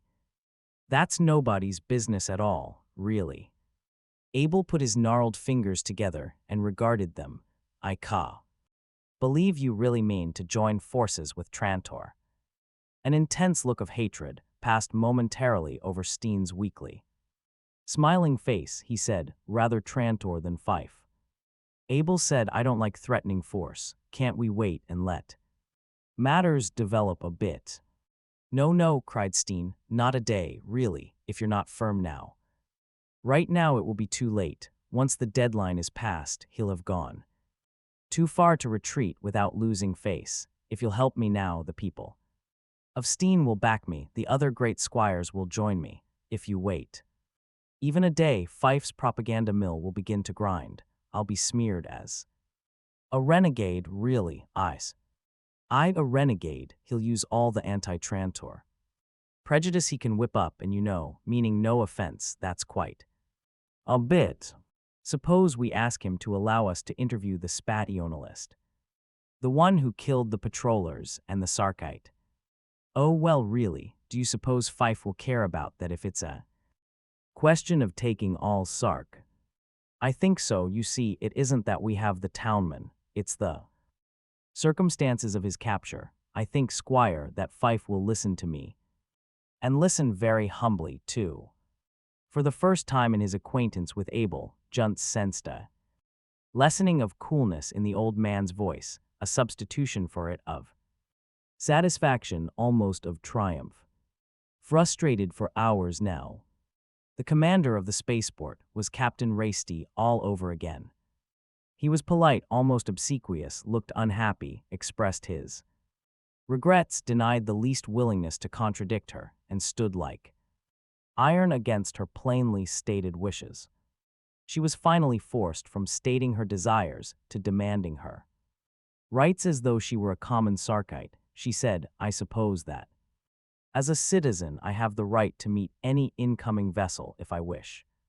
She was poisonous about it. The commander cleared his throat, and the expression of pain on his lined face grew, if anything, clearer and more definite. Finally he said, as a matter of fact, my lady, we have no wish at all to exclude you.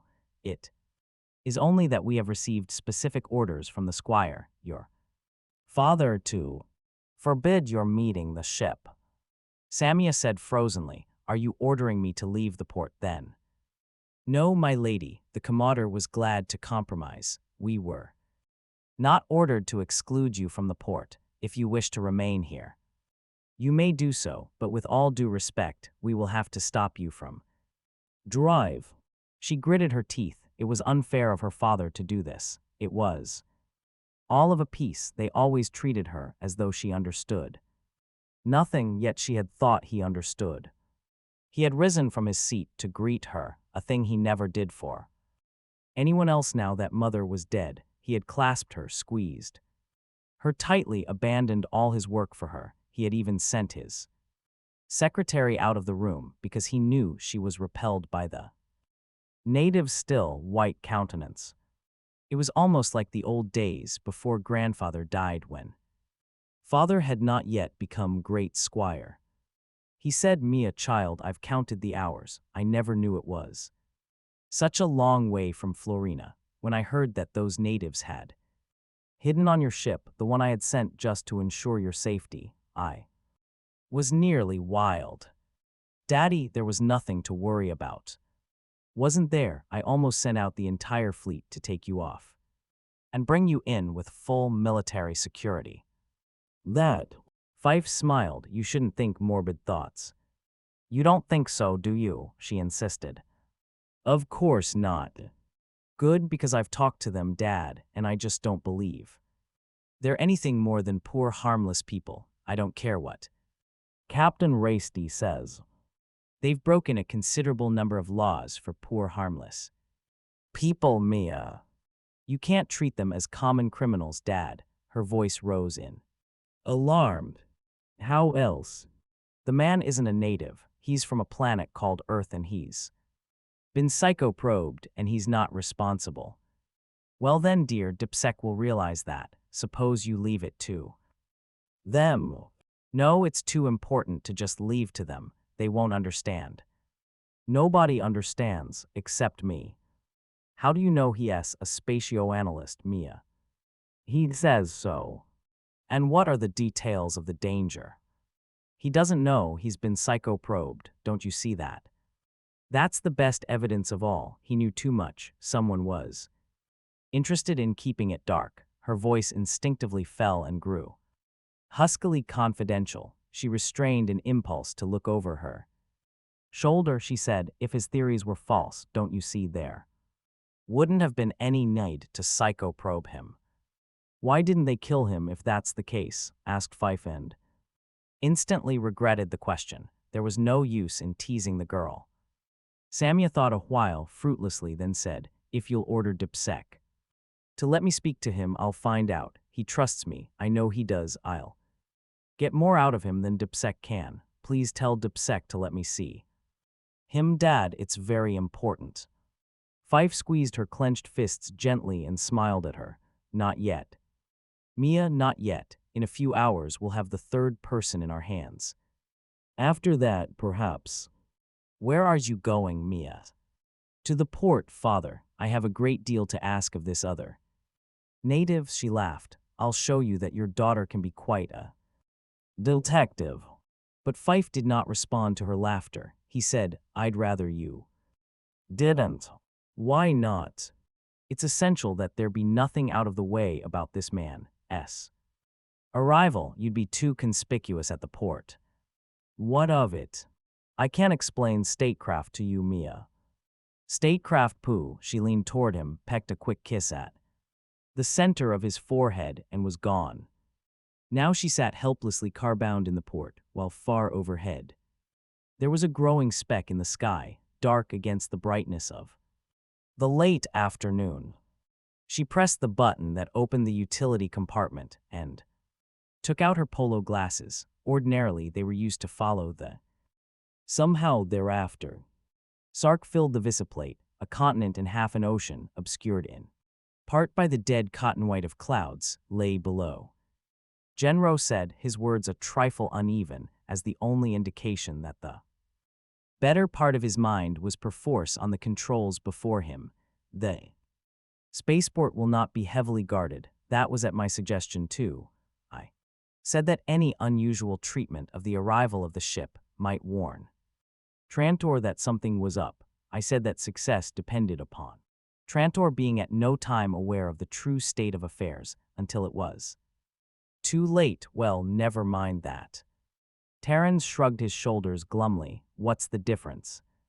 "Plenty to you. I will use the landing pit nearest the east gate. You will get out the safety exit in the rear as soon as I land. Walk quickly, but not too quickly toward that gate. I have some papers that may get you through without trouble and may not. I'll leave it to you to take necessary action if there is trouble. From past history, I judge I can trust you that far. Outside the gate, there will be a car waiting to take yourself. When they find you gone, I may be shot as a traitor. if they find and deem me completely helpless and physically unable to stop you, they may merely demote me as a fool. The latter, I suppose, is preferable, so I will ask you, before you leave, to use a neuronic whip on me." The townman said, "Do you know what a neuronic whip is like?" Quite, there were small drops of perspiration at his temples. "How do you know I won't kill you afterward? I'm a squire killer, you." "No, I know, but killing me won't help you. It will just waste your time. I've taken worse chances."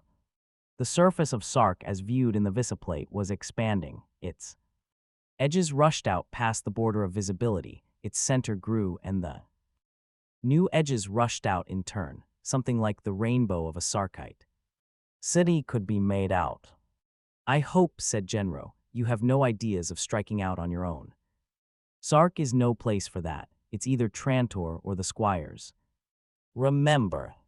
The view was definitely that of a city now, and a green-brown patch. Terrans had been in the civil service. He knew what Sark would do with a squire killer. The port held steady in the visiplate, but Genro no longer regarded it. He was switching to instruments, riding the pulse beam downward. The ship turned slowly in air, a mile high, and settled tail down. 100 yards above the pit, the engines thundered high. Over the hydraulic springs, Terrans could feel their shuddering. He grew giddy in his seat. Genro said, "Take the whip, quickly now. Every second is important. The emergency lock will close behind you. It will take them 5 minutes to wonder why I don't open the main lock, another 5 minutes to break in, another 5 minutes to find you. You have 15 minutes to get out of the port and into the car." The shuddering ceased, and in the thick silence, Terrans knew they had made contact with Sark. The shifting diamagnetic fields took over. The yacht tipped majestically and slowly moved down upon its side. Genro said now. His uniform was wet with perspiration. He had never left this world of squires, except that now he was a fugitive, and branded upon him was the ultimate crime, the murder of a squire. He was walking in time to the pounding of his heart. Behind him was the ship, and in it was Genro, frozen in the agony of the whip. The lock had closed softly behind him, and he was walking down a broad, paved path. There were workmen and mechanics in plenty about him. Each had his own job and his own troubles. They didn't stop to stare a man in the face. They had no reason to. Had anyone actually seen him emerge from the ship? He told himself no one had, or by now there would have been the clamor of pursuit. He touched his hat briefly. It was still down over his ears, and the little medallion it now carried was smooth to the touch. Genro had said that it would act as identification. The men from Trantor would be watching for just that medallion, glinting in the sun. He could remove it, wander away on his own, find his way to another ship somehow. He would get away from Sark somehow. He would. You there."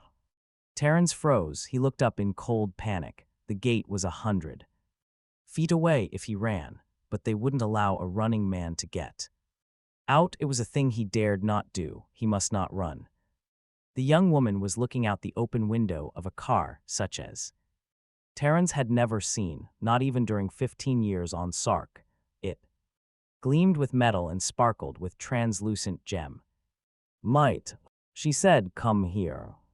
Terran's legs carried him slowly to the car. Genro had said Trantor's car would be waiting outside the port, or had he, and would they send a woman on such an errand? A girl, in fact, a girl with a dark, beautiful face.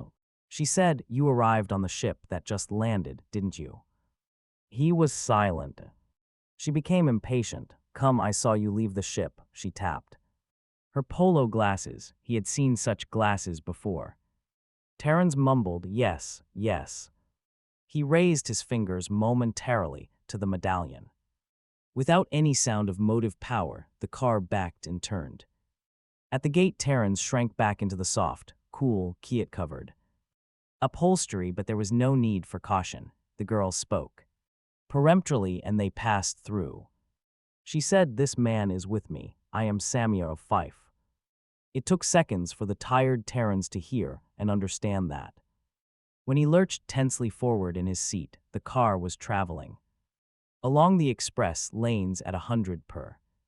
A laborer within the port looked up from where he stood and muttered briefly into his lapel. He entered the building then and returned to his work. His superintendent frowned and made a mental note to talk to Tip about this habit of lingering outside to smoke cigarettes for half an hour at a time.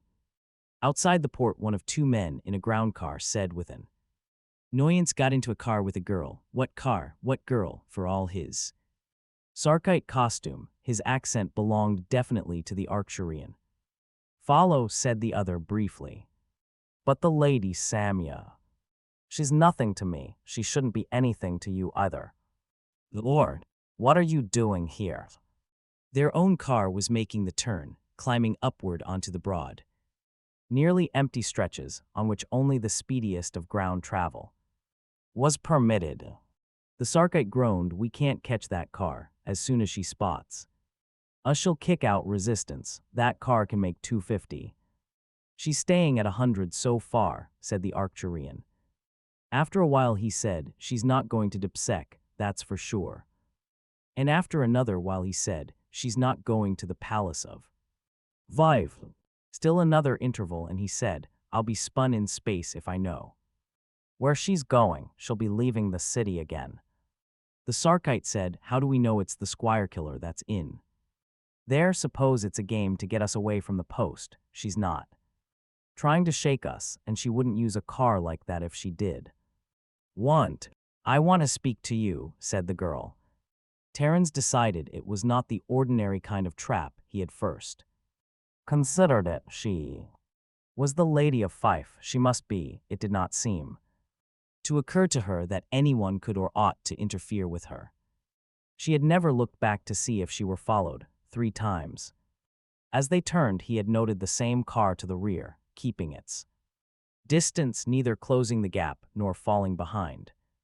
It was not just a car, that was certain. It might be Trantor, which would be well, it might be Sark, in which case the lady would be a decent sort of hostage. He said, "I'm ready to speak." She said, "You were on the ship that brought the native from Florina, the one wanted for all those killings." I said I was. "Very well, now I've brought you out here so that there'll be no interference," was the native question during the trip to Sark. "Of all."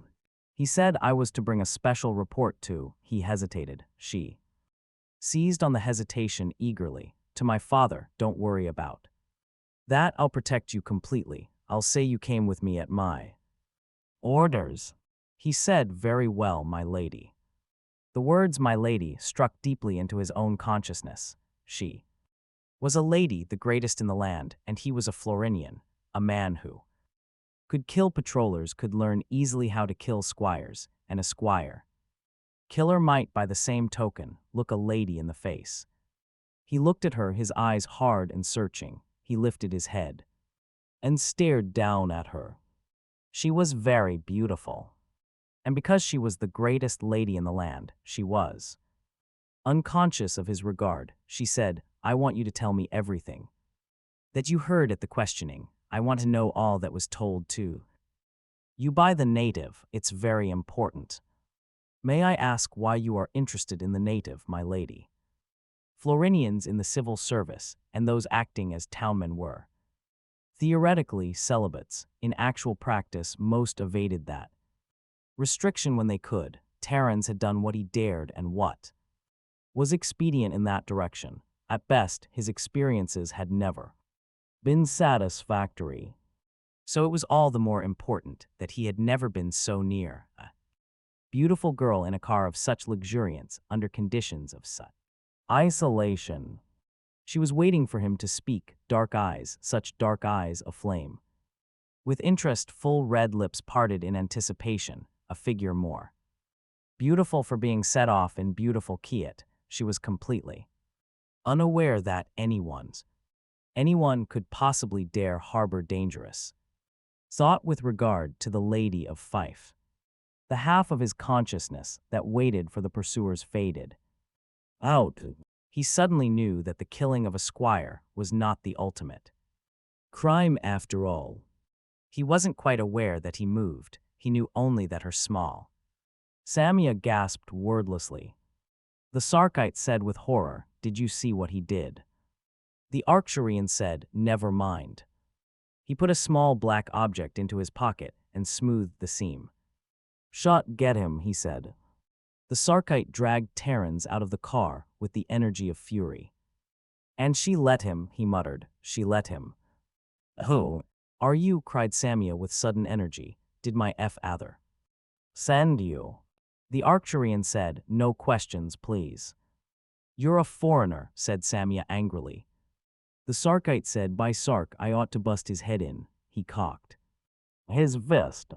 "Stop it," said the Arcturian. He seized the Sarkite's wrist and forced it back. The Sarkite growled sullenly, "There are limits. I can take the squire killing. I'd like to kill a few myself, but standing by and watching a native do what he did is just about too much for me." Hands, her skin turning white under the pressure of her fingers. The Sarkite said, "What are we going to do with her?" "Nothing. She saw us. She'll have the whole planet after us before we've gone a miles." "Are you going to kill the Lady of Fife?" asked the Arcturian sarcastically. "Well, no, but we can wreck her car. By the time she gets to a radio phone, we'll be all right." "Not necessary." The Arcturian leaned into the car. "My lady, I have only a moment. Can you hear me?" She did not move. The Arcturian said, "You had better hear me. I am Ori I interrupted you at a tender moment, but luckily I have put that moment to use. I acted quickly and was able to record the scene by tri-camera. This is no bluff. I will transmit the negative to a safe place minutes after I leave you, and thereafter any interference on your part will force me to be rather nasty. I'm sure you understand me." Touch of her soft, fragrant lips, conducted strictly according to protocol, are stylized and stultifying. The phrase "unpleasant consequences" becomes synonymous with war, and suitable adjustment with surrender. When on his own, Abel preferred to abandon diplomatic double talk. With a tight personal beam connecting himself and Fife, he might merely have been an elderly man talking amiably over a glass of wine. He said, "You have been hard to reach, Fife." Fife smiled. He seemed at ease and undisturbed. "A busy day, Abel." "What?" "Yes, I've heard a bit about it." Steen, Fife was casual. "Partly, Steen's been with us about 7 hours. I know, my own fault, too. Are you considering turning him over to us?" "I'm afraid not. He's a criminal." Abel chuckled and turned the goblet in his hand, watching the lazy bubbles. "I think we can make out a case for his being a political well acquainted. My successor might be anybody." There was a pause. Fife's leonine countenance puckered. "I think you have a suggestion." "I do. You have a man of ours." "What man of yours?" "A spatioanalyst, a native of the planet Earth, which, by the way, is part of the Trantorian domain." "Stein told you this?" "Among other things." "Has he seen this Earthman?" "He hasn't said he has." "Well, he hasn't. Under the circumstances, I doubt that you can have faith in his word." Abel put down his glass. He clasped his hands loosely in his lap and said, "Just the same, I'm sure the Earthman exists. I tell you, Fife, we should get together on this. I have Steen and you have the Earthman. In a sense, we're even, before you go on with your current plans, before your ultimatum expires and your coup d'etat takes place. Why not have a second political refugee, a curious case, one of your Florinian subjects, by the way, a townman, Milan Terrans he calls himself." Fife's eyes blazed suddenly. "We half suspected that, by Sark, Abel. There's a limit to the open interference of Trantor on this planet. The man you have kidnapped is a murderer. You can't make a political refugee out of him." Well, now do you want the man's? You have a deal in mind, is that it? The conference I spoke of. For one Florinian murderer, of course not. But the manner in which the Talman managed to escape to us is rather curious. You may be interested. Junts paced the floor, shaking his head. The night was already well advanced. He would like to be able to sleep, but he knew he would require somnin once again. Abel said I might have had to threaten force, as Steen suggested. That would have been bad. The risks would have been awful, the results. I won't condemn your methods when I intend to make full use of the results. Still, what about the girl? She won't be hurt as long as Fife keeps his bargain. I'm sorry for her. I've grown to dislike the Sarkite aristocrats for what they've done to Florina, but I can't help feeling sorry for her. As an individual, yes, but the true responsibility lies with Sark itself. Look here, old man, did you ever kiss a girl in a groundcar? The tip of a smile quivered at the corners of Junts's mouth. Yes. So have I, though I have to call upon longer memories than you do. I imagine my eldest granddaughter is probably engaged in the practice. At this moment I shouldn't wonder, what is a stolen kiss in a ground car anyway, except the expression of the most natural emotion in the galaxy? Look here, man, we have a girl, admittedly of high social standing, who through mistake finds herself in the same car with, let us say, a criminal. He seizes the opportunity to kiss her. It's on impulse and without her consent. How ought she to feel? How ought her father to feel? Chagrined, PD raps, annoyed, certainly, angry, offended. She kissed innumerable times. Anyone but a Florinian, nothing would be said, but she did kiss a Florinian. It doesn't matter that she did not know he was a Florinian. It doesn't matter that he forced the kiss upon her to make public the photograph we have of the Lady Samia in the arms of the Florinian. Would make life unbearable for her and for her father. I saw Fife's face when he stared at the reproduction. There was no way of telling for certain that the townman was a Florinian. He was in Sarkite costume with a cap that covered his hair well. He was light-skinned, but that was inconclusive. Still, Fife knew that the rumor would be gladly believed by many who were interested in scandal and sensation, and that the picture would be considered incontrovertible proof, and he knew that his political enemies would make the greatest possible capital out of it. You may call it blackmail, Junts, and maybe it is, but it's a blackmail that would not work on any other planet in the galaxy. Their own sick social system gave us this weapon, and I have no compunction about using it. Junts sighed. What's the final arrangement? Searching for so long. I'll attend, asked Junts anxiously. Oh yes, the townman as well. We'll need him to identify the spatio-analyst, and Steen, of course. All of you will be present by trimensic personification. Thank you. The Trantorian ambassador smothered a yawn and blinked at Junts through watering eyes. Now, if you don't mind, I've been awake for 2 days and a night, and I'm afraid my old body can take no more. Antisom nin, I must sleep. With trimensic personification perfected, important conferences were rarely held face to face. Fife felt strongly an element of actual indecency in the material presence of the old ambassador. His olive complexion could not be said to have darkened, but its lines were set in silent anger. It had to be silent. He could say nothing. He could only stare sullenly at the men who faced him.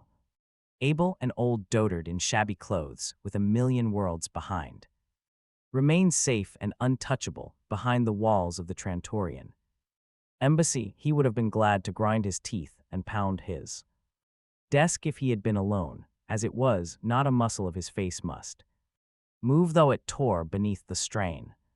If Samia had not, he dropped that. His own negligence had cultivated her willfulness, and he could not blame her for it now. She had not tried to excuse herself or soften her own guilt. She had told him all the truth of her private attempts to play the interstellar spy.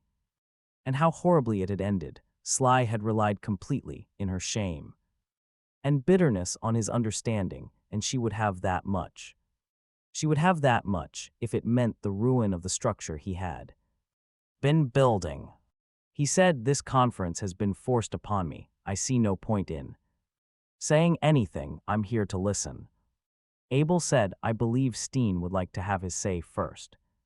Fife's eyes filled with contempt that stung Steen. Steen yelled his answer. "You made me turn to Trantor, Fife. You violated the principle of autonomy. You couldn't expect me to stand for. Squire of Fife represents himself to be, but I can think really, and I've been thinking." Fife had a story to tell, yes. Turde, all about a mysterious traitor he called X. I could see it was just a lot of talk so that he could declare an emergency. I wasn't fooled. "A minute. There's no X," asked Fife quietly. "Then why did you run?" "A man's who runs needs no other accusation." "Is that so, really?" cried Steen. "Well, I would run out of a burning building even if I had not set the fire myself." "Go on, Steen," said Abel. Steen licked his lips and turned to a minute consideration of his fingernails. He smoothed them gently as he spoke, but then I thought, why make up that particular story with all its complications and things? It's not his way, really. It's not Fife's way. I know him. We all know him. He has no imagination at all, Your Excellency. A brute of a man, almost as bad as Bort. Fife scowled. Is he saying something, Abel, or is he babbling? "Go on, Steen," said Abel. Fife shrugged his shoulders. Steen drove on. "Only who is X? It isn't I, really. I know it is I. And I'll admit it could only have been a great squire. But what great squire knew most about it anyway? What great squire has been trying to use the story of the spatio-analyst for a year now to frighten the others into some sort of what he calls united effort and what I call surrender to a Fife dictatorship? I'll tell you who X is." Steen stood up, the top of his head brushing the edge of the receptor cube and flattening as the uppermost inch sliced off into nothingness. He pointed a trembling finger. "He's X, though. Squire of Fife. He found this spatio-analyst. He put him out of the way when he saw the rest of us weren't impressed with his silly remarks at our first conference, and then he brought him out again after he had already arranged a military coup." Fife turned wearily to Abel. "Is he through? If so, remove him. He is an unbearable offense to any decent man." Abel said, "Have you any comment to make on what he says?" "Of course not. It isn't worth comment. The man is desperate. He'll said it was murder by X to keep the identity of the spatio-analyst secret. That's what he said. Ask him. Ask him if that isn't what he said." "And if I did?" asked Fife. "Then ask him how he could get the records from the office of a doctor who was dead and buried for months, unless he had them all a long release." Fife said, "This is foolish. We can waste time indefinitely this way." Another doctor took over the dead man's practice and his records as well. "Do any of you think medical records are destroyed along with a physician?" Abel said, "No, of course not." Steen stuttered, then sat down. Fife said, "What's next? Have any of you more to say? More accusations, more anything?" His voice was low. Bitterness showed through. Abel said, "Why, that was Steen's say, and we'll let it pass. Now claims to be a spatio-analyst. I'll have him brought in."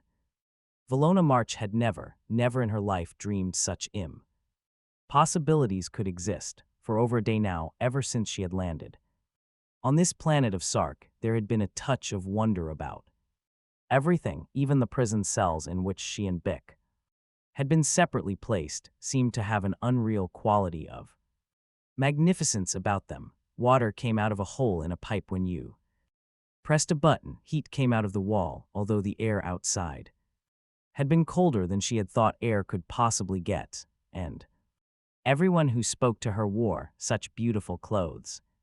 She had been in rooms in which were all sorts of things she had never seen before. This one now was larger than any yet, but it was almost bare. It had more people in it, though. There was a stern-looking man behind a desk, and a much older, very wrinkled man in a chair, and 3 others. One was the Townanen. She jumped up and ran to him. Townman, down at her legs. Both of them were thrusting through the heavy arm of the chair in which the Townman had been sitting. She could see it plainly in all its color and solidity. It encircled her legs, but she did not feel it. She put out a trembling hand, and her fingers sank an inch deep into upholstery. They could not feel either. Her fingers remained visible. She shrieked and fell, her last sensation being that of the Townman's arms reaching automatically for her and herself, ailing through their circle as though they were pieces of flesh-tinted air. She was in a chair again, Rick holding one hand tightly and the old, wrinkled man leaning over her. He was saying, "Don't be frightened, my dear, it's just a picture. Photograph, you know." Valona looked about. The Townman was still sitting there. He was looking at her. She pointed a finger. "Isn't he there?" Rick said suddenly, "It's a trimensic personification, Lona. He's somewhere else, but we can see him from here." "Yes, sir, it had been a tremendous day for UK, too, but where?" Valona was increasingly dazzled. He had found things increasingly familiar and comprehensible. "Where did you learn that?" "I don't know. I knew it before I forgot." Fife had not moved from his seat behind the desk during the wild plunge of Valona marched toward the Townman. He said acidly, "I am sorry to have to disturb this meeting by bringing in a hysterical native woman. The so-called spationalist required her presence." "It's all right," said Abel, "but I noticed that your Florinian of subnormal mentality seems to be acquainted with trimensic personification." "He has been well drilled, I imagine," said Fife. Abel said, "Has he been questioned since arriving on Sark?"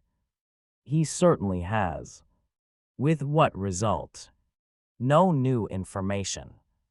"That ever lived. He owns the whole world. What do you think of him?" Bick said boldly, "RM an Earthman. He doesn't own." "Maya."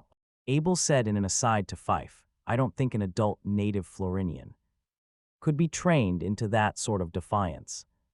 "Even with a psychoprobe," returned Fife scornfully. "Do you know this gentleman?" asked Abel, returning to Elk. "No, sir." "This is Dr. Selim Juntz. He's an important official at the Stellar Spatio-Analytic Bureau." Elk looked at him intently. "Then he'd be one of my chiefs, but with disappointment, I don't know him, or maybe I just don't remember." Juntz shook his head gloomily. "I've never seen him, Abel." "That's something for the record," muttered Fife. "Now listen, Elk," said Abel. "RM going to tell you a story. I want you to listen with all your mind and think. Think and think, do you understand me?" Rick nodded. Abel talked slowly. His voice was the only sound in the room for long. Meeting between Elk and X, of the psycho-probing, of how Elk had been found and brought up on Florina, of the doctor who diagnosed him and then died, of his returning memory. He said, "That's the whole story, Bick. I've told you all of it. Does anything sound familiar to you?" Slowly, painfully, Elk said, "I remember the last parts. You know, the last few days. I remember something further back, too. Maybe it was the doctor when I first started talking. It's very dim, but that's..." "Oh," Abel said, "but you do remember further back. You remember danger to Florena." Yes, that was the first thing I remembered." "Then can't you remember after that? You landed on Sark and Meta." "Man," Rick moaned, I can't remember." Try." Elk looked up. His white face was wet with perspiration. "I remember a word." Abel was patient. "What word?" Rick clenched his fists and whispered, "Fife." Every man but Fife rose to his feet. Stain shrieked, "I told you," and burst into a high-pitched, bubbling cackle. Until in sheer anticlimax, the rest were forced to take their seats again. Rick had bent his head, eyes screwed painfully shut, probing his own aching mind. Valona pulled him toward herself, trying hard to cradle his head on her shoulder, stroking his cheek softly. Abel said shakily, "Why do you say this is a farce?" Fife said, "Isn't it? I agreed to this meeting in the first place only because of a particular threat you held over me. I would have refused. Even so, if I had known the conference was intended to be a trial of myself with renegades and murderers, acting as both prosecutors and jury." Abel frowned and said with chilling formality, "This is not a trial. Squire, Dr. Junts is here in order to recover the person of a member of the ISB, as is his right and duty. I am here to protect the interests of Trantor in a troubled time. There is no doubt in my mind that this man Elk is the missing Spatlo analyst. We can end this part of the conference immediately if you will agree to turn over the man to Dr. Junts for further examination, including a check of physical characteristics. We would naturally require your further help in find out exactly what it wants to find out. It claims to be an interstellar agency with no regional ties, but it's a fact, isn't it, that Trantor contributes 2/3 of its annual budget. I doubt that any reasonable observer would consider it really neutral in the galaxy of today. Its findings with regard to this man will surely suit Trantor's imperial interests. And what will these findings be? That's obvious too. The man's memory will slowly come back. The ISB will issue daily bulletins, bit by bit. He will remember more and more of the necessary details. First my name, then my appearance, then my exact words. I will be solemnly declared guilty. Reparations will be required, and Trantor will be forced to occupy Sark temporarily, an occupation which will somehow become permanent. There are limits beyond which any blackmail breaks down. Yours, Mr. Ambassador, ends here. If you want this man, have Trantor send a fleet after him." "There is no question of force," said Abel, "yet I notice that you have carefully avoided denying the implication in what the spatio opportunity to hear the name on Florina. He came to Sark on a ship that carried my daughter. A still better opportunity to have heard the name of Fife. What is more natural than that the name became involved with his trace memories? Of course, he may not be sincere. This man's bit-by-bit disclosures may be well rehearsed." Abel thought of nothing to say. He looked at the others. Tilda Junts was frowning darkly, the fingers of his right hand slowly kneading his chin. Steen was simpering foolishly and muttering to himself. The Florinian Torriman stared blankly at his knees. It was Rick who spoke, forcing himself from Valona's grasp and standing up. "Listen," he said. His pale face was twisted. His eyes mirrored pain. Fife said, "Another disclosure, I suppose." Rick said, "Listen, we were sitting at a table. The tea was drugged. We had been quarreling. I don't remember why. Then I couldn't move. I could only sit there. I couldn't talk. I could only think. Great space, rye. Been drugged. I wanted to shout and scream and run, but I couldn't. Then the other one, Fife, came. He had been shouting at me, only now. Well, was he that man?" Rick did not turn to look. He said, "I can't remember what he looked like." "Are you sure?" "I've been trying," he burst out. "You don't know how hard it is. It hurts. It's like a red-hot needle, deep in here." He put his hands to his head. Junt said softly, "I know it's hard, but you must try, don't you see? You must keep on trying. Look at that man. Turn and look at him." 111K twisted toward the Squire of Fife. For a moment he stared, then turned away. Junt said, "Can you remember now?" No. Fife smiled grimly. "Has your man forgotten his lines, or will the story seem more believable if he remembers my face the next time around?" Junt said hotly, "I have never seen this man before, and I have Never spoken to him. There has been no arrangement to frame you and. He was a squire addressing a Florinian. Elk looked up. Yes, sir. You remember a man approaching you from the other side of the table as you sat there, drugged and helpless. Yes, sir. The last thing you remember is this man staring down at you. Yes, sir. You stared up at him or tried to. Yes, sir. Sit down. Elk did so. For a moment Fife did nothing. His lipless mouth might have grown tighter, the jaw muscles under the blue-black sheen of the stubble on. His cheeks and chin bunched a bit, then he slid down from his chair. Slid down, it was as though he had gotten down on his knees there, behind the desk. But he moved from behind it and was seen plainly to be standing. Junce's head swam, the man so statuesque and formidable in his. Elk, wide-eyed, watched him approach. Fife said, Was I the man who approached you around the table? I can't remember his face, sir. I don't ask you to remember his face, can you, ha? V forgotten this. His two arms went wide, framing his body. Can you have forgotten my appearance, my walk?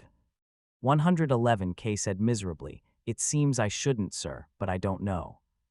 But you were sitting, he was standing, and you were looking up at him. Yes, sir. He was looking down at you, towering over you, in fact. Yes, sir. You remember that at least, you're certain of that. Yes, sir. The two were now face to face. Am I looking down at you? 111K said, No, sir. Are you looking up at me? Yes, sir. You still say the name you remember is Fife. I remember that name, insisted Rick stubbornly. Whoever it was then used my name as a disguise. He must have. Fife turned and with slow dignity struggled back to his desk and climbed into his seat. He said, I have never allowed any man to see me standing before. This in all my adult life. Is there any reason why this conference should continue? Abel was at once embarrassed and annoyed. So far the conference had backfired badly. At every step Fife had managed to put himself in the right, the others in the wrong. Fife had successfully presented himself as a martyr. He had been forced into conference by Trantorian blackmail and made the subject of false accusations that had broken down at once. Fife would see to it that his version of the conference flooded the galaxy and he would not have to depart very far from the truth too. But he hesitated, and it was Junce who spoke. Junce said, It seems to me there's a very good reason for not ending the conference just yet. We have not yet determined exactly who is responsible for the psycho-probing. You have accused the squire of Steen, and Steen has accused you, granting that both of you are mistaken and that both are innocent. It still remains true that you each believe one of the great squires is guilty. Which one, then? Does it matter? Asked Fife. As far as you're concerned, I'm sure it doesn't. That matter would have been solved by now except for the interference of Trantor and the ISB. Eventually, I will find the traitor. Remember that the psycho-prober, whoever he is, had the original intention of forcing a monopoly of the Kiat trade into his own hands, so I am not likely to let him escape. Once the psycho-prober is identified and dealt with, your man here will be returned unharmed to you. That is the only offer I can make, and it is a very reasonable one.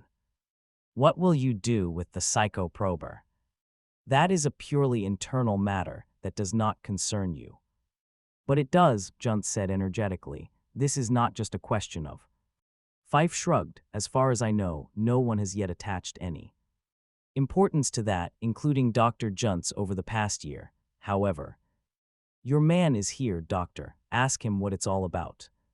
Naturally he won't remember, Junce retorted angrily. The psych probe is most effective upon the more intellectual chains of reasoning stored in the mind. The man may never recover the quantitative aspects of his work.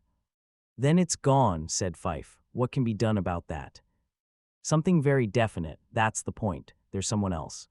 Who knows, and that's the psychoprober. He may not have been a spatioanalyst himself. He may not know the precise details. However, he spoke to the man in a state of untouched mind. He will have learned enough to put us far on the right track. Without having learned enough, he would not have dared to destroy the source of his information. Still, for the record, do you remember Elks? Only that there was danger, and that it involved the currents of space, muttered Rick. Fife said, even if you find out, what will you have? How reliable are? Abel squirmed inwardly. Fife was maneuvering himself into the position where any break in Kiet deliveries, resulting from his own could be blamed on Trantorian maneuvers, but Abel was a good gambler. He raised the stakes calmly and unemotionally. He said, I suggest you listen to Dr. Junts. Thanks, said Junts. Now you have said, Squire Fife, that whoever the psychoprober was, he must have killed the doctor who examined this man Rick. That implies that the psychoprober had kept some sort of watch over Elk during his stay on Florina. Well, there must be traces of that kind of watching. You mean you think these natives would know who was watching them? Why not? Fife said, you are not a Sarkite, and so you make mistakes, I assure you that natives keep their places. They don't approach squires, and if squires approach them, they know enough to keep their eyes on their toes. They would know nothing of being watched. Nothing to the discussion, and it is time to ask him a few questions. Fife said that native's evidence is worthless. In fact, I take the opportunity once more to demand that Trantor surrender him to proper trial by the courts of Sark. Let me speak to him first. Abel put in mildly, I think it will do no harm to ask him a few questions, Fife. If he proves uncooperative or unreliable, we may consider your request for extradition.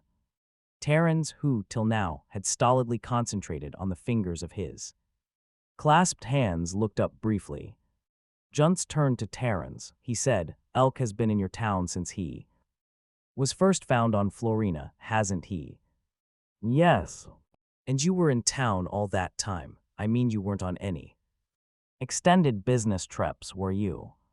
Townmen don't make business trips. Their business is in their town.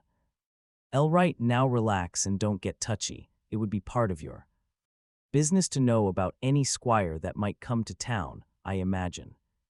Terrans looked at him and said, Can you make me? Abel interrupted smoothly, Let's keep this between the man and doctor.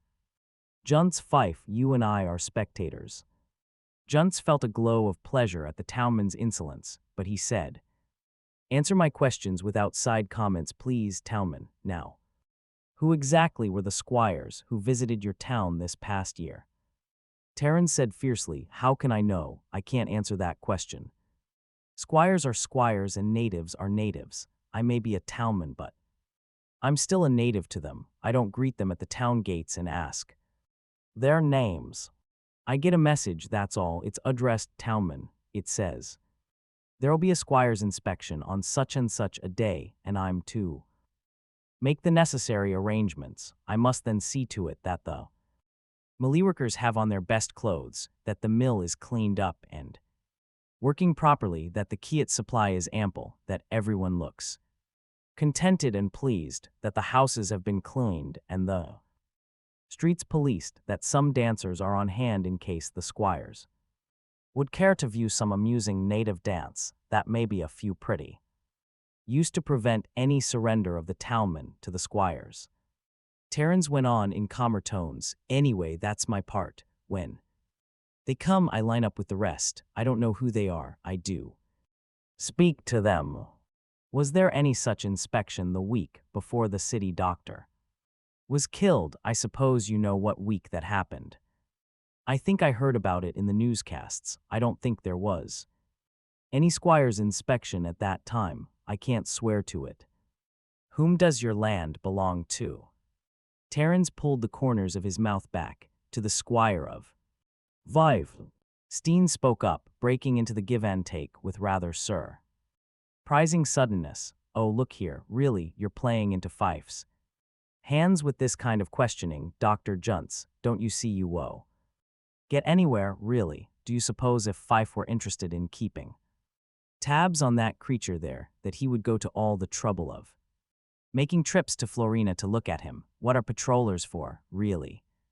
Junts looked flustered. In a case like this, with a world's economy sliding into Fife's hands with all the rest.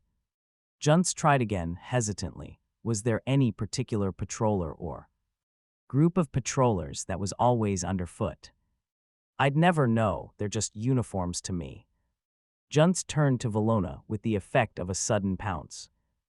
Moment before she had gone a sickly white, and her eyes had become wide and starry. Junts had not missed that. He said, "What about you, girl?" But she only shook her head, wordlessly. Abel thought heavily, there's nothing more to do, it's all over. But Valona was on her feet, trembling. She said in a husky whisper, I want to say something. Junts said, go ahead, girl, what is it? Valona talked breathlessly and with fright obvious in every line of her countenance and every nervous twitch of her fingers. She said, I'm just a country girl, please don't be angry with me. It's just that it seems that things can only be one way, was my elk so very important, I mean the way you said. Helpless in the fields would he, where he might die before anyone found him, they wouldn't suppose that it would just be luck that would keep him safe. She was speaking with an intense fluency now. Go on, said Junts, watching her. Because there was one person who did watch Rick from the start. He found him in the fields, fixed it so I would take care of him, kept him out of trouble and knew about him every day. He even knew all about the doctor because I told him. It was he, it was he. With her voice at screaming intensity, her finger pointed rigidly at Milan Terran's Talman. And this time even Fife's superhuman calm broke and his arms stiffened on his desk, lifting his massive body a full inch off his seat as his head swiveled quickly toward the Talman. Then at Terran's. Then came Steen's high-pitched laugh, and the silence was broken.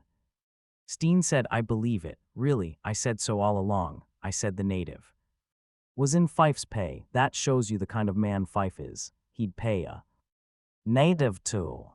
That's an infernal lie.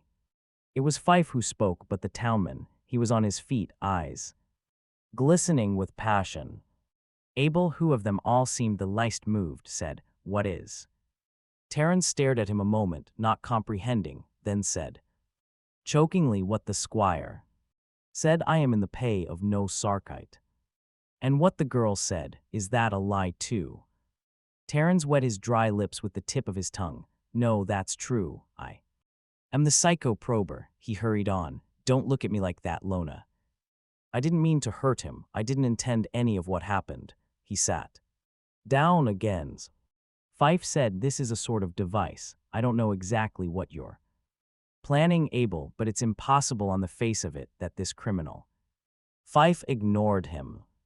Junts was the last to come to himself. For minutes he could not adjust to the fact that the townman was not really in the same room with him, that he was somewhere else on the embassy grounds, that he could see him only in image form, no more real actually than was Fife, who was 20 miles away. He wanted to go to the townman, grip him by the shoulder, speak to him alone, but he couldn't. He said, there's no point in arguing before we hear the man. Let's have the details. If is the psycho-prober, we need the details badly. If he isn't, the details he'll try to give us will prove it.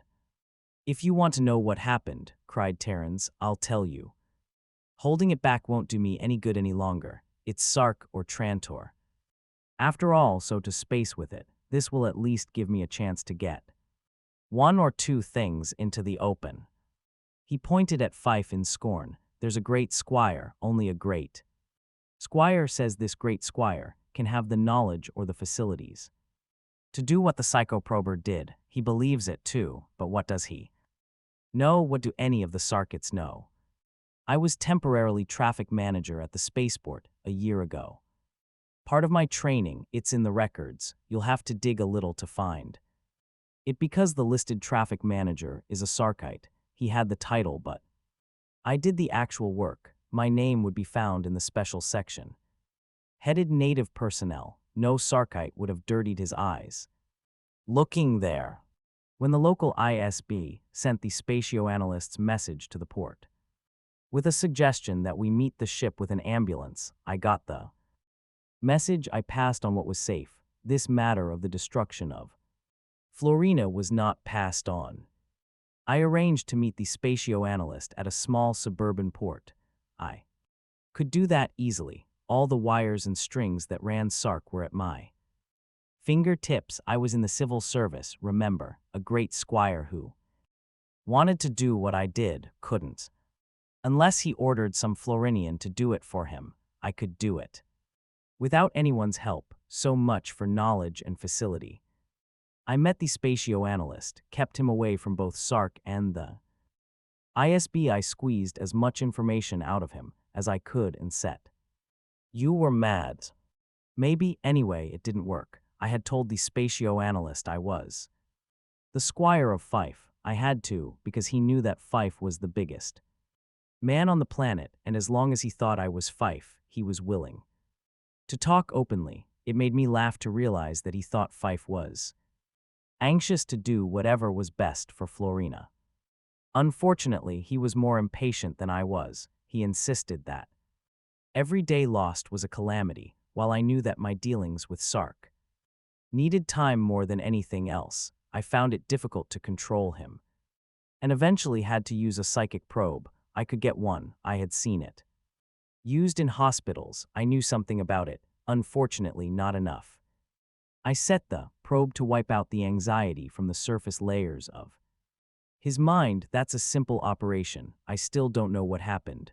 I think the anxiety must have run deeper, very deep, and the probe automatically followed it, digging out most of the conscious mind along with it. I was left with a mindless thing on my hands. Sorry, Rick.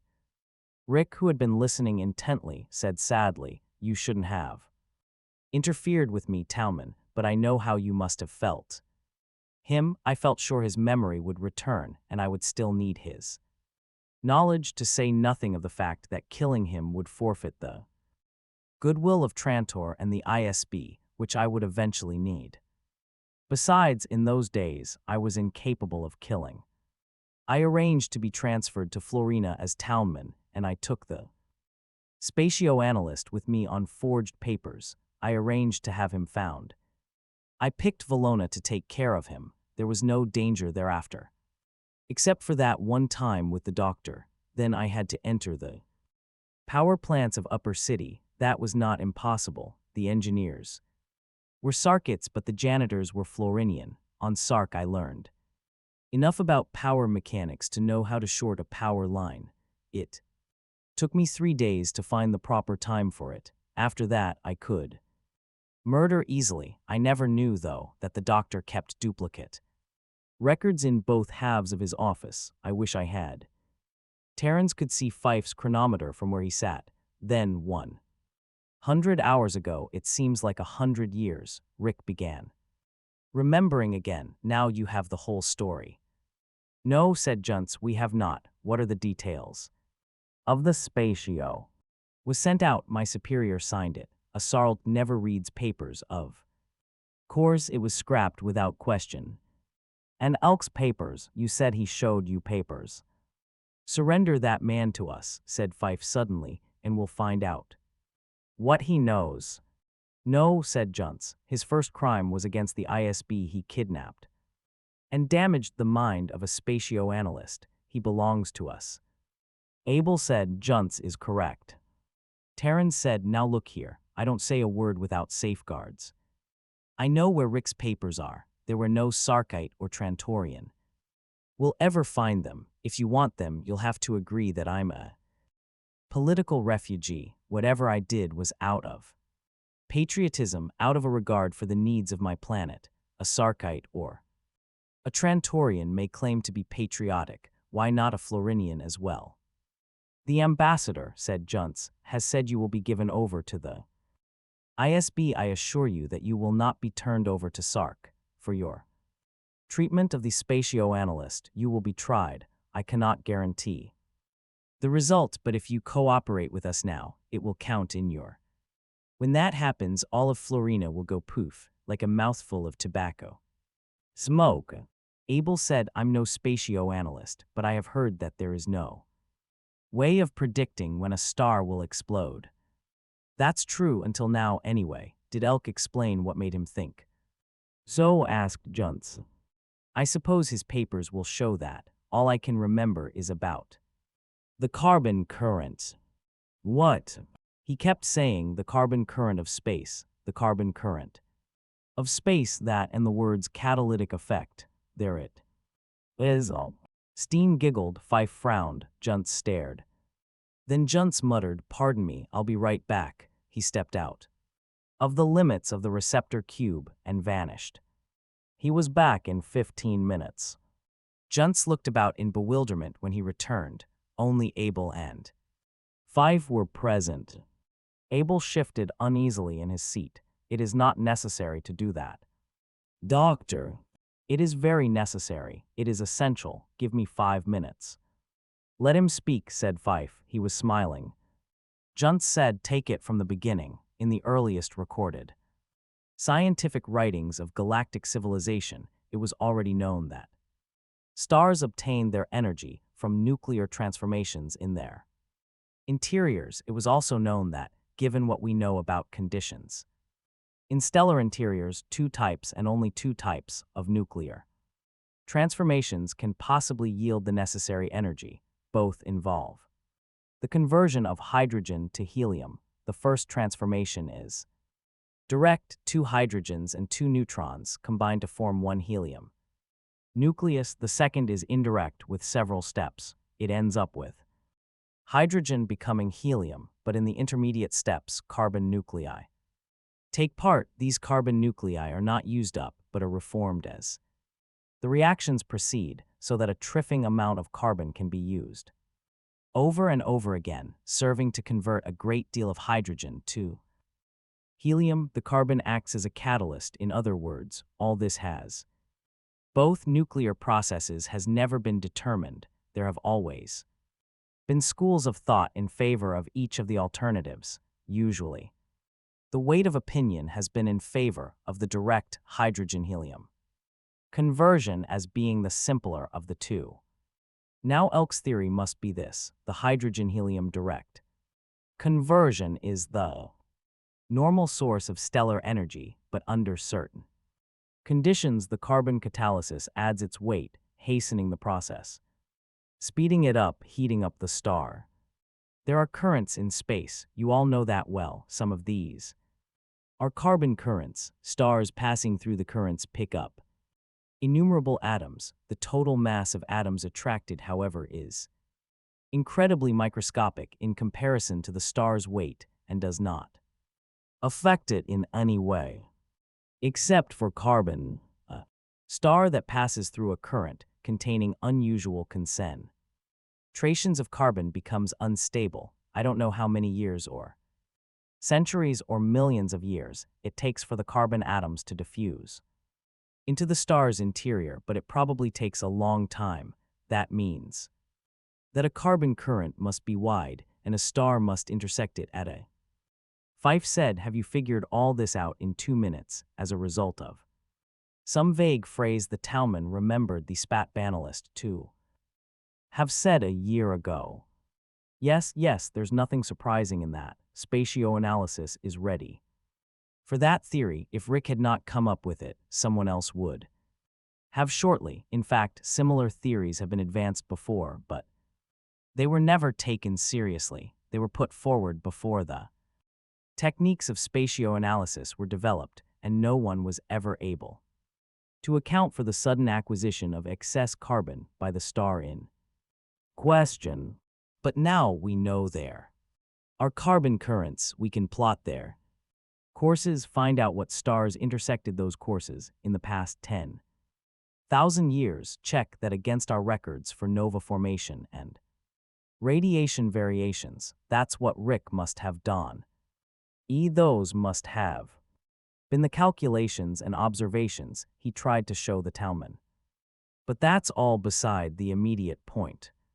What must be arranged for now is the immediate beginning of an evacuation of Florina. But you can set a date. Of course not. When will you be able to set a date? There's no way of telling. Even if we get Elk's calculations, it would all have to be rechecked. Can you guarantee that the spatioanalyst's theory will prove to be correct? Juntz frowned. I am personally certain of it, but no scientist can guarantee any theory in advance. Then it turns out that you want Florina evacuated on mere speculation. I think the chance of killing the population of a planet is not one that can be taken. If Florina were an ordinary planet, I would agree with you. But Florina bears the galactic supply of Kiat. It can't be done. Junt said angrily, is that the agreement you came to with Fife? While I was gone. Fife intervened. He said, let me explain, Dr. Juntz, the government. Us in such a war. Juntz found revulsion growing strong within him. A planet full of people meant nothing against the dictates of economic necessity. He said, listen to me, this is not a matter of one planet, but of a whole galaxy. There are now 20 full novae originating within the galaxy every year. In addition, some 2,000 stars among the galaxy's 100 billion shift their radiation characteristics sufficiently to render uninhabitable any habitable planet they may have. Human beings occupy 1 million stellar systems in the galaxy. That means that on an average of once every 50 years, some inhabited planet somewhere becomes too hot for life. Such cases are a matter of historical record. Every 5,000 years, some inhabited planet has a 50-50 chance of being puffed to gas by a nova. If Trantor does nothing about Florina, if it allows it to vaporize with its people on it, that will serve notice to all the people of the galaxy that when their own turn comes, they may expect no help. If such help is in the way of the economic convenience of a few, say appeals to me, but it is not practical, I can count on emotions as against the assured political effect of any attempt to end the Kiat trade. In fact, I think it might be wise to avoid investigating the theory. The thought that it might be true would do too much harm. But what if it is true? We must work on the assumption that it is not. I take it that when you were gone a few moments ago, it was to contact the ISB. Yes. No matter, Trantor, I think, will have enough influence to stop their investigations. I'm afraid not these investigations. Gentlemen, we will soon have the secret of cheap Kiat. There will be no Kiat monopoly within a year, whether or not there is a nova. What do you mean? The conference is reaching the essential point now. Fife, Kiat grows only on Florina. Of all inhabited planets, its seeds produce ordinary cellulose elsewhere. Florina is probably the only inhabited. Is it? There must be a reason why Kiat is Kiat on Florina and cotton elsewhere. Scientists have tried many ways of artificially producing Kiat elsewhere, but they tried blindly, so they've always failed. Now they will know it is due to factors induced in a prenova stellar system. Fife said scornfully, they've tried duplicating the radiation qualities of Fife's sun with appropriate arc lights, yes, that duplicated the visible and ultraviolet spectrum only. What about radiation in the infrared and beyond? What about magnetic fields? What about electron emission? What about cosmic ray effects? I'm not a physical biochemist, so there may be factors I know nothing about, but people who are physical biochemists will be looking now, a whole galaxy of them. Within the year, I assure you, the solution will be found. Economics is on the side of humanity now. The galaxy wants cheap Kiat, and if they find it, or even if they imagine they will shortly find it, they will want Florina evacuated, not only out of humanity, but out of a Desire to turn the tables at long last on the Kiat gouging Sarkits. Worthless Nova or not, sell out all Florina, Trantor can pay for. Buy a planet, said Abel in dismay. Why not? Trantor has the funds, and it's gaining goodwill among the people of the universe will pay it back 1,000-fold, if telling them that you are saving hundreds of millions of lives is not enough, tell them that you will bring them cheap Kiat, that will do it. I'll think about it, said Abel. Abel looked at the squire, Fife's eyes fell. After a long pause he too said, I'll think about it. Junts laughed harshly, don't think too long, the Kiat story will break quickly enough, nothing can stop it, after that, neither one of you will have freedom of action, you can each strike a better bargain. No. The townman seemed beaten. It's really true, he kept repeating. Really true, no more Florina. It's true, said Junts. Who'll say? And tell us how to explain the facts to them, how best to organize the evacuation, how to pick the most suitable planets of refuge. Will you help us? And beat the game that ways, you mean, get away with murder. Why not? There were sudden tears in the townman's eyes. But I lose. Anyway, I will have no world, no home. We all lose. The Florians lose their world, the Sarkits lose their wealth, the Trantorians their chance to get that wealth. There are no winners at all. Unless, said Junts gently, you realize that in the new galaxy safe from the threat of stellar instability, a galaxy with Kiat available to all, and a galaxy in which political unification will be so much closer, there will be winners after all, 1 quadrillion winners. The people of the galaxy, they are the victors. Rix, Selim Junts hurried across the port grounds toward the ship, hands outstretched, and Lona, I'd never have recognized either of yous. How are you? As well as we could wish. Our letter reached you, I see, said Elk. Of course, tell me, what do you think of it all? They were walking back together toward Junts's offices. Valona said sadly, we visited our old town this morning. The fields are so empty. Her clothing was now that of a woman of the empire, rather than that of a peasant of Florina. Yes, it must be dreary for a person who has lived here. It grows dreary even for me, but I will stay as long as I can. The radiation recordings of Florina's sun are of tremendous theoretical interest. So much evacuation in less than a year, it speaks for excellent organization. We're doing our best, Elk. Oh, I think I should be calling you by your real names. Please don't, I'll never be used to it. I'm Elk, that's still the only. See the townman. I think not, he decided to go off today. I think he'd rather not see you. He feels guilty, I think. You have no grudge against him. Rick said no, he meant well, and he changed my life in many ways. For the better, for one thing, I met Lana. His arm went about her shoulder. Valona looked at him and smiled. Besides, Elk went on, he cured me of something. I've found out why I was a spatio-analyst. I know why nearly a third of all spatio analysts are recruited from the one planet, Earth. Anyone living on a radioactive world is bound to grow up in fear and insecurity. A misstep can mean death, and our planet's own surface is the greatest enemy we have. That makes for a sort of anxiety bred into us, Dr. Junts, a fear of planets. We're only happy in space. That's the only place we can feel safe. And you don't feel that way any longer, Rick.